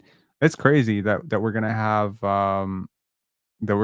rookies that are like 3 years older than Scotty Barnes. It's gonna be really funny. Get some sleep, please, Rob. That's why you're craving sugar. Is that it? That could be it. I slept like 3 hours. I don't know. I think I'm a little bit stressed out. Like our condo board is going through some stuff, and there's like a group that's like really hating on some other group, and I really don't like this other group. I don't know, man. Sorry. Our condo development, our condominium building just went through a lot of renovations. There's a small contingent of owners that are very unhappy about this, and they've been harassing management and harassing the current board. And so there's like all that stuff. So it's been a little bit like weird energy also. Like just anytime you go into the lobby with your dog, suddenly someone's approaching you with some new rumor. I hate it. I don't like drama. But specifically, I feel like the condo board president that we have is like a really nice lady. She's 65 years old and she's done a great job. You know, she's doing her best and she's a very nice person. And I see a lot of people bullying her. And so it's kind of stressing me out a little bit too, you know?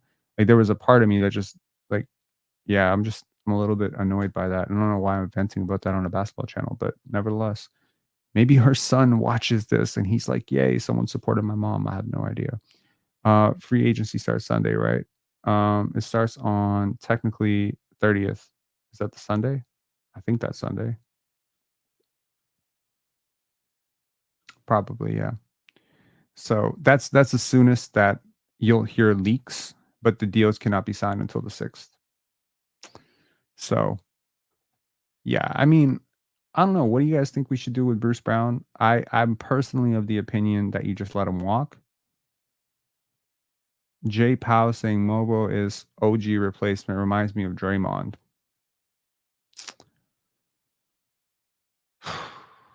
If the Toronto Raptors drafted OG Anunoby at 31 with playmaking ability, you're very lucky. I don't think so.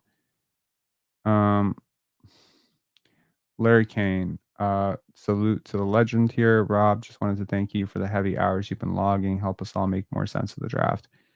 Yeah, appreciate that, Larry. Every year, the process of scouting all these players is very difficult, right? There are usually about 100 to 120 players that you should watch if you want to be the next Sam Vecini or you want to be like the next Jonathan Gavoni. You got to watch 120 guys. You got to watch them live, which I didn't get a chance to do with any of these guys. So that's a massive blind spot for me. Like I would love if I can get to a point in a couple of years where I really could, go around and, because so much of what I'm doing here is mobile. You know what I mean? I don't have to be in Toronto to cover the Raptors. I could cover them from the road. I would love that to be the case. I know my girlfriend would love that too, right? So like it'd be really cool to be able to do that at some point, but you got to get to the point where financially you're able to just travel for like a month and a half, 2 months, I would have loved to go see Zachary Risache. That would be such cool content too for this channel, being like, oh yeah, here's an interview with Zachary Risache. Here's, footage of Zachary Risache. My point is, if you're gonna do this, you got to do it right. And you can't do it passively, which is how I do it, right? I watched 3 games, 4 games, 5 games, 5 games, Jacoby Walter. No, I watched more games, more than that. 8 games, Jacoby Walter, but like 3 of them, 2 of them were early in the year, but the vast majority of them were later in the year. So he looked worse to me than he would have looked to someone who watched every single game. And then I had to do revisionist scouting on him for his high school tape when he was like one of the top 5 recruits. So it's very uneven. You want a full data set. You got to have a team to do this shit properly. You got to have a team studying the analytics properly. So I hope to do a better and better job every single year. If that ever happened, then you wouldn't ever sleep. Yeah, that's exactly it. But I don't like half-assing things, you know what I mean? Like I want to be like really like I don't know. There's a personal thing where if I'm going to tell you like this prospect is good or this prospect is, slow or this prospect is going to pop in 2-3 years or this is a great, whatever, or this is going to be the Raptors pick at 31, I want to be very accurate when I say that. It drives me kind of crazy when I watch people just repeating other points because I've read all the articles they're reading and they're just repeating the same points. So there's a guy who messaged me on Twitter. Is a pretty small account, and he was very low on Dalton Connect. Shout out to this guy. And he was like, Dalton Connect's a bust. Like he's not going to work in LA, whatever. And I was like curious. I was like, why? Why do you think that? And then we're going back and forth about it. So I decided to look at his board, and his top 20 didn't even have Zachary Ricochet. And I was like, that's cool to me. That's really cool. Like you're taking a massive swing here, right? The way most people, in my opinion, construct their boards. Like last year, I took a very weird risk by putting Ryan Repair at Ryan Repair at 13 on my board, and people clown me mercilessly. That's because I really like this tape, and it might still work out for him. Sometimes if you're truly going to look at all these prospects one by one, you're going to spend a ton of time. And if you're going to do a very quick highlight search, you're going to do it injustice. So if you're going to do it right, you have to do it like fully. And it's very time consuming. And I tried my damn best to at least get the right range for the Raptors, right? And the problem is, in almost every single time I thought about Jacoby Walter, let me go further into his analytics, let me go further, whatever, you end up thinking he's going to go higher than the Raptors. He's going to go higher than the Raptors. So it's kind of strange. Drafting is just the beginning. Development is just as important. I completely agree. And this is the most important, statement. I think, Carvin, here you've hit it. What you do once you bring these kids in, because look, man, like unless you've completely failed your homework on these kids, you've drafted guys who are void of character issues. You've drafted guys who are void of medical issues, right? You've measured them out. You've watched their tape. You've talked to their families. You've talked to their high school coaches. You've talked to, their parents. You figured out who's around them. Because again, you bring someone into your organization, it matters a lot, right? There's so many times you want your favorite team to draft this player, but they don't have a good relationship with that player, or there was something really a big red flag about their father, their mother. I'll give you an example of what happened with Malachi Flynn's father. You don't think that was a little bit of a distraction for the Raptors? Eric Flynn going on a Facebook group. Like, you want to make sure that, like, I promise you, there's a lot of college coaches that swear by this, that it really comes down, like, I'll give you another example. Marvin Bagley, his father. It was a massive distraction for the Sacramento Kings, right? You know what I mean? Angel Reese and Flage's moms going back at each other and creating drama for LSU. I mean, in an age of social media, you're not just drafting a player, you're drafting their family into your organization. You can't have leaks. You can't have leaks. If that guy, if let's just say Ulrich Chomche is a very loose-mouthed person, right? Let's just say, hypothetically, let's say you pick that up somewhere that he's very leaky, suddenly you have a fight in your locker room that breaks out, right? Between two guys. They're arguing over minutes or something, but it's supposed to be squashed in-house. And suddenly Ulrich Comche's uncle is tweeting about it or talking about it or leaking it to Shams. You can't have these league organizations. Then there's also the energy transfer. I tell you this for a very reason. There's this lady in my building that I really do not like. I really don't like her. I don't like her family. I don't like her brother. I don't like her mother. I fucking hate this entire family to my core. I don't use the word hate often, but they are literally trash. They're just very bad people, in my opinion, that do very bad things to everybody around them.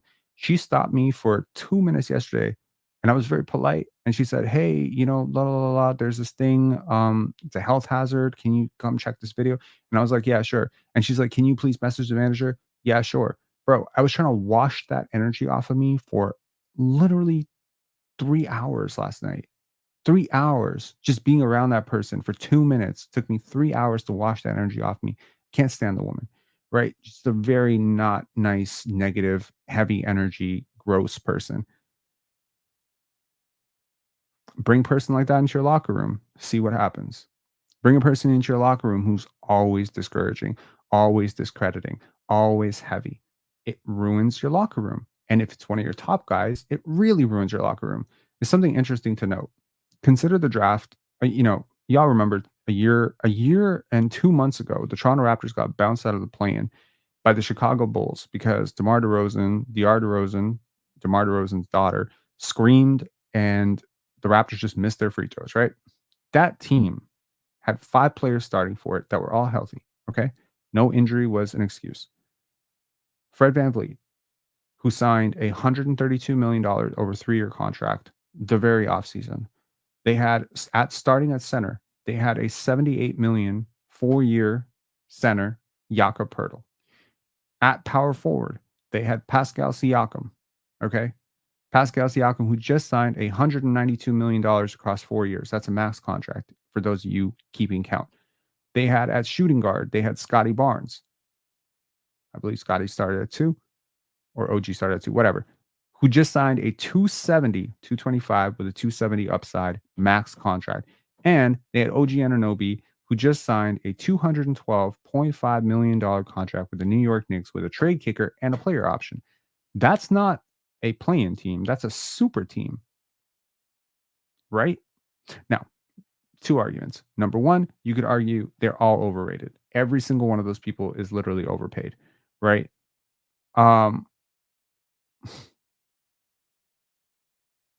Johnny saying, sorry, what are we talking about here?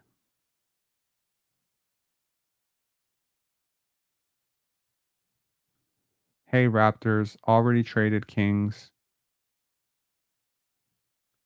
You guys got Sasha Vezenkov. Okay, what?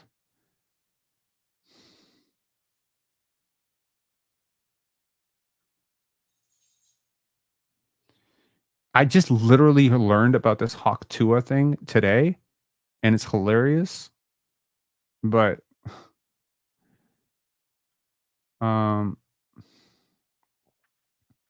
what if you draft a player that snitches on you cheating on Iggy Azalea? Who's dating Iggy Azalea, bro? LeVar has chilled out a lot from what I understand.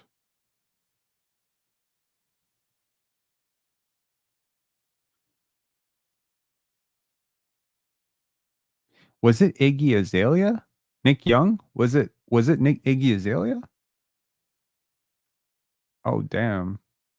Right. That makes sense. That does make sense. Yeah, it was Iggy Azalea. Yeah, you're right. I miss hearing LeVar Ball all the time. If you really want to hear LeVar Ball, go watch Mad TV's. Is it Mad TV? Oh, no, Saturday Night Live. Watch their impression of LeVar Ball. Hilarious. Yes, I remember this. Yes. Anyways, my point is locker room drama, Drake drama, sleeping with your friend's ex, whatever, which is what happened with the San Antonio Spurs multiple times. This kind of stuff can ruin a locker room. Even suspicion of that stuff can ruin a locker room. Even someone being in your locker room that you don't trust can ruin a locker room. It's a band of brothers, right? It's a band of brothers. You have to seriously vet guys who come in. So as much as you may want the guy who has the smooth jumper, if the guy who has a smooth jumper isn't such a smooth person, maybe you pass on him, because at that point, once again, what I often say to, fans, NBA fans, and I say to myself as well, is no matter how sure you are, it's not a sure thing. Okay? It's never a sure thing. Ever. No matter how much you think it's a sure thing, unless it's Victor Wembanyama or LeBron James, it's never a sure thing. Even Scotty Barnes, not a sure thing, right? It was never a sure thing. Someone saying Delonte West ruined the locker room. Exactly. Like things like that. Delonte, I wasn't close to the situation. Don't really know what happened, but Gilbert Arenas, Javaris Scranton, you can go down the list, right? Jordan Poole, Draymond Green, not Pascal, Fred and Scotty, that whole thing, like all of this stuff. It's just when personalities don't mesh, you have to vet this stuff carefully. So yes, part of Jamal's need that Shead, that you would, I just called him Sneed, my bad, Shead, that you would look at is, oh, he's undersized a little bit, he's this, he's that. But maybe the personnel reviews from the AAU coach and the college coach was like, this guy's just positive energy. He is absolutely fusing positive energy. He's a competitor. He's gonna elevate the energy of your practices. And so maybe, given how badly they were burned with Mr. Selfish last time, they have overcorrected and they just want to go for that type of player, right? So I think that that's important. You really have to look at that. What was the vetting process for Chomche? That's a good question. I don't know. Darko was familiar with him back in the Memphis days, and so they probably leaned very heavily on Darko Rajakovic having done some due diligence, but I'm sure they did their own due diligence. And again, sometimes people do come out with secret things. What are you going to say tomorrow? What are you going to say tomorrow if it comes out that Emmanuel Quickly is doping? What are you going to do? You're going to say he's a bad guy or he made a mistake? I don't know. But either way, the league is not going to care. They're going to suspend him for 2 years anyway. So it's just like certain things are out of your control. These things are going to happen. You have to plan for the unplanned at some point. But you do your due diligence. You do your due diligence on the type of family men these people are. You're bringing them in. You do your due diligence on their family. You do your due diligence on their crew, on their friends, right? You figure it out what kind of teammate they are, how they react to certain situations, and then you bring them in. And then you hope that whatever percentage odds that I was talking about, like role player percentage, whatever, that it works out. Because the best version, the absolute hypothetical best version of a Jacoby Walter is a top 20 player in the NBA. Is it likely he's going to become that? No. The best version, the absolute best version of Jonathan Mogbo is probably the best defender in NBA history. Is there a chance he becomes that? Probably not. But what I'm saying is there's upside on most of these picks. Most of it is hypothetical, fantasy upside, but it's still upside. So hopefully we can get out of this zone of fans just declaring this guy is better than this guy definitively. This guy's definitely. Look, I wanted Kevin McCullough. Maybe Jamal Shead ends up being better. Who the fuck am I to say? This is definitely not going to be the case. I wanted Yves Missi. How do I know that Jacoby Walter won't be better? I wanted Jonathan Mogbo. How do I know that Johnny Furphy won't be better? None of us know. None of us will know. What I do know, and here's what I do know, is that the Raptors hopefully did their due diligence, and that they have a program and a system and a culture right now that is going to facilitate growth in a positive way, right? So let's do that. Looking forward to Summer League. It's gonna be lit. Summer League is gonna be fun. We're gonna have a lot of young players. I'm really thinking Grady Dick is gonna be like the make or break for me. That he's gonna be the make or break prospect for sure. Rue saying, how do we get the 57th pick? I stepped out at the 45th pick selection. I believe how it was done was they traded something that will never be transferred, like a hypothetical protected, second round pick in 20 years or something like that, or they traded cash. If it was not reported to this point, to my knowledge, then it probably hasn't. It doesn't have a ton of consequence. Let me see if Bobby Webster's interview is up, or I'm gonna go get some ice cream.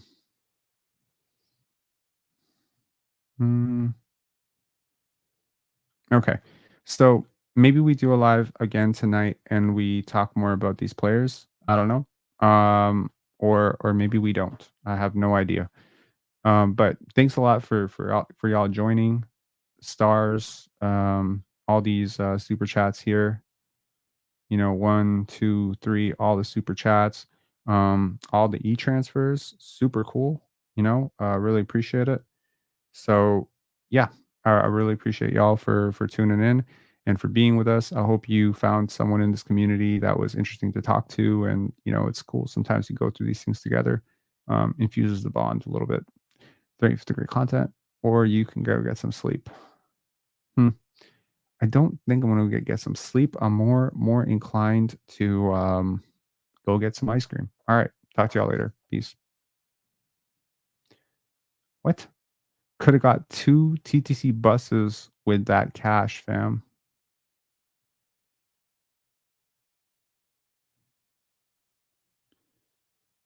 Dog, you gotta get a new hoodie.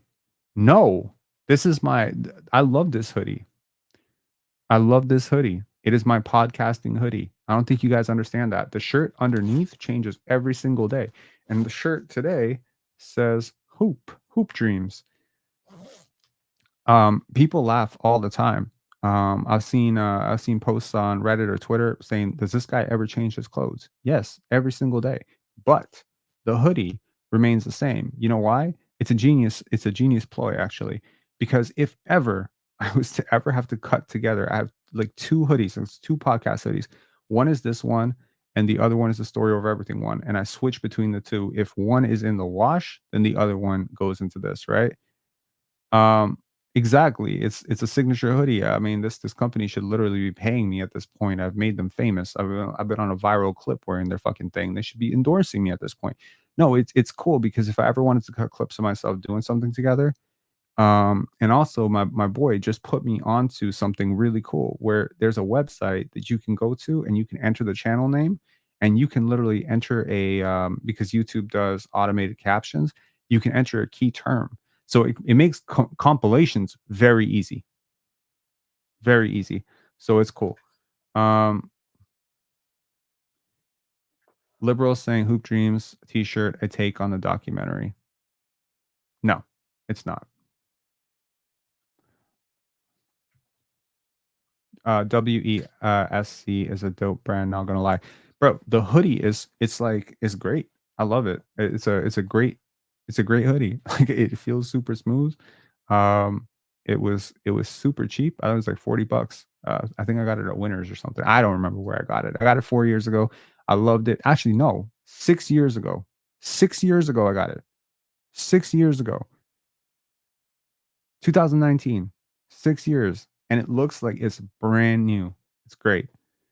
Any chance we get a Davion Mitchell video? Bro, if we get a Davion Mitchell video, it's just going to be me screaming at the screen for 10 minutes. I don't think you want that. I don't think Davion wants that. I don't think anyone wants that.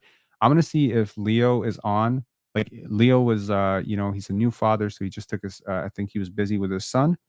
But I'm going to see if Leo's on. He's on Sacramento time. Let's see if we can get him on at some point. Carvin, I'll buy that ice cream. I appreciate you, man. Thank you so much. He's just like, yo, bro, stop yapping and go get your ice cream at this point. Appreciate y'all guys. Thank you so much for tuning in. 2 days of the NBA live, 2 lives, 9 hours, 8.5 hours, 9 hours, 10 hours, 10 hours later. Gregory saying Leo is great. My girlfriend yesterday, I got off the live and I was trying to tell her about Jacoby Walter and Eve Misi, and I was going to complain for like 10 minutes. And she's like, no, I got to go to sleep.